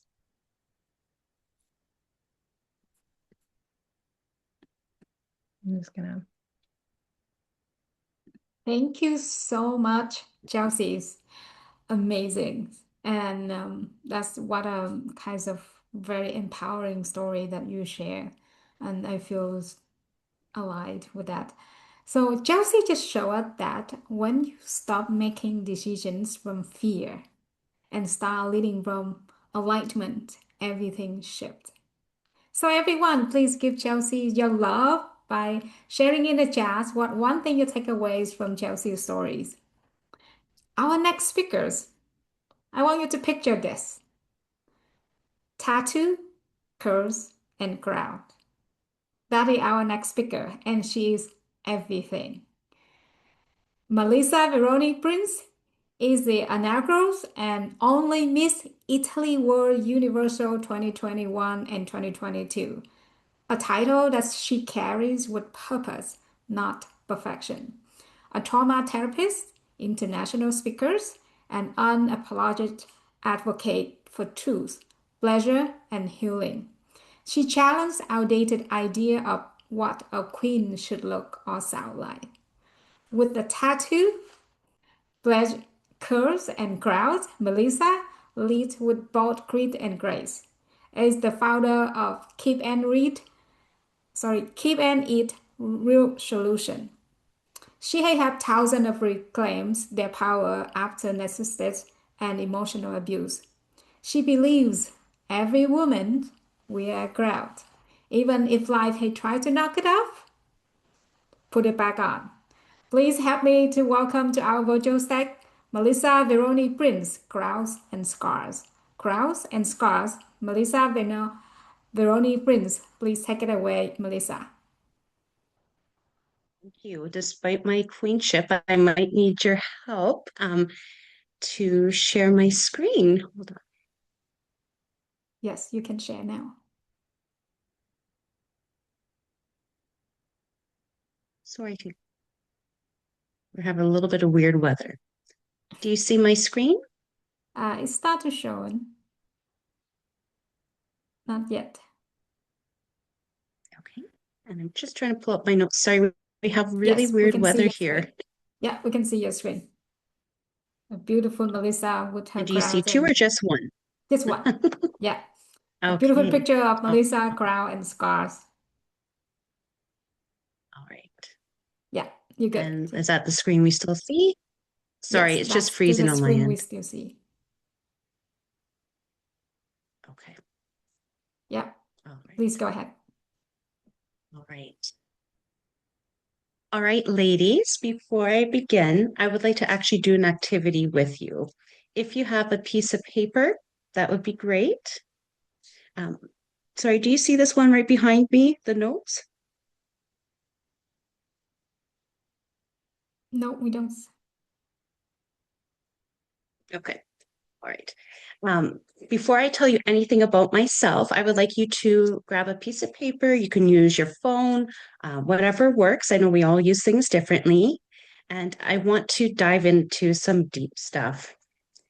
I would like to take this moment and on a piece of paper, write queens. And I'm going to give you a few moments. I would like you to write down all the queens, as many as you could think of, whether present today or no longer with us, that you can think of. You have a few moments to do this. I don't want to give any examples or hints. I just want you to go with your instinct. Okay? I'll give a few moments for that.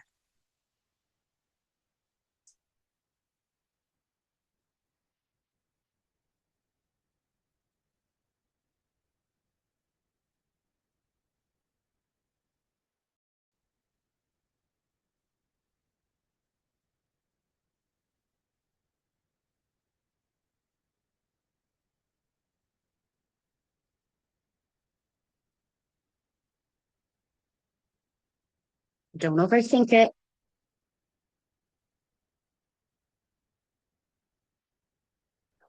You can keep adding to the list if that's helpful to you guys throughout the presentation. We will be coming back to that later, so please leave it nearby.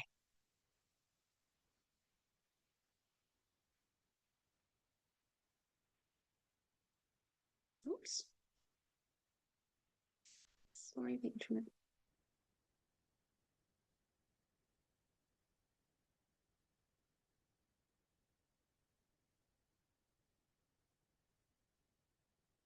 I would like to formally introduce myself. I am Melissa Veroni Prince. I am the inaugural Miss Italy World Universal 2021-2022. You're forever Miss Italy, the only one to ever be able to have that title. I am a therapist who's run a successful business for over 2 decades. I've served over 10,000 people worldwide. I run a very successful assessment and mentorship program. I've award-winning therapist, international keynote speaker, humanitarian. I work overseas. I'm a best-selling author, a director, a model. In my personal life, I'm a bonus mom and a bonus grandma. I'm also the firstborn Veroni girl in over 72 years. I'm a loving wife and friend and dog mom. I've spoken on stages around the world. I've been on the literal billboard in New York City, Times Square. I tend to make history everywhere I go, both locally and internationally. I tend to stand out. That's what people see, especially when I'm wearing a crown or I'm standing on stage.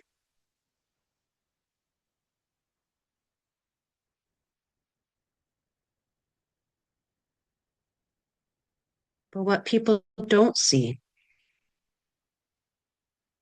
well, here's the truth part.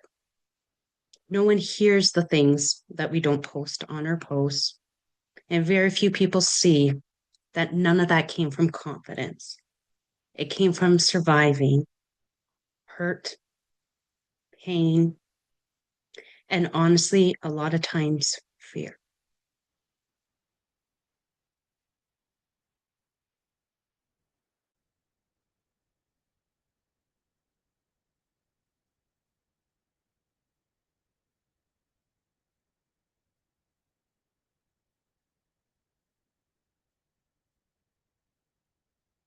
Before I share my list, we all have things that we feel disqualify us. I know we all have them. So I'm also going to ask you to take a moment and to write down these things. I know a lot of times we keep them inside of us that we feel don't make us worthy or queen. I want you to quickly write them down, all the reasons that you think you're not queen material. Title it, Reasons I'm Not a Queen. You know the disqualifiers, the ones people probably told you, the stuff we usually hide, secretly fear about, whether it's too old, too young, too big, too late, too messy, too broken, or simply too much. Whatever it is, get it out of your head. Write it down.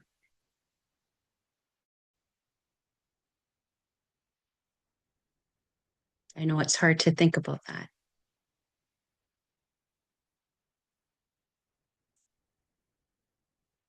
Give you a few moments.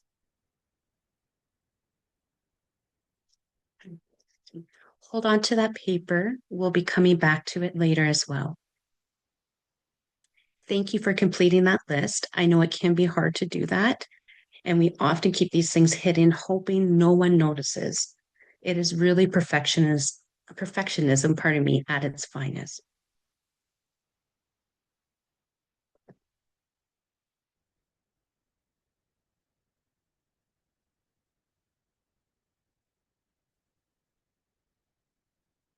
Oh, perfectionism. As a recovering perfectionist myself, I'm well aware of the damages it does. Because I, like many of us here, do not grow up feeling like a queen. I grew up feeling like the girl who didn't qualify for not just a queen, but really anything. Growing up, I heard these messages both directly and indirectly, literally all the time. I'm too fat, too loud, have too many opinions, not the boss of anything, not smart enough. In fact, below intelligence, even stupid. Thank you, elementary school teachers. And all these things, like I swear too much. And now I have too many tattoos. I'm not pretty enough. I'm not Italian enough, not polished enough.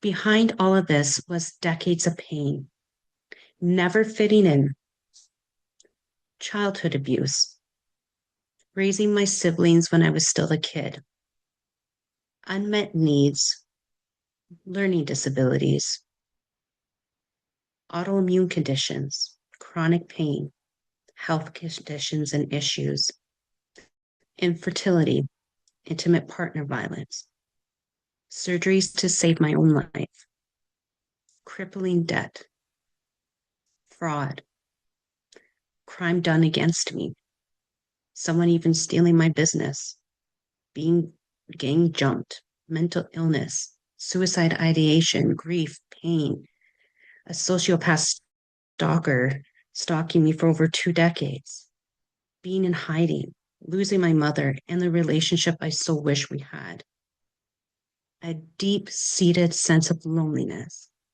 silenced. You know, the stuff that really cracks you open, tears you apart, it makes you mistrust everyone, including yourself. And it makes you question why you're even here. Those are some of my receipts.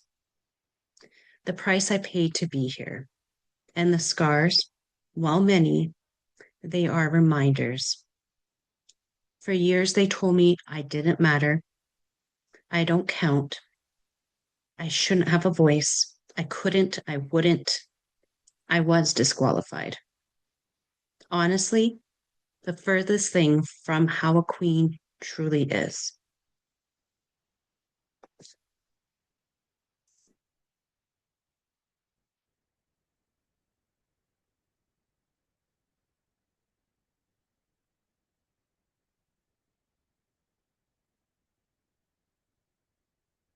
Growing up, one of my favorite childhood memories was watching the Miss Universe and Miss United States with my family.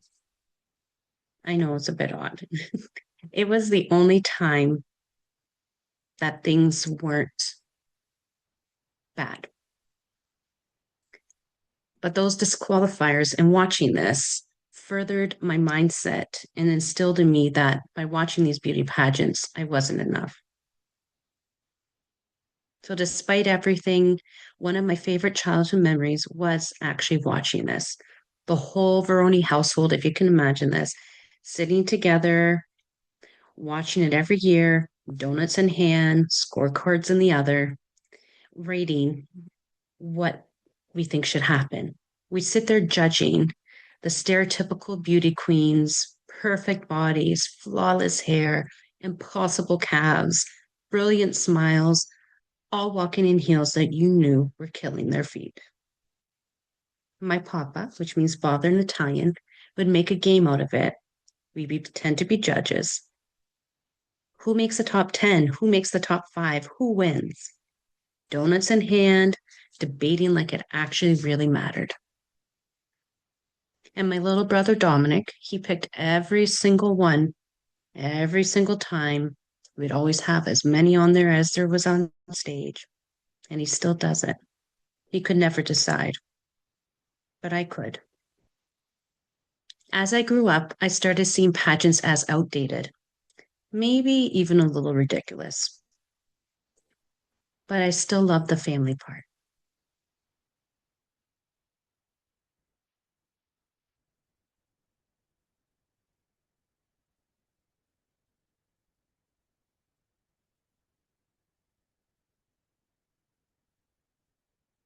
So you got the beauty queens, you got the untouchable, perfect, unrealistic ones we see on TV. Some of them are here and there's many more. And then you got the real queens. And honestly, both carry impossible pressure. Both are judged. Both are often silenced. But when I say queen, I'm not just talking about pageants. I'm talking about Harriet Tubman, Michelle Obama, different drag queens, RuPaul, whomever is on this list and more.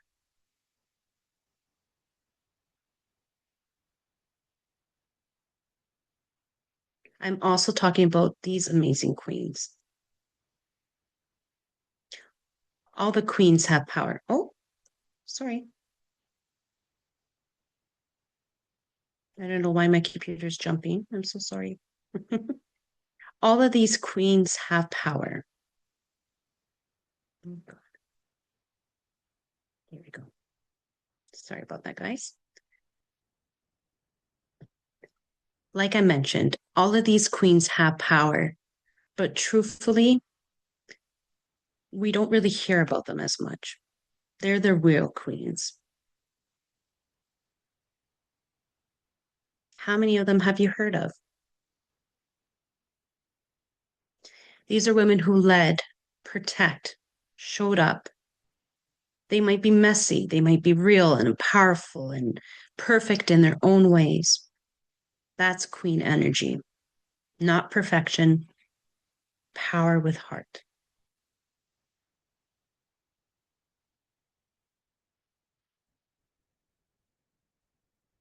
All queens have power. But truthfully, those old scars still talked loud and made me feel like I didn't have any power.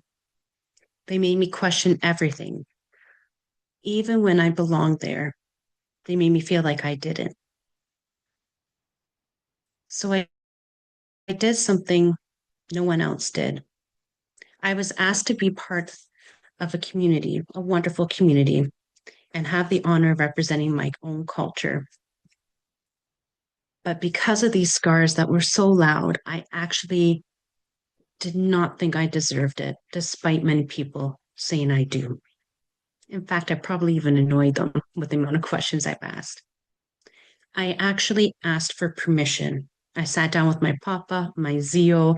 I even sat down with Fabio Bricinetta from the Italian consulate and asked if I can do it. And when they gave their grace, I said, "Are you sure? Am I Italian enough to represent us?" And many other questions followed. To their surprise, they didn't understand why I felt that way. But I knew, because when growing up and feeling disqualified your whole life, it's hard to suddenly believe you're worthy of a crown. They didn't hesitate. They said yes. They backed me. They reminded me exactly who they saw I was. And later, at the pageant, when I was there at internationals, the directors told me something that actually shocked me. In their entire history of that industry, to their knowledge, I was the only contestant who have ever reached out to the higher ups and consulates and asked for permission. They were actually impressed and amazed, but to me, I was worried I wasn't enough. It also felt respectful, because if I'm going to wear a crown with my culture's name on it, I better make sure I'm honoring the people behind it.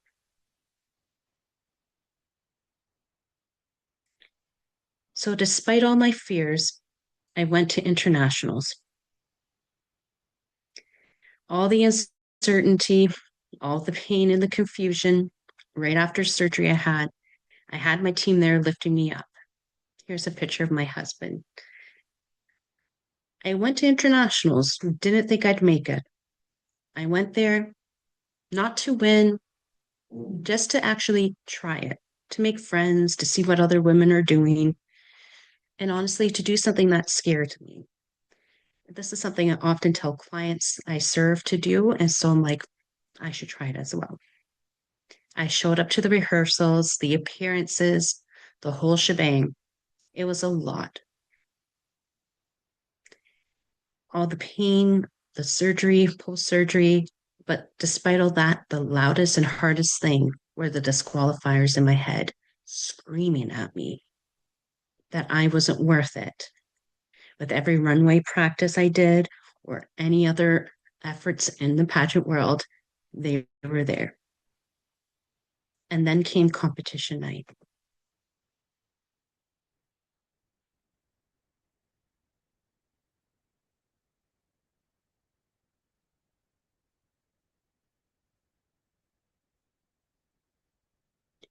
After all, in all of this, what they're looking for is a queen not just to look beautiful, She needs to speak articulately, knows what she stands for, and command a room. Because apparently, this is where you prove you're not just pretty, you're powerful. Meanwhile, your Spanx is cutting you off in your circulation, your heels feel like torture devices, the lights are blazing hot, and you're praying your foundation doesn't slide off your face. And in 30 seconds, you're supposed to sound wise on the final question, be diplomatic and inspiring. Beauty and brains, they say. Honestly, they really expect superhuman. No pressure, but we feel that every day, don't we? But here's the truth. It's never really about the answer. It's about who you are when the pressure hits. When you're uncomfortable, when you're exhausted, when thousands of eyes are on you, can you still speak clearly, stand in your values, lead, and whether they call it brains or beauties, what they're really testing is your character.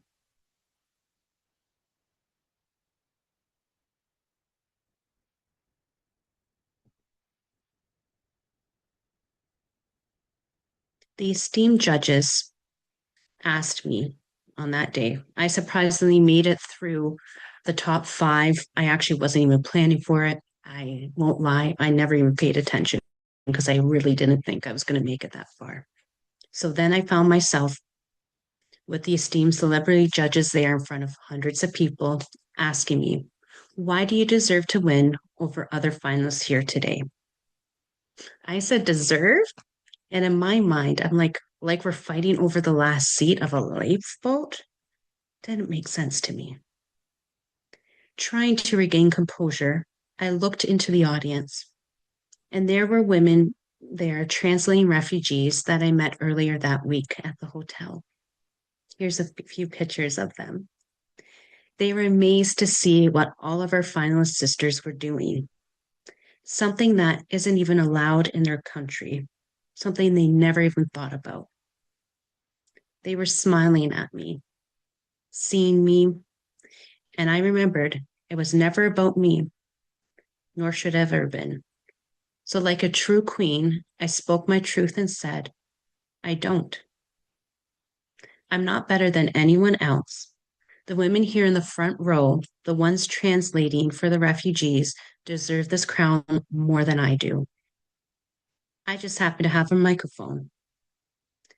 Being here means I already won.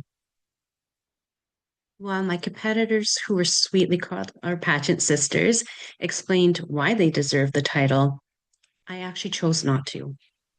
Because for me, I already had what mattered. My crown was always inside of me, shining brightly, helping other women remember that their crown also sparkles too.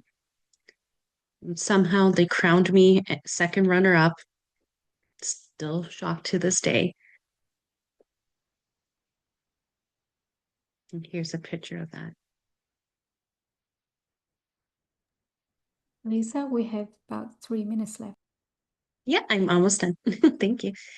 That's when it's all hit me. It was never about me. It was about the women I stand beside and who stand beside me. Queens aren't perfect. They are service. They are grit. They go first for others to feel safe. They fix your crown without telling anyone. They reach back up and pull someone else up. That's queen energy, not the crown, the courage. And our queens are everywhere. And once I understood that, everything shifted. Turns out it wasn't pageants that needed updating. It was my mindset. My idea of what a queen looked like was tiny. And real queens, they're anything but. They're not cookie-cuttered world peace stereotypes. They're strong and smart, empowering, out there doing real, meaningful work. And I got to choose the queen, the type of queen I wanted to be. So I want you to look at your list that you wrote for queens. Who did you write on there? Look at it. Did you put yourself on it?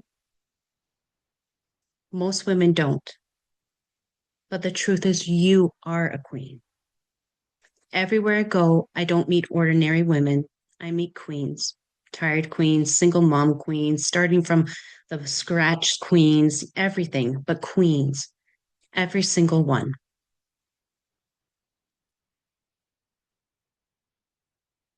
Now look at those disqualifiers, the ones we wrote down. The things people said would count out. Those moments that were supposed to break you. Those aren't disqualifiers, they're receipts. Proof you survived, proof that you keep going, and proof that you're still standing. They're not flaws, they're documentation. Your scars aren't shame, they are evidence. So here's what I now know. You don't become a queen when someone crowns you. You become one the moment you decide, my story didn't break me. It built me. Own your disqualifiers. Own your receipts.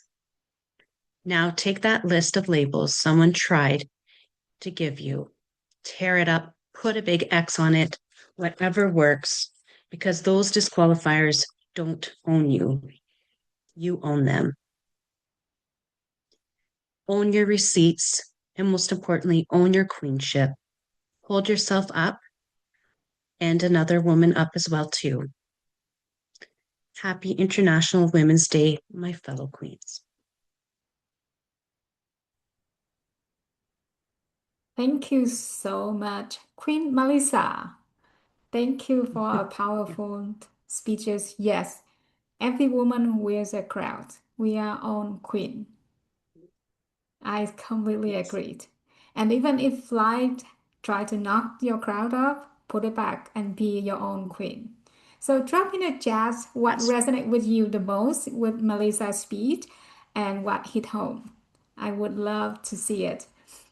Now, let's move to our next speakers. I would like you to meet a woman who is helping people design their life intentionally.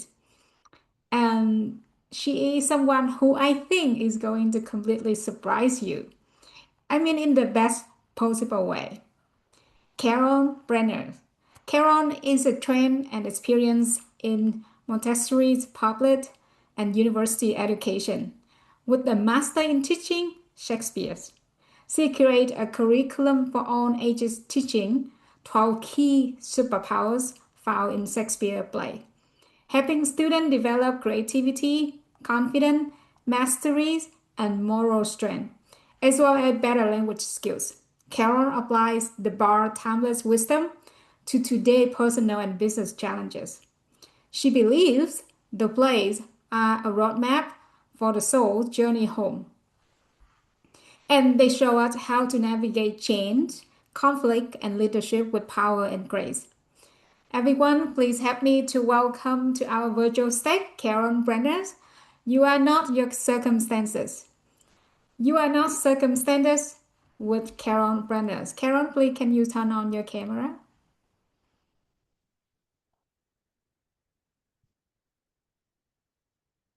Hi, Carol. Can you please turn on your camera and your speaker? Sorry, I couldn't find, there we Yes, go. there you go. Okay, all right, so let me just get back. Yep, okay.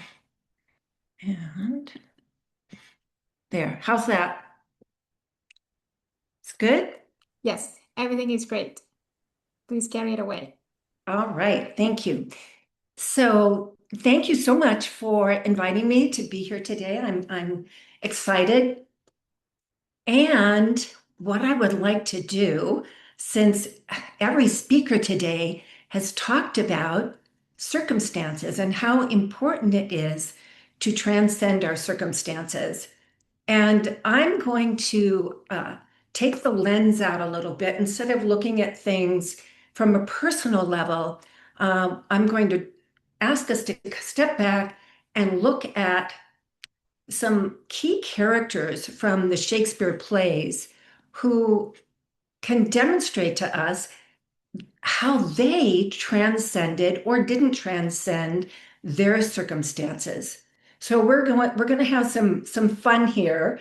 And for those of you who don't know, the secret meaning of the word fun is Bohat of union, because when we play together, when we laugh together, it unites us. So we're all very interested in rising above our circumstances. And one of the ways one of the things that has really helped me is in demonstrating, teaching, and acting the Shakespeare plays. We all know about the characters that are larger than life, like Hamlet and Othello, Romeo and Juliet. These characters actually live in the collective conscious and unconscious. So, all right, so the first thing I want to show you here is,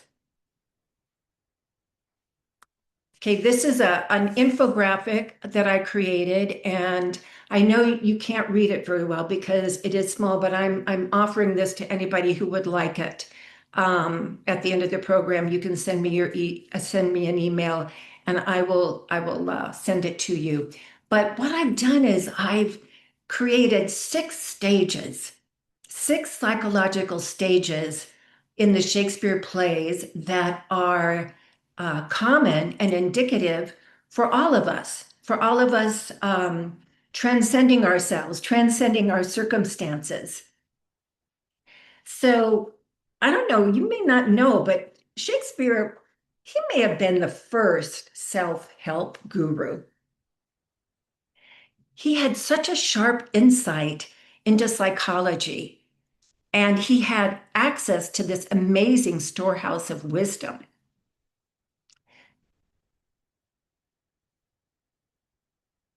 So in this infographic, you'll see the first stage is know yourself, and I'm going to be presenting 2 characters per stage.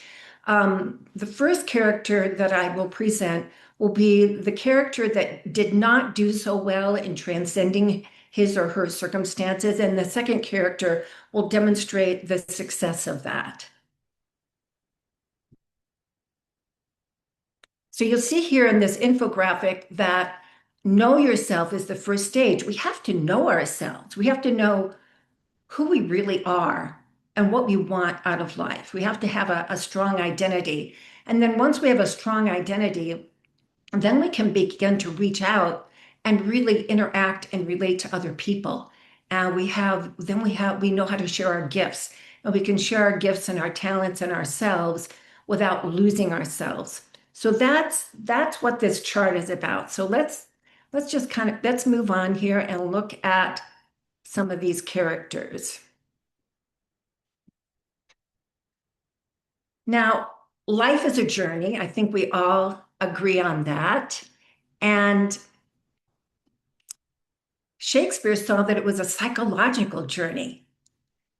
The happiest and most successful people are those who enjoy the journey and never stop pursuing it. They live a rich emotional life. The 6 stages of self-development found in the plays guide us to self-actualization.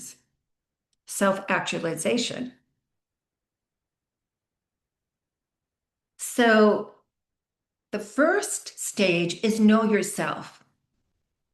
Now, have any of you been trapped in self-doubt and indecision? I know I have. Hamlet speaks many soliloquies, showing he knows himself deeply at one level, while painfully struggling to know himself emotionally. He cruelly rejects Ophelia, his true love. Depressed, he takes his frustration and anger out on his mother. He says, "The time is out of joint. Oh, cursed spite that ever I was born to set it right." He's victimized by his circumstances. By the end of the play, he is wiser and calmer, but unfortunately it's too late because everyone dies and the kingdom is lost. So Hamlet, while very advanced intellectually, does not know himself well. Let's look at a character that does. How many of you have heard of the play Taming of the Shrew? Put in the chat if you know this play. Now, some women don't like this play because they find it chauvinistic. But actually, Petruchio, who represents the higher self, helps Kate rise higher. So now Petruchio really knows himself well. He does not take no for an answer.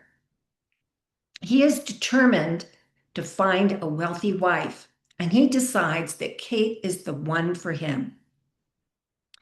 He's bold, fearless, and courageous.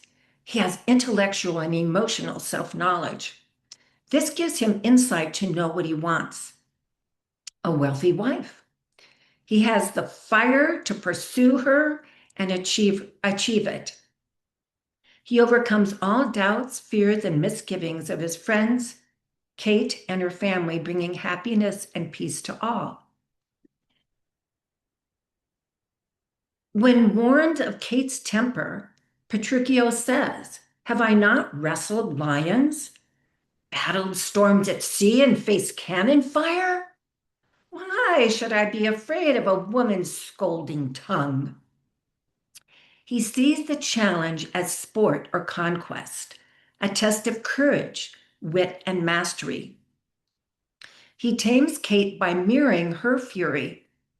He's a master at conflict resolution. So we can all learn a little from Petruchio and how to overcome what seem like dire circumstances. We're going to look at Beatrice and Benedict, who are in the play Much Ado About Nothing.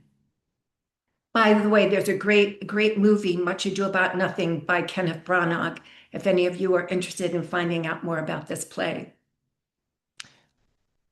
Beatrice and Benedict actually are attracted to one another, but they don't admit it. They both have a very strong identity, and they verbally spar through most of the play. It's not until they drop their defenses that they realize that they're actually in love with one another.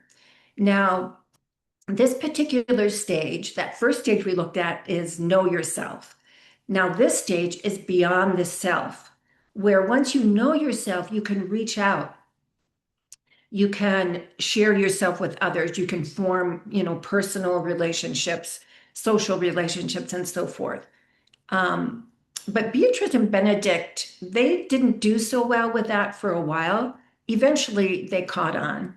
But Rosalind, she really mastered going beyond the self.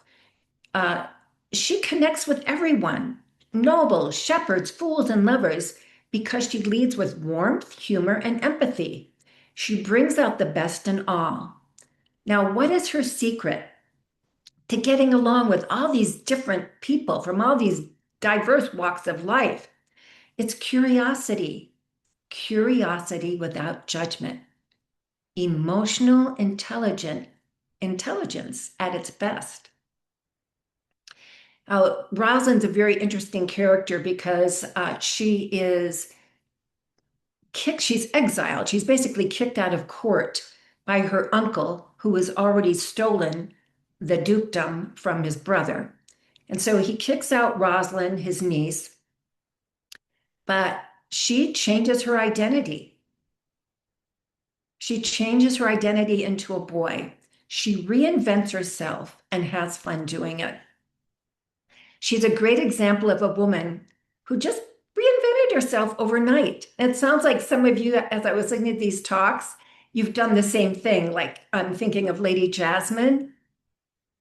When our back is against the wall, when there's no way out, there's no door, there's no open window, God has closed the door, there's no door in the wall. You've got to figure it out on your own. You've got to reinvent yourself. One day she's the daughter of a duke living in the lap of luxury. The next day she's disguised as a boy, traveling with a knapsack slung over her back on the way to the forest of Arden.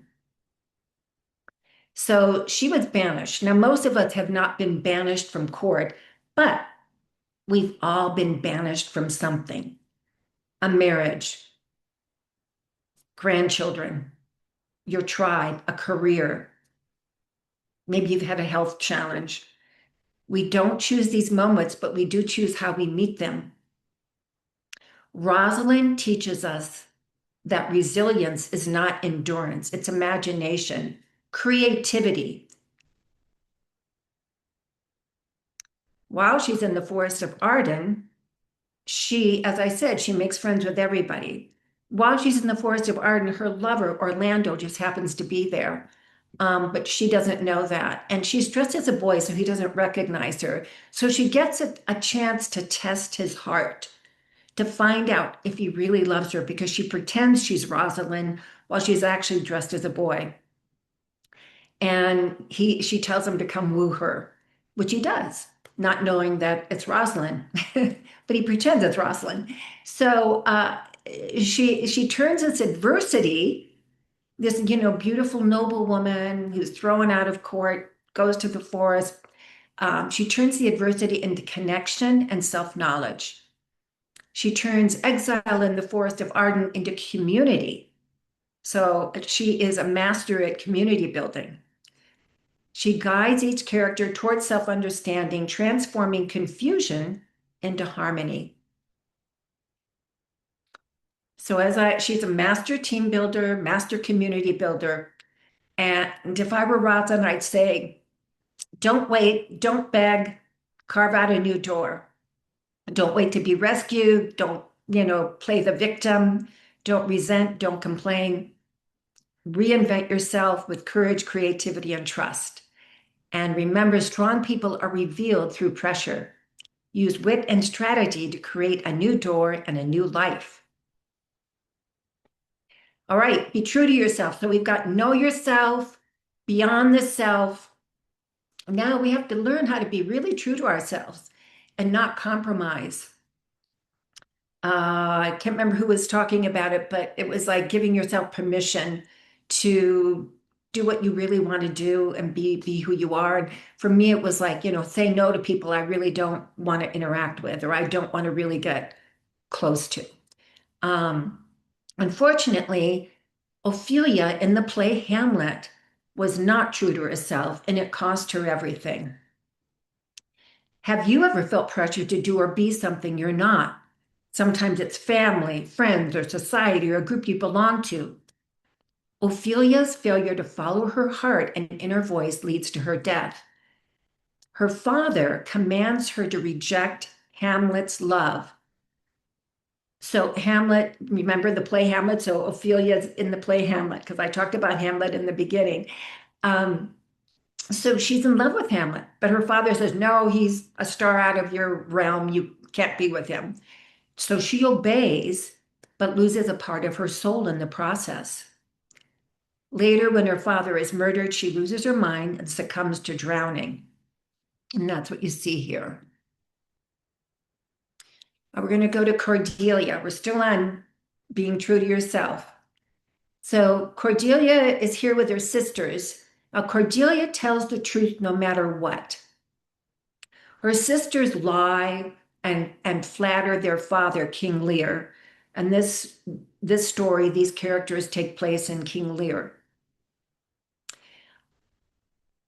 Cordelia, probably, some of you, I'm sure you can relate to this. Do you ever feel like you're too much or not enough? That's what Valerie was just talking about. Too emotional, too sensitive, too intense, but never quite powerful, heard, or seen. Cordelia, King Lear's daughter, refuses to flatter her father as her sisters do. Her sisters play up to their father to get more money, more land. All they care about is what he's going to give them. Cordelia, on the other hand, really loves her father, but speaks only what is true.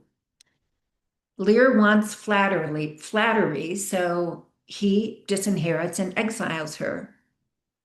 But she doesn't fall into self-pity or victimization or resentment. She's honest, she's honorable, patient, and loyal.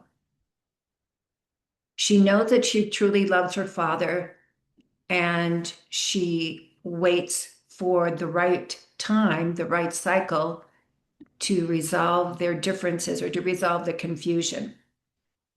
In the end, her honesty does cost her everything, but her integrity does reveal the truth, and it reconciles their relationship, bringing real healing. Our world rewards flattery. Choose the Cordelia path. Speak with clarity. Speak for your soul, not for your survival. All right, claim calm boundaries. I'm sure all of you know Romeo and Juliet. So Romeo and Juliet, I just put in the chat, do you think Romeo and Juliet have strong, calm boundaries? They're madly in love. They're passionate for one another. And that's probably happened to some of you. I know it's happened to me. You're so in love, you throw caution to the wind, you act impulsively, only to see the relationship tank after a few months, or chaos and confusion to take over your life. Idealism and lack of boundaries caused Romeo and Juliet's tragedy. They're reckless, impulsive, and don't see the big picture. They allow their passion, not tempered with discernment, to rule, so their love dissolves into confusion and loss. On the other hand, Portia from The Plain Merchant of Venice takes the big picture view. She remains true to herself while being obedient to her father. So in this play, her father has passed on, and her father has set up this test for her suitors, those who would like to marry her, so that the right suitor is chosen. And it's 3 caskets. One has gold, one has silver, one has lead. And so whichever suitor chooses the right casket will find her picture, her portrait in it. So she can't tell the suitors anything about the caskets. Like, she can't give them hints.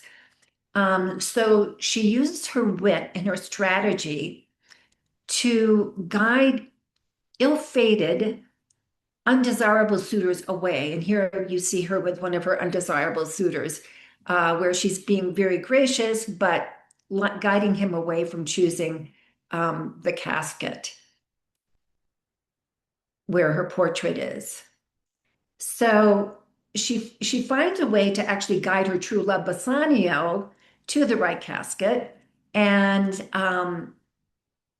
so that's happened, but now she has to like change her identity. There's a lot of this going on in the Shakespeare plays where women change their identities. She has to dress up like a law clerk. She doesn't have to, it's her idea, because her fiance's best friend is about ready to get murdered in court because he wasn't able to pay back a debt. And the man that he owes the money to wants to well, he's made a bond, and so he's supposed to give him his heart, cut off a pound of flesh. And so she dresses up as a law clerk, and she defends her fiance's best friend and maneuvers through this difficult circumstance, which would have basically, destroyed her happiness with her husband-to-be. So we see her behavior in stark contrast to Romeo and Juliet, who allow their emotions to rule, causing themselves and others death and sorrow to both their families and the community of Verona. So that's claim calm boundaries. Now here's the next one. So we've got these stages where there's mastery being developed. we're getting to know ourselves and we're building our life with other people, and we know what our talents are, and we are working in our community and contributing to our community. So maybe some of you have heard the idea of the shadow. Carl Jung would talk about the shadow, or the not self, or the lower self. So this stage is slay the shadow. It's like slay those things that are basically, your weaknesses, the things that you're trying to overcome. Now, this is Lady Macbeth in the play Macbeth, and she's driven by ambition and undone by guilt. She longs to transcend the limits of gender and circumstance. She rejects tenderness, compassion, and moral intuition. When faced with the murder of the king, she asks the spirits to unsex her. She kills her own light. She disconnects from her soul and falls into madness. And here we see her actually sleepwalking, and she's falling into madness in this particular scene. What happens, if you aren't familiar with the play, there's these three witches that give a prophecy to her husband saying that he will be king. Well, when her husband tells this, she goes, well, that's really great. Let's help this happen. So she and her husband murder King Duncan so they can be king and queen. So you kind of see how that goes. So let's see. Prospero. Prospero did a much better job at slaying the shadow. Prospero is a magician, and he is in the play called The Tempest. Prospero, again, he's a duke. His brother kicks him out of Italy, out of I believe it's Milan. He's put on a leaky boat, and he goes to a deserted island. He's on this deserted island with his young daughter, who's 3 years old when they get there. He's on the deserted island for 12 years, living in this very isolated, harsh environment. But while he's there, he uses his environment, which is his circumstance, to master himself. He digs deep into his subconscious and unconscious to tap into his personal power. He's the true Duke of Milan, and he has this opportunity when his brother and the king of Naples and their entourage are sailing by his island where he lives. So he creates the storm with the help of a spirit named Ariel, and the ship crashes on the island, and all the inhabitants of the ship are now on the island. They're not harmed. And I do want to point out, I would like to point out that interestingly, when he gets to this island, there are two inhabitants on the island. One is a beast who's half man and half monster, or half witch, and an airy spirit who was trapped in a tree who he freed. And the airy spirit's name is Ariel, and Ariel, it becomes his servant.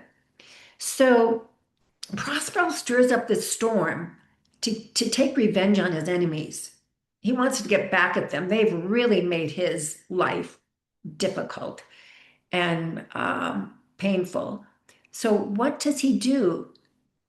Do you think that he slays his own shadow and forgives? Well, he does. He teaches them a lesson, testing them, and they do become humble and seeking forgiveness. They realize their error and their mistake. So Prospero is an excellent example of slaying the shadow, confronting the monster, which he does. He has his tests and challenges, but he does eventually forgive them, and then they all go back to Naples, Italy, and start anew. Okay, the next stage is nurture your soul. Now, this is also from the play Hamlet, and this is Queen Gertrude.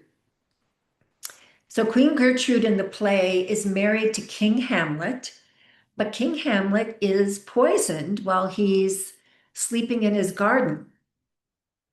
Well, she doesn't take time to grieve. She doesn't take time to nurture her soul.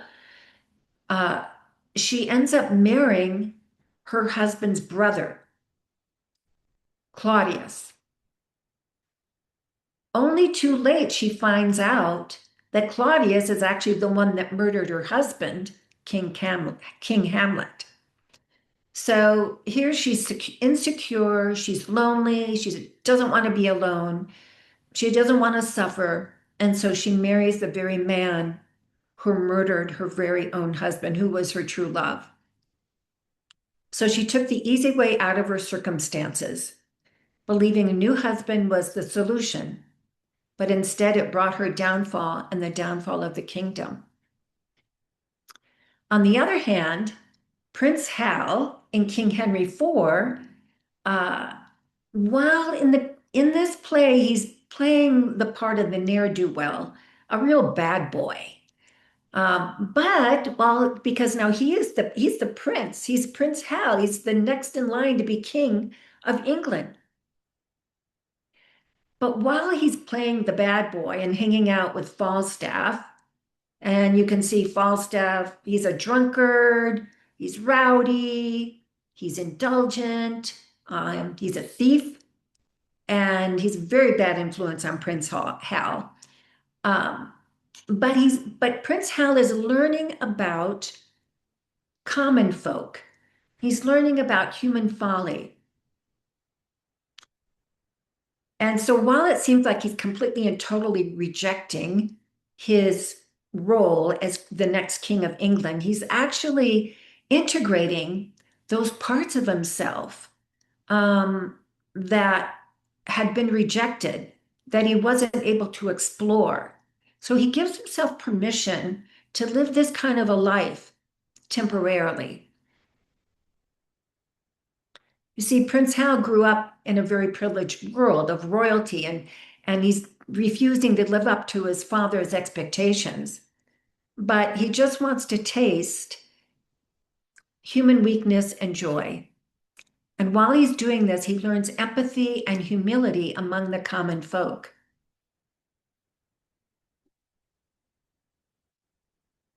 Now, Prince Hal becomes King Henry V. Hal realizes he has to release his attachment to Falstaff and all the indulgences he's enjoyed. He realizes he must fulfill his destiny. So he rises into kingship. He rises into his higher self, not by ambition or abuse of power, but by inner alignment. He cuts away what no longer serves his soul. He doesn't identify with his circumstances. He remains detached. Whether king or wayward youth, he's now governed by integrity and conscience. He's gained spiritual maturity. So we've gone through these 6 stages, and we've just touched on them, but I hope this has whet your appetite to learn a little bit more about some of these plays and characters. So our life circumstances are our karma, our challenges, where we learn our life lessons. Karma is not punishment. Whether good or bad, karma is for our learning and our refinement. Shakespeare says, there is nothing either good or bad, but thinking makes it so. So it really depends on your perspective. Another thing Shakespeare said is that, don't make too much of a big thing about your errors when you make a mistake. You just, like a child, you get up from the ground, you dust yourself off, and you keep going. Shakespeare shows us the way through our circumstances where we get to the other side and discover a greater freedom of self-expression and opportunity to fulfill our life purpose. We live to refine our souls in the fires of karmic circumstance, where we emerge brighter, lighter, and more in tune with who we really are. So if you would like me to send you this infographic, please email me, and I'm gonna, on the next slide, I'll have my email address. And this is just like, it's just another tool for your self-mastery and your wholeness. We've received so many tools here today, and it's just another tool, another way of looking at life and yourself, and gaining that mastery and that truthfulness in ourselves that we all want and need.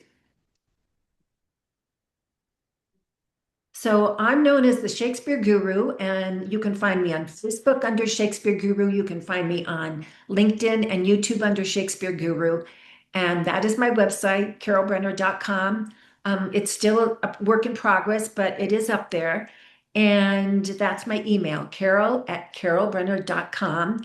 And I thank you. And I'm so delighted to have been here for this International Women's Day celebration. And I wish you all the best with your progress on the path. Amazing. Thank you so much, Carol. What a beautiful journey you took us through. And what Shakespeare knows 400 years ago is exactly what every speaker today have been saying on their own way. Know yourself, be true to yourself, claim your boundaries, and nurture your soul. Because we cannot share your gifts with the world if you don't first know who you actually are. You cannot rise above your circumstances if you are still living by someone else's script. Agreed? So Carol reminds us that the greatest story ever written is the one you are still authoring. And today, you are just add a very powerful chapter into it. So please give Carol a massive round of applause in the chat and share with us what is one thing you take away from Carol's speech. Yeah, I would love to know what resonates for people, because I'm a work in progress. I'm still, exploring this. This is my passion. I've been doing it for over, oh my goodness, I mean, I got my bachelor's in English literature, and then I wanted to get my master's in teaching Shakespeare. So it like for 40 years probably. So I would just love to know what really resonated with everyone and what they liked. Thank you. Awesome. Thank you, Carol.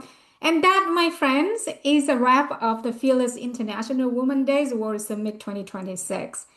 Can we just sit in that for a second? You just spent 5 hours with 14 extraordinary women who pours their hearts, their wisdom, and their stories into your space for you. That is gift to gain in the most beautiful form. One last thing, drop in the chat. What is the one thing you are taking away from today? One word, one insight, one promise to yourself. I would love to see the chat flow up about what is it, one thing you are taking away from today. And speakers, please show up, really turn on your camera so everyone can see you one more time before we get off. Thank you so much. This community is real. What you felt today is real. And the work you are about to do in your own life, that's the most fearless things of all. Thank you, every single speakers. Thank you, everyone who make these events possible. Thank you, every participant. We are not here without you. So thank you, yes, you, because you choose to show up for yourself today to be here with us. And happy International Women's Days. You are fearless, you are enough, and you are just getting started. Thank you, everyone. And speakers, feel free to unmute yourself. Say goodbye to our lovely participants. Thank Bye, you. Queenie. Nice Thanks, to meet everybody. all Thank you of all. you. And I'll be in Thank touch you. with Beautiful day.